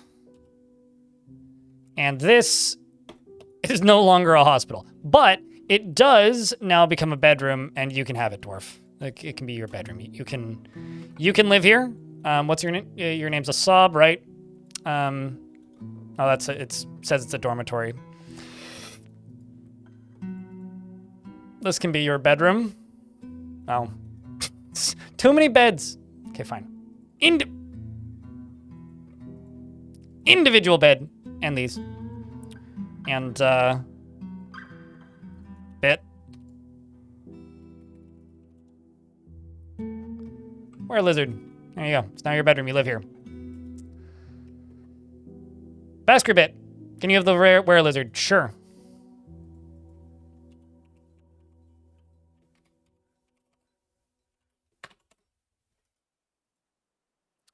He is deliberately cruel to those unfortunate enough to be subject to his sadism. We'll have to figure out how to use him for something. He is disturbed by this as someone who dislikes those that seek to acquire power over others. He becomes completely hopeless in stressful situations, and he does not enjoy participating in physical confrontations. He works to square his natural tendency with his respect of martial prowess, and he does not find most jokes humorous. He relies on the advice of others during decision-making, and he tends to be a bit stubborn in changing his mind about things. He tries to keep things orderly, and he doesn't mind wearing something special now and again. He tends to avoid crowds and occasionally overindulges and needs alcohol to get through the working day. Dreams of creating a great work of art and personally views any show of emotion as offensive.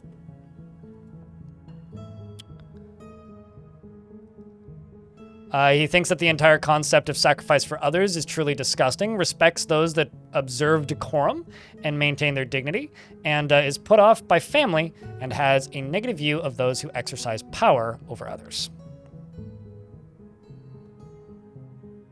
Hi, Suited Giraffe. How are you?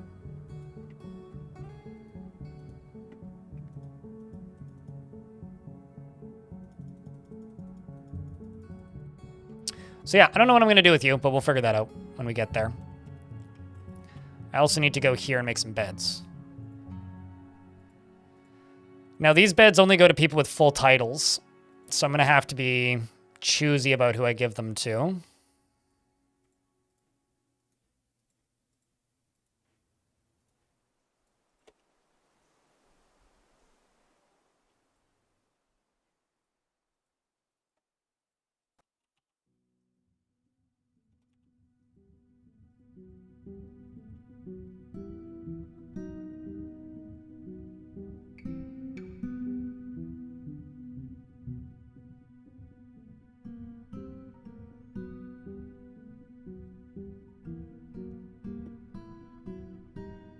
So this is going to do this, this is going to do this, this is going to do this. I know for a fact I have a couple of dwarves who've earned bedrooms, so I should just do this.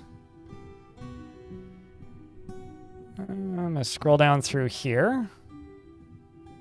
Earning a title means they'll have a much longer name than normal.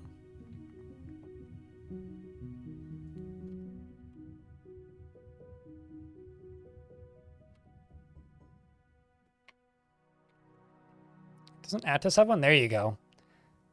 Attis has one.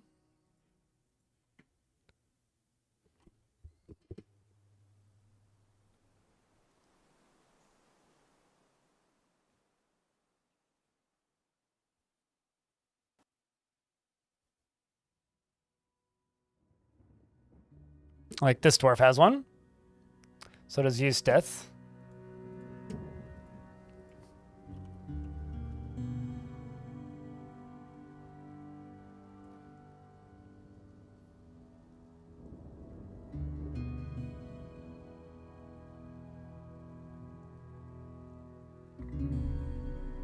Cthulhu Crafting has one.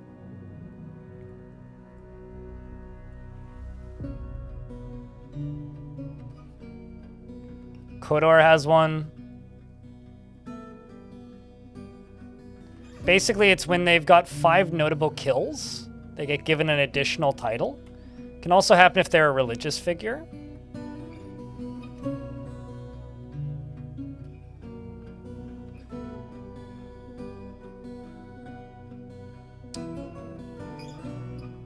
But it also usually means that they're going to be way more upset. I'm also going to give one to my broker.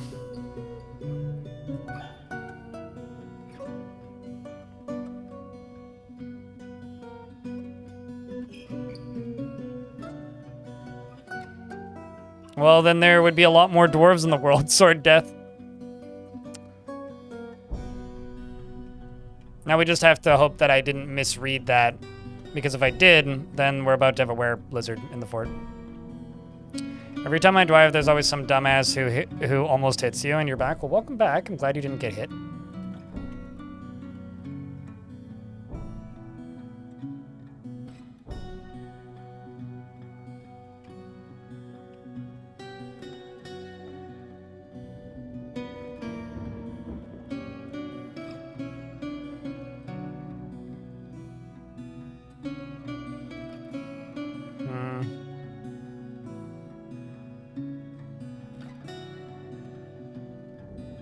Although this was the thing I was going to do. This was how I was going to do this. This was how I was going to do this. You go here. Material doesn't matter so much.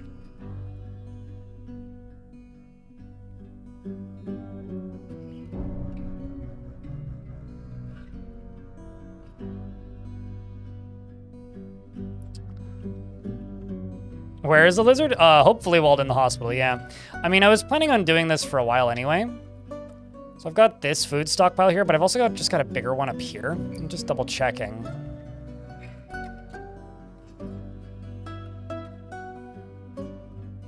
I'm just gonna get rid of this one. Just move it all up here. And I'm gonna get rid of this because I got plenty more of these. I'm also gonna get rid of this because I got more of these. Specifically, I got more up here. And this is just going to become my hospital now.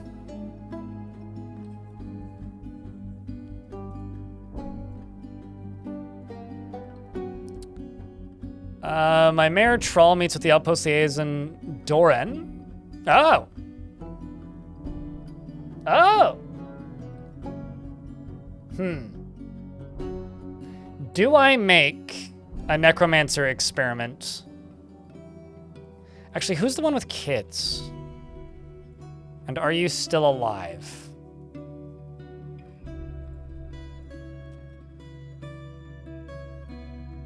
It is Alex. Mayhaps we make Alex. This Dwarf McDwarfface is dead. Are all of your kids dead? Oh no.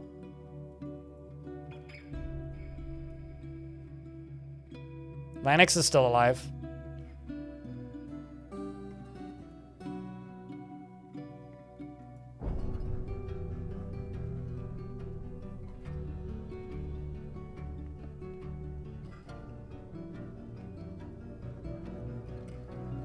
No, I don't min-max moods like that, Sword Death. Welcome back, Nogrim. If you refresh, you'll get a sub notification. But you just like shut my brain off for a second by saying Friday, because it's Thursday here. Tomorrow's Friday. I will be streaming tomorrow too. But that made my head short circuit for a second. Chat,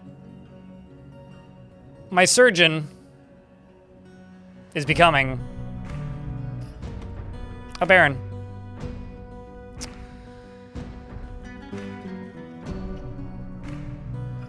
They have a need for armor, which is expected.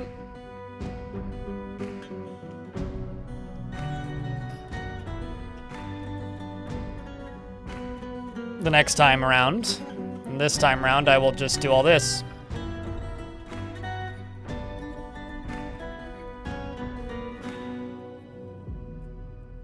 Got a couple shoes and socks.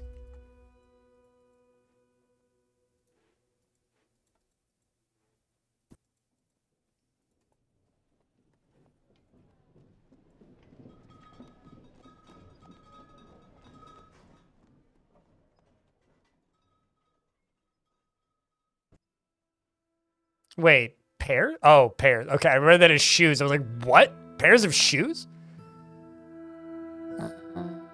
Okay.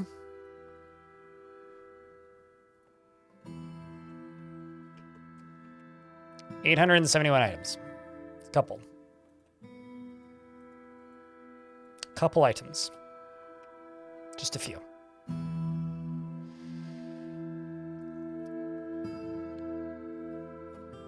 So I actually need to move the trade depot over here. Or I need to put it like up here somewhere. Or I need to put it over here somewhere. I like the idea of putting it back here. That's where it started. We shall finish it there. Ooh. Why am I tempted to make it out of rusted metal? Why am I tempted to do that? That's a...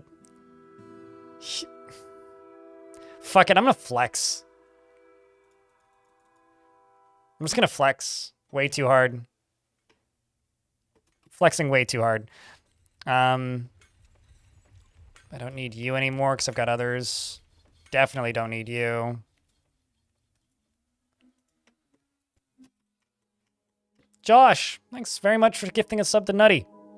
Welcome back, Nutty. That's actually your 1 year resub. Cheers, mate.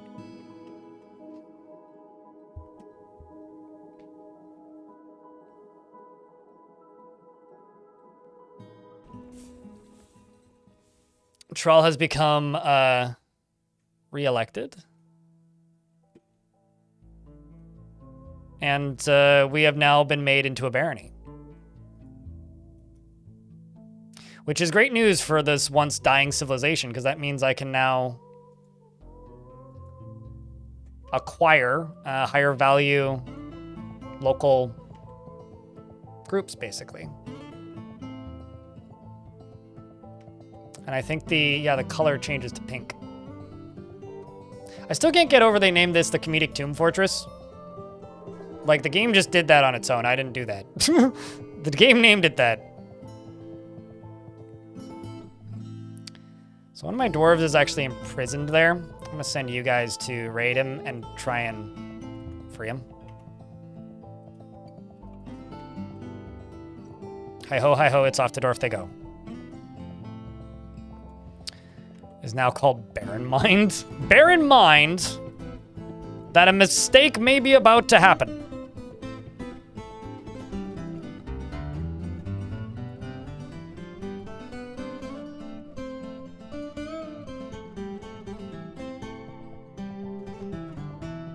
So I'm moving my hospital here because it's actually really convenient.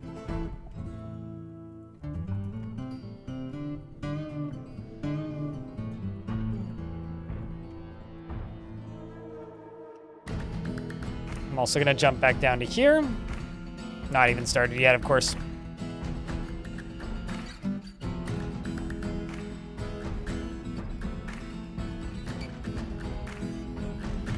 It will be fine. I'm a little worried about this were creature situation. I'm not gonna lie. I'm actually quite worried about it. Because it wouldn't be the first time I've misread that, so.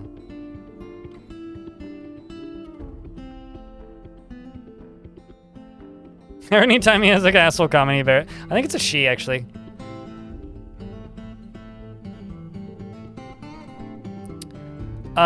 Sword Death 987 in YouTube chat asks, if you cook all of your meals to excellent or greater quality, will it fulfill the need for a good meal regardless of whether dwarves like or dislike the materials in it? Yes, that was changed in version 47. The last version of version 47, they changed it so that just a high quality meal satisfies that need instead of very specific materials, because like the game, like if a dwarf says that they prefer to eat alpaca, they don't prefer to eat alpaca. They prefer to eat alpaca spleens specifically, but the game doesn't tell you that. And never has. And because of that, it's kind of such a fucked up system to actually try and work within. The developers were like, well, this is dumb. Let's try and make this less bad. So to make it better for people's sanity, they changed it to that.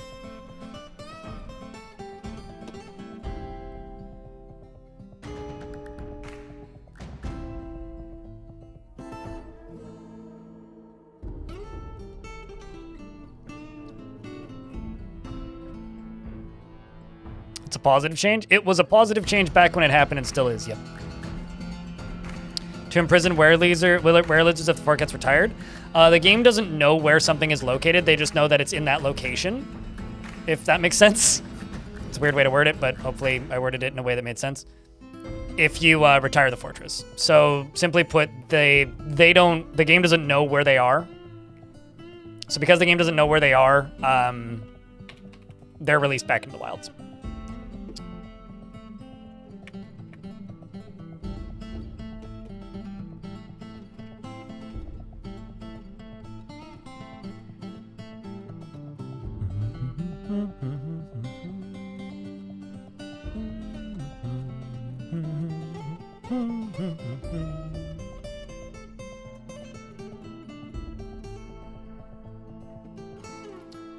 We have surpassed the daily minimum by $12, by the way. So I'm probably below minimum wage today, but that's okay. Just gotta say thanks again, Chad, for letting me do this job.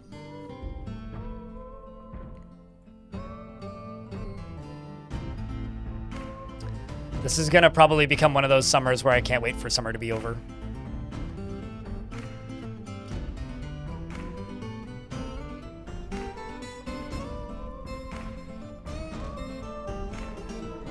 A bunch of milk, but also a bunch of wine and ale and beer.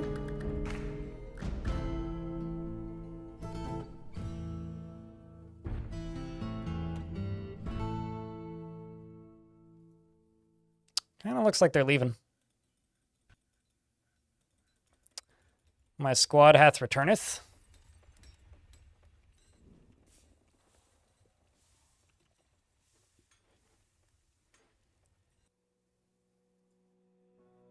We went out to raise Questfang. Let's see if we did that successfully. Attis led the attack. Attis outmatched the elf with a cunning plan. You have a cyclops in your fortress living in a cage, sad in a sad room surrounded by windows so your queen can see him. In there being sad, you had retired an unretired fortress and he was still in the room. That's because he was, oh, but he was no longer in the cage. Yeah, absolutely. They looted treasure and then rampaged throughout it. So they torched the first location and then they go to the second one. They snuck in undetected. Was I able to free those dwarves? The Abyssal Torch freed the human Ume. No wool alive. Oh, that's a new one. We freed somebody new that I didn't know. And the dwarf Zulban, Theaterlands, which may actually be that dwarf that was super pissed that I specifically got rid of. Now I actually can't remember. But, let's try that again. What else can we get? Well, we freed some human I haven't seen before.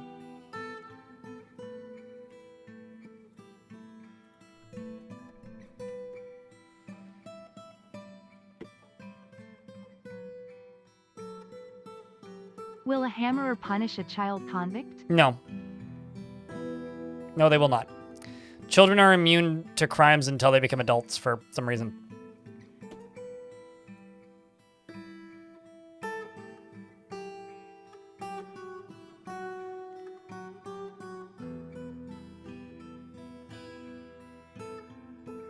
You're a spring and fall person? I'm a winter fall person. Dumad, the merchant's been found dead. But, oh, did my bear kill him? Yeah. Yeah. At least they gave me barony. Well. Gosh darn it. I wasn't able to get rid of any of the stuff in here. What a shame. Because they keep tantruming. If you expel their parents, that'll get rid of them.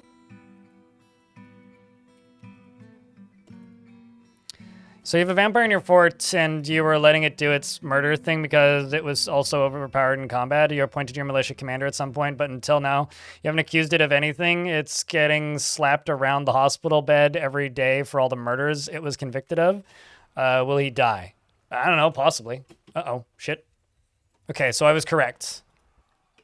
As far as the were creature goes, it was just the one. Sorry, Kogan.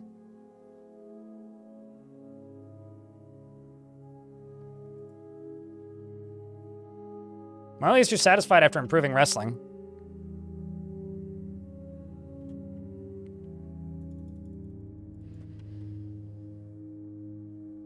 But the thing you need to know about vampires is they're a lot more hardy than dwarves because they're immortal. So they get a bunch of like toughness bonuses and regen bonuses. So it's very likely they will heal.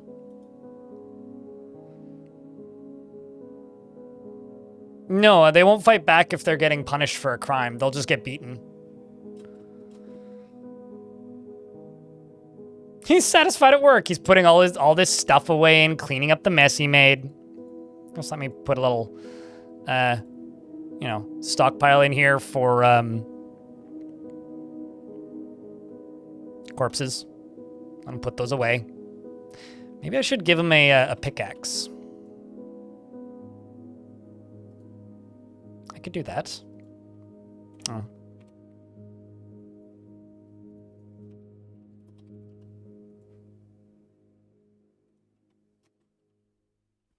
Also need to go up here and type in wafers. Got 2 adamantine wafers.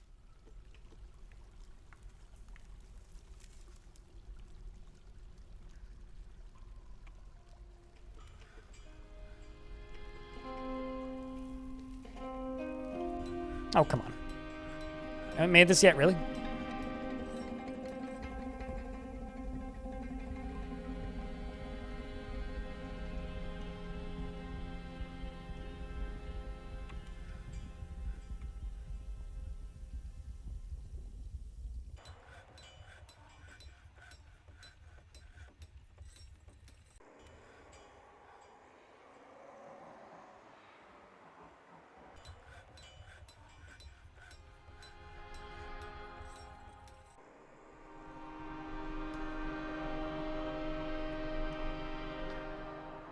Does he even know he's aware of the lizard? I don't actually know if they are aware of it. I don't think so, generally. That's kind of the usual feeling, is that they're not aware of it.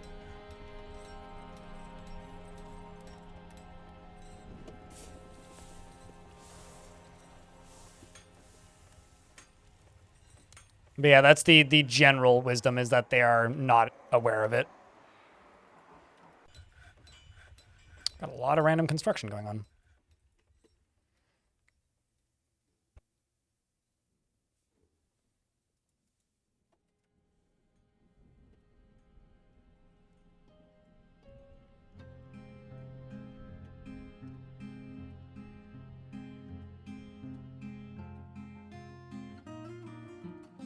Let's just make cheese, because I've got a bunch of random milk barrels, of which I have acquired over time.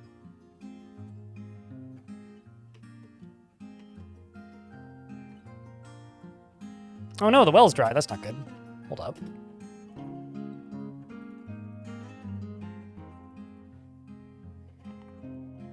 I feel like a lot of humans in the real world aren't aware they're alive sometimes. I mean, I can tell you I'm not aware I'm alive sometimes.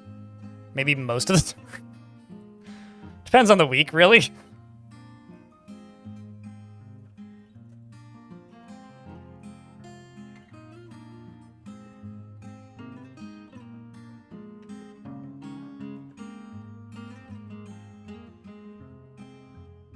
Feels like you're living amongst a bunch of zombies. That might say more about you than other people, but I'm not going to dig into that one too deep.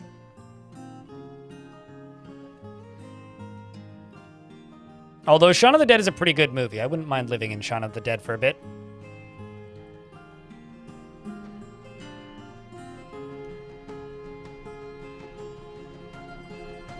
You know, people have made that joke, that particular joke, Kage Jedi as long as I've been alive, and I've always just gone, no, never been there. I guess I'm just that woke. There you go.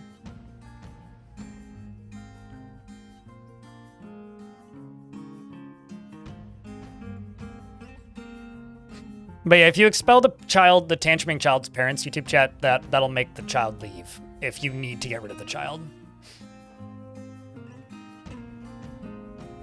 I fucking hate that term so much, Crystal Golem. There's two things that irritate me nonstop about humanity. Number one is thinking that aliens built the pyramids. It's fun to joke about, but it discounts human, like, intelligence and ingenuity. I think that we should be, like, promoting having empathy towards other people and, like, realizing that other people are imperfect creatures and we need to do our best to understand and work alongside of other humans. And referring to people as NPCs is the most fucking disgusting thing you can say about another person. It's fucking gross. I hate it so much. Like, I get why people say that and where the, like, reference comes from and, like, how people come to that way of talking. But it is, I genuinely, from the bottom of my heart, find it fucking disgusting.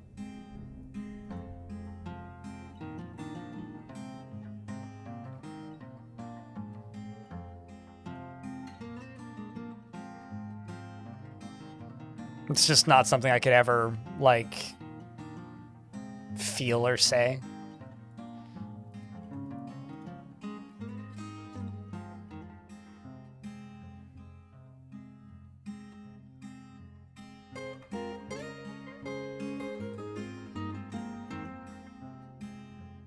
I mean, YouTube gang needs to, like, quadruple. Okay, so to be completely clear with you, Clino, I make about $100 a month off of YouTube gang, which is like a 20th of my mortgage, whereas Twitch pays my mortgage and then some. So rise up, they got a long way to rise, mate. But anyway, hi Clino, how are you?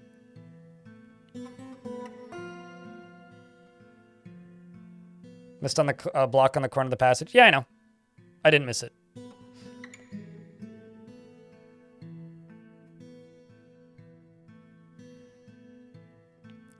I think that shows, like I said sort of slyly about somebody else earlier, Shy, I think that says more about you than it does about other people. Like, truthfully.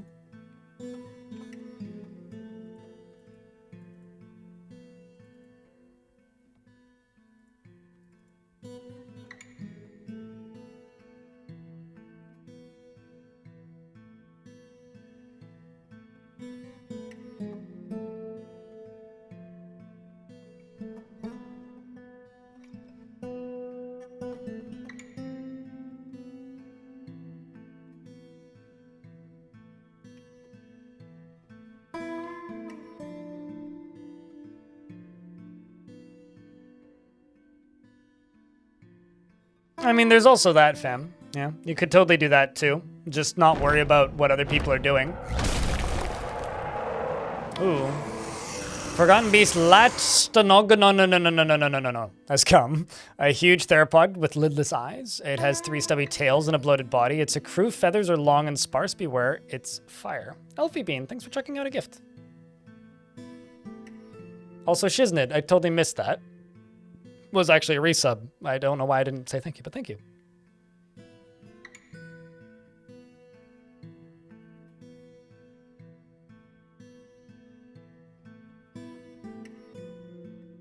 I think that there is something that is deeply wrong with the internet as a place that people interact with people.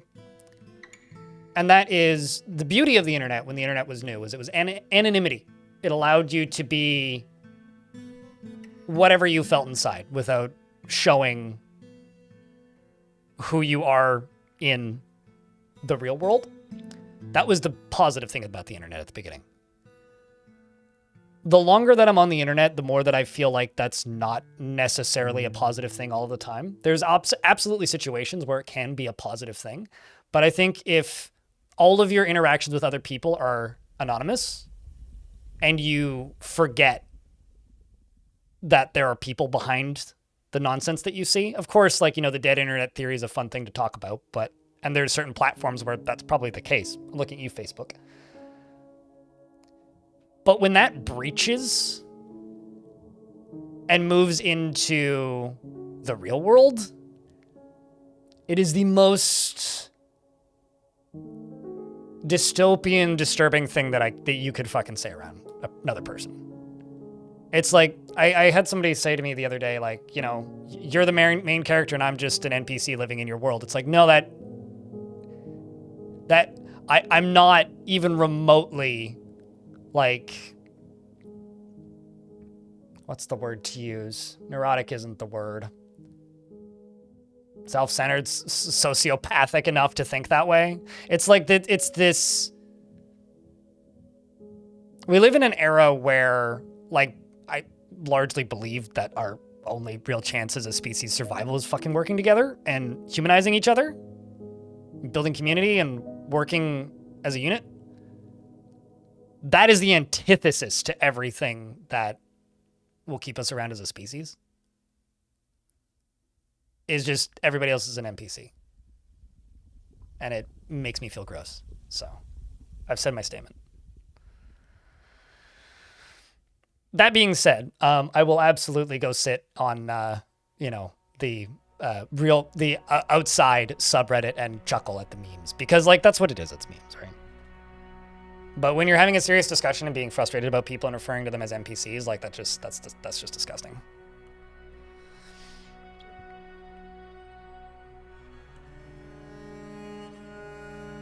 People forgetting that there are humans behind those screen names and then start treating real humans. Like, if you treat every interaction you have with a person on the internet like a person, the internet becomes a lot less stressful. Because, like, if someone's just being a belligerent twit, you go, oh, you're just being a belligerent twit, and you move on with your day. But anyway, this Forgotten Beast has fire. It hot. And where is it? Okay, well, it can get to me, so we should fight it. What? Oh, there it is. Lat Gilmine. Any relation to Yves Guillemot?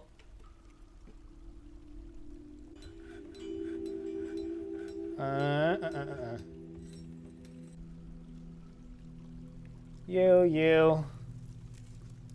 And you.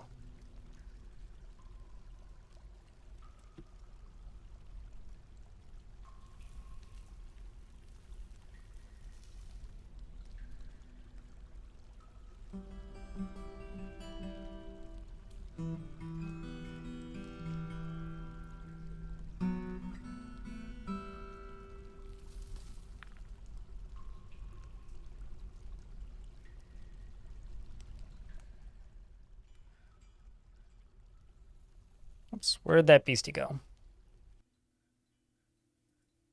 Nope, not you. Nope, clicked the wrong one twice. This thing. I've taken over a few, Blazing.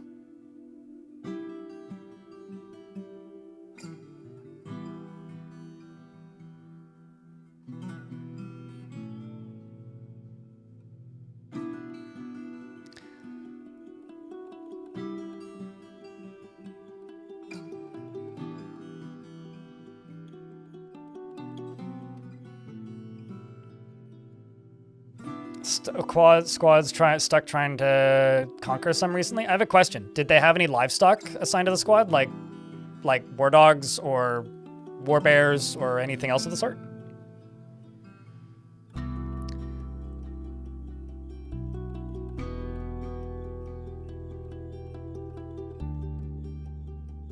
Because if so, is that squad, or is that war animal in that squad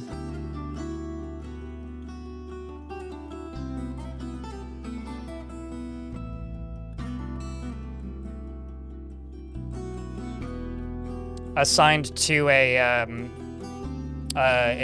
what's it called? A pen pasture. because that will break it. Uh-oh. Well, rip this dwarf.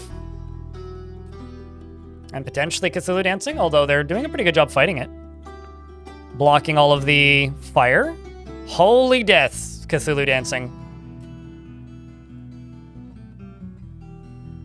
This dwarf put out the fire of the creature on him, and then got launched and died in one of the most dramatic deaths I think I've ever seen. Holy hell. That's intense, man. I really hope that that fire doesn't jump the bridge. Somebody's shooting bolts at it and missing repeatedly, but managed to wind it, actually. Who? What? Oh, well. Rest in peace to you too, Toulon. Thankfully, most of the bears are dead. Josh. And the reason I say thankfully is because they kept fighting with my traders because they're technically part of a different faction and can't join my faction fully. But no, the original adventurer bears are all dead. The creature's bleeding heavily and immediately sets this dwarf down here on fire. But thankfully that dwarf has rum, so there's a chance, and also there's mist coming down, so there's a chance they could be put out.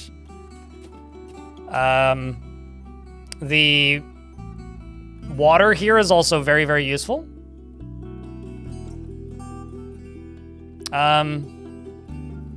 Beer 2. There you go.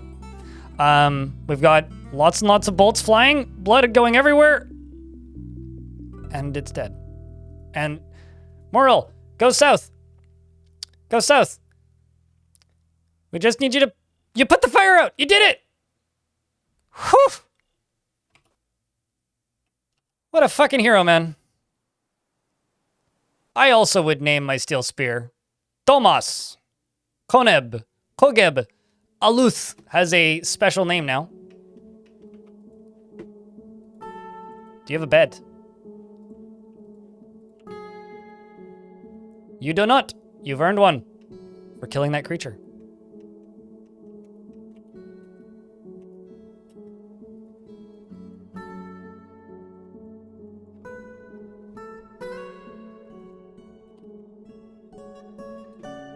What a fight, man.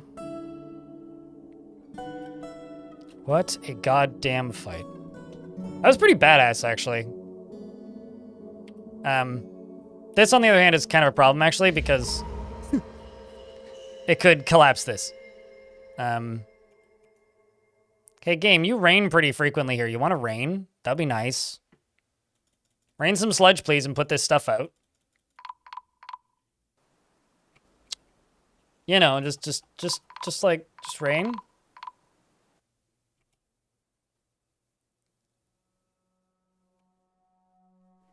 Thankfully, like, it doesn't seem to be burning the tops of the trees, which is actually really helpful.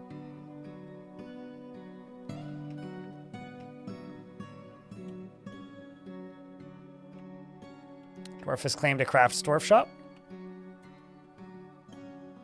Because an artifact just started. Just making sure this doesn't put any holes in here. That's all I'm making sure.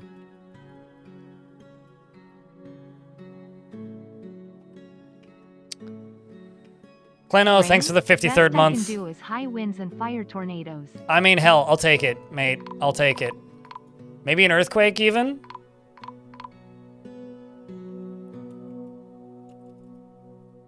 I was relatively on time with Future of the Fortress this month.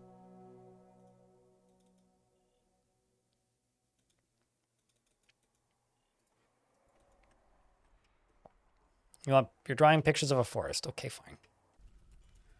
I'll go remove the forest for you. Ah, Cthulhu.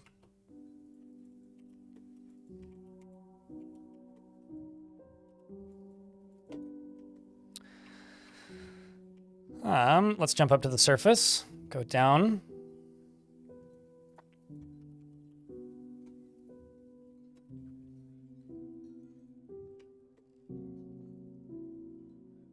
I'm still wishing it would rain more vomit. That would actually be really nice right now.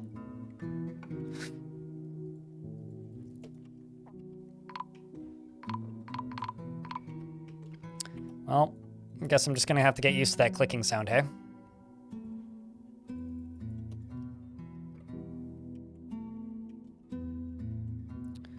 You down here, we'll give this a pump.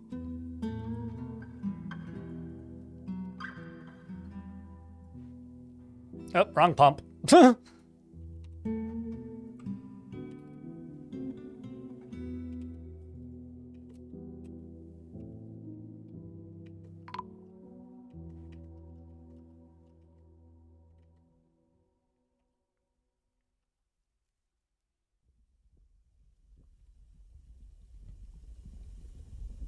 Why nobody pump?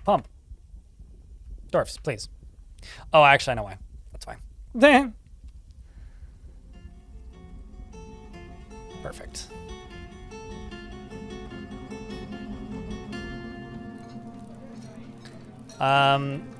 Over here, I'm going to keep that. You up here are going to become a hospital.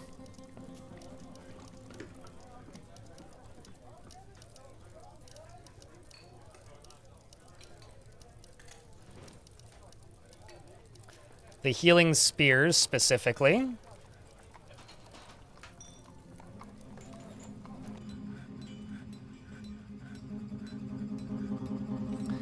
Let's do iron table, iron chain, and traction bench. We'll do 10. We'll also do some more beds. Let him get to it. Is it a stomach biome? Sure, we'll go with that. Also, Toulon. It's actually just a haunted bedroom. Well, bedroom? Biome. Words.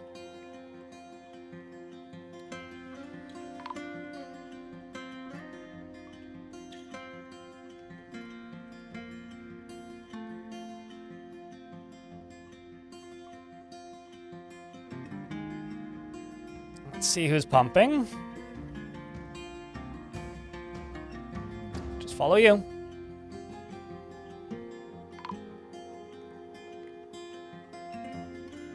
Sunshine, blue skies. It's fine. It's all through now. Oh, hey, we found Cthulhu Dancing Dead. It's also kind of interesting in its own way. Wonder if there was something left of him that we could bury.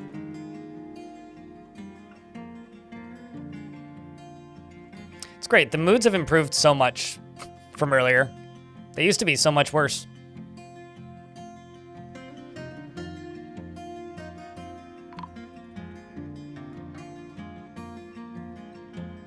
Well, at the very least, we're getting to a point now where we can put this thing out periodically.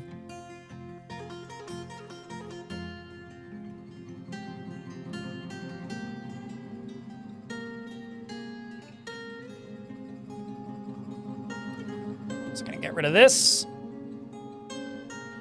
And then go down into here and smooth and fortify. And it continues.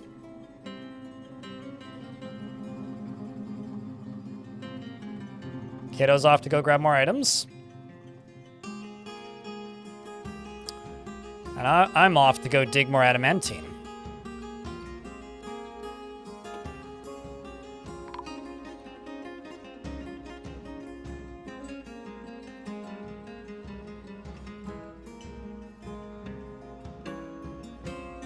For a second there, you thought that Zakantarn added pocket dimensions? Oh, if only.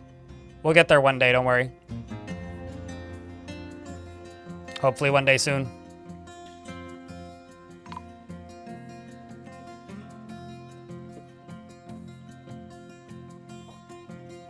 Can't come soon enough, honestly.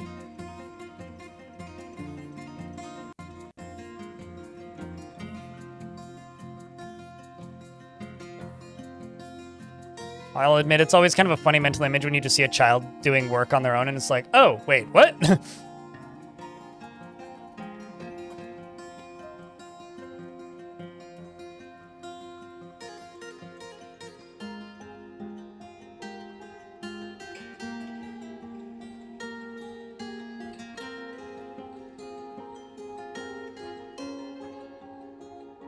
Deep within this place, we've uncovered what must be a treasure of the gods, and it's a jagged bright metal mace, which I'm sure it looks really cool, but if only we could see it.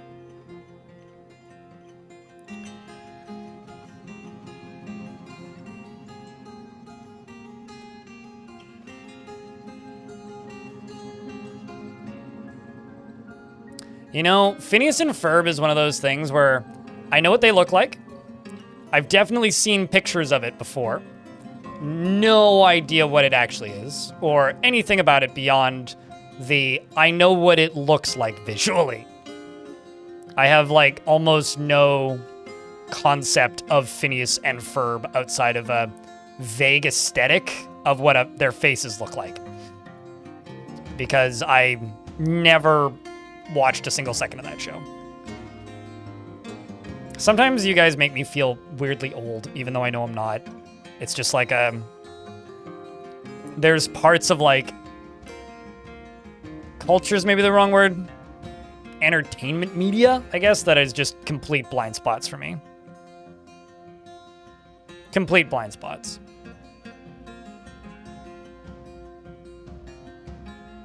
Let's just dig through that. Also dig through these. Okay, cool. We're good to go. We're good to go. And here comes some water.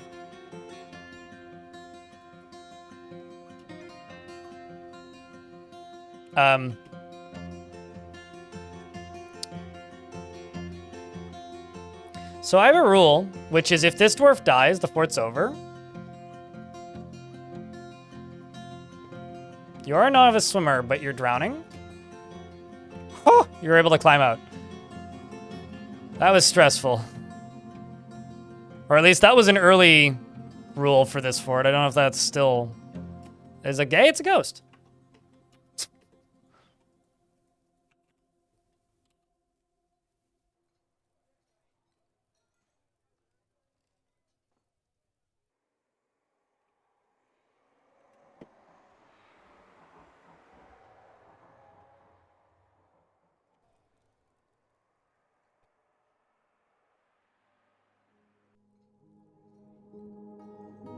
That would in fact have been a time of all time if that dwarf died.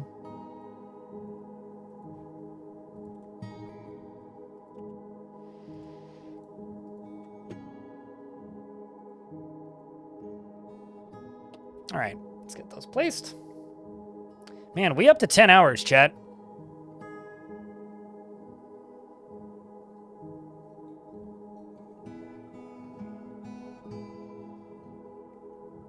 I wish it would rain. I mean, sure, fair enough. I still listen to FM radio every morning, and sometimes I listen to AM radio, so I have old man hobbies, I guess, that, like, I just kind of inherited the vibe.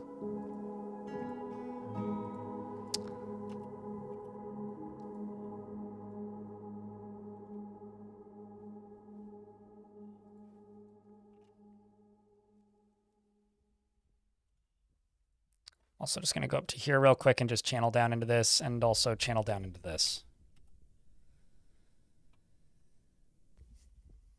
Because it's getting late here. You're off to bed? Yeah, I kind of need some food soon. But let's see if we can finish getting out one layer of adamantine. Because honestly, we've made some really good progress into the adamantine frontier. What do you think, folks? I may also just end up playing this fort tomorrow. I kind of just want to. I'm having a lot of fun with this fort. I hope you guys have been as entertained by me as I have been by playing it.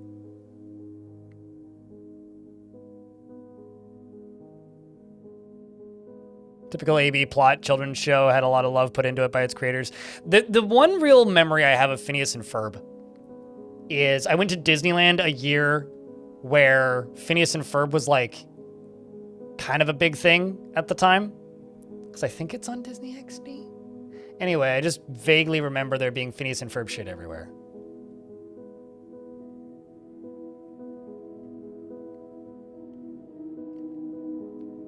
You hate ads so much? Oh, I listen to the CBC. There's no ads on the CBC. Like truly, I listen to CBC Talk Radio and CBC Music.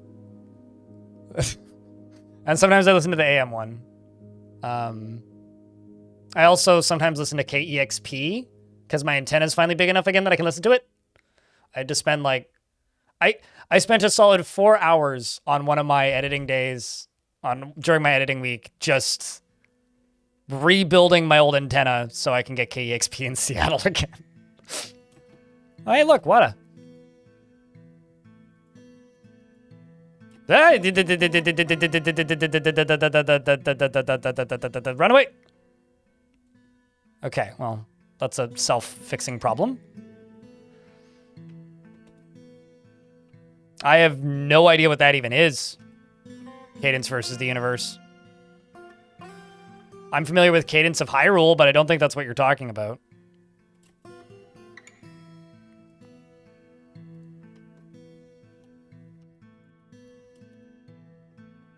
What are you trying to do, Dwarf? I'm just gonna get rid of that, because you clearly are having a meltdown.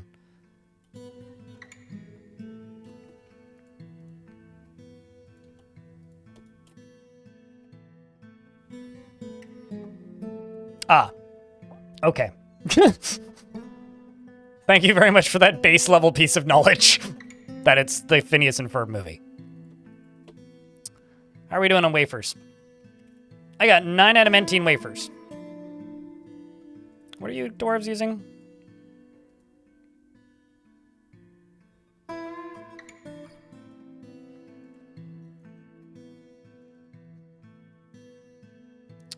I'm gonna do adamantine shields.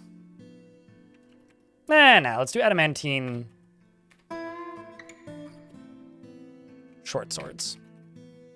We're just gonna do 10.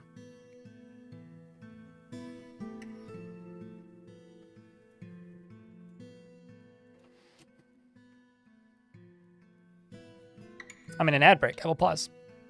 Aren't they all available via the internet? Just because things are available via the internet doesn't mean that I have any interest in actually going out and watching it.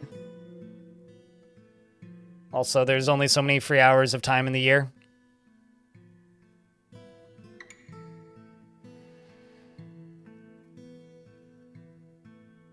Sure, Brian, I'll check in.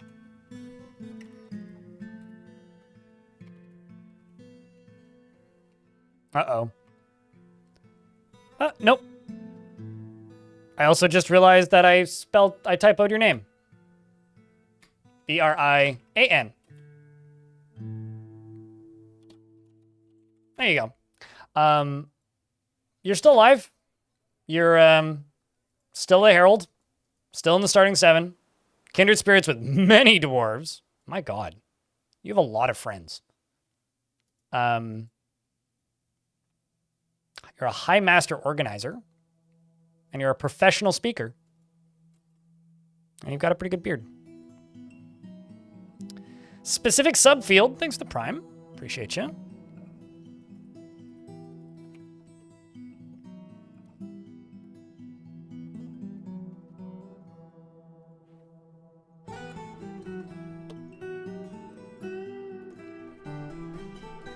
Oh, sure, but like, where's the fun in that? Like, for me, half of the fun of it is that I've built, you know... Oh, shit, are you a married couple? Glitter Thruckus is the spouse of, Lupagus.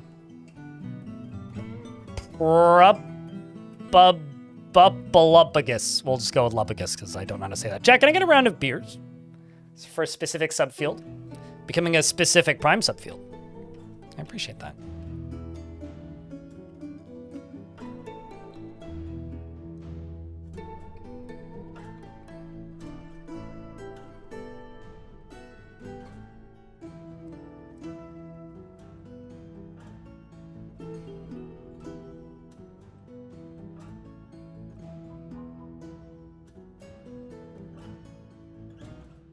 First time catching the stream. So much of your content has brought your forts to greater heights. Happy to help, dude.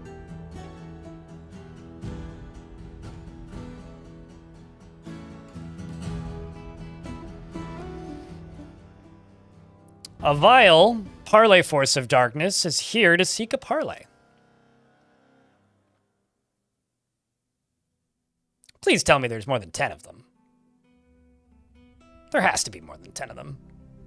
Is that really all you got?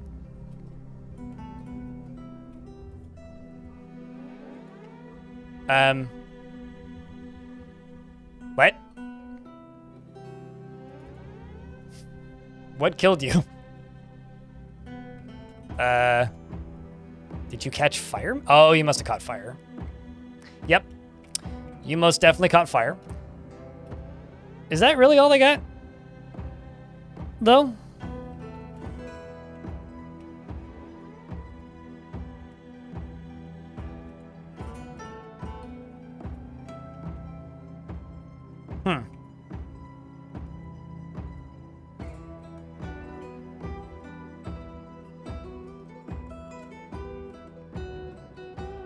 Fire melts, man.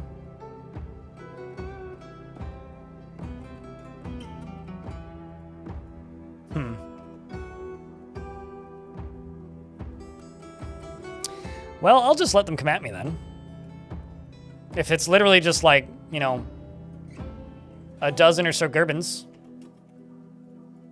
Because, like, really, what are they gonna do? Yell at me?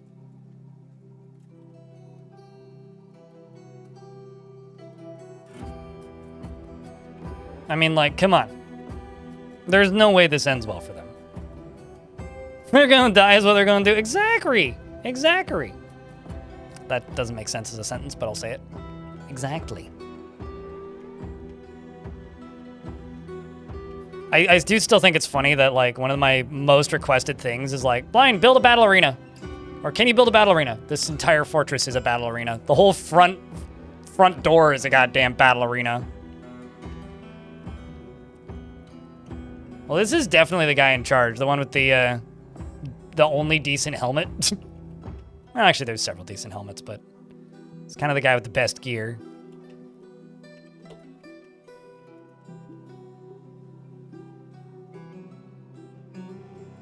As all front doors should be. Just like a wrestling match space. What, in this area? Metalhead Unleashed? Like, as in covered in this nauseating filth? Should just eat 2 cups of it a day. It's good for you.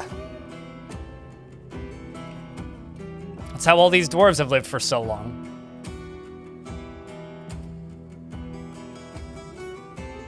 Oh, they probably just can't make it to this. Yeah, okay, hold on. Let me just fix this.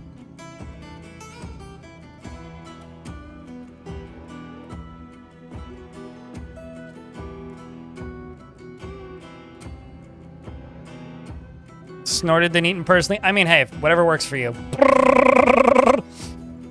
There's something about this that ain't gonna get any old anytime soon. These goblins just hear like a ruckus going down, like just around the corner, and they're like, what's going on? Holy shit! There's just like a cloud fills the air, and they're just like, ah! The thunderous roars of their battle cry. Like, what even are you gonna do? Like, they don't stand a chance.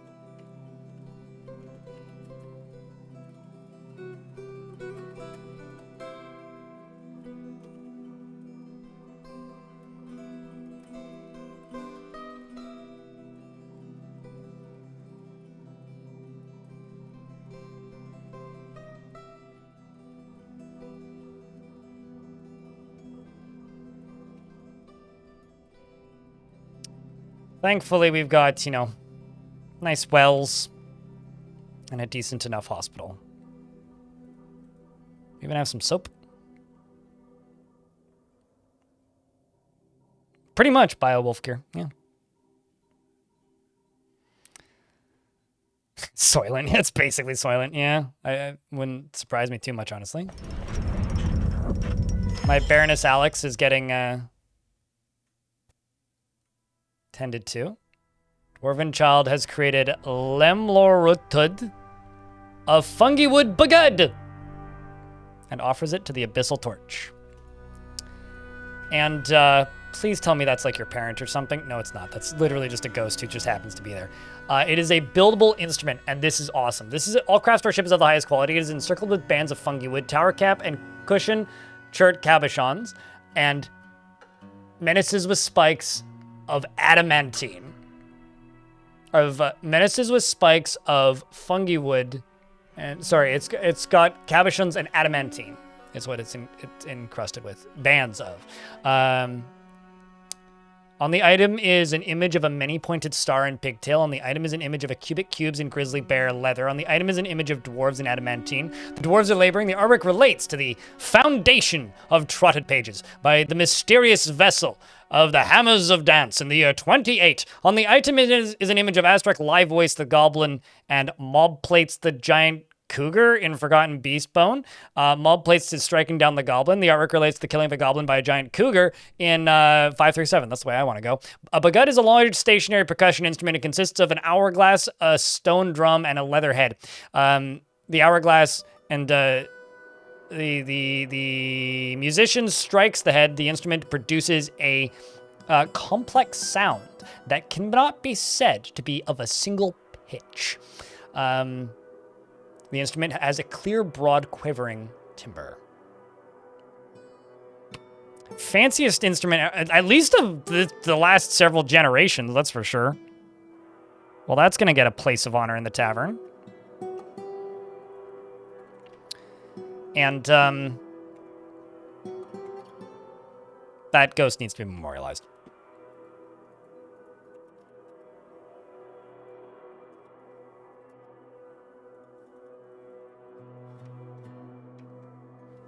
If that ain't fancy nothing, yeah, absolutely. No, I completely agree. Certainly the fanciest instrument in this whole fort. I like how the bear's just like, I feel good. That's all they gotta say. Quite a few injured dwarves from that fight, though.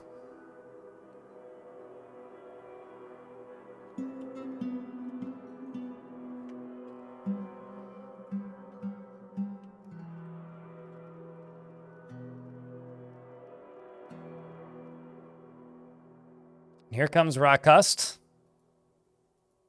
one of the few bedroom-did dwarves.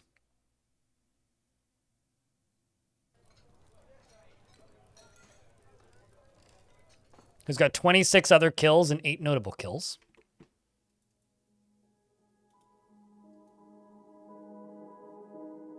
This is genuinely a legendary dining room now. Like, not even any jokes, like, just absolutely a legendary dining room.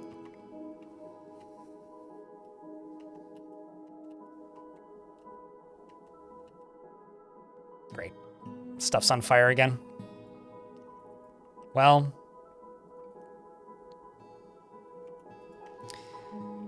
Chat room. I gotta be honest with you. It's been a long one, but it's been a real one. Twitch chat, it's time to say goodnight, YouTube. YouTube folks, I'm shutting you down now.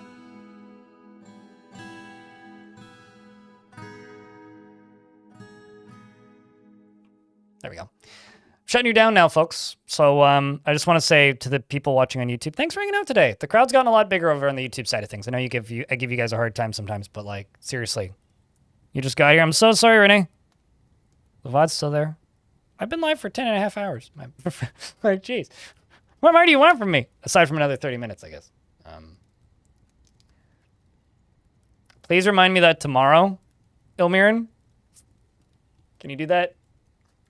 I don't really want to reload the game. This is like a 90-second load screen. I'm hungry. So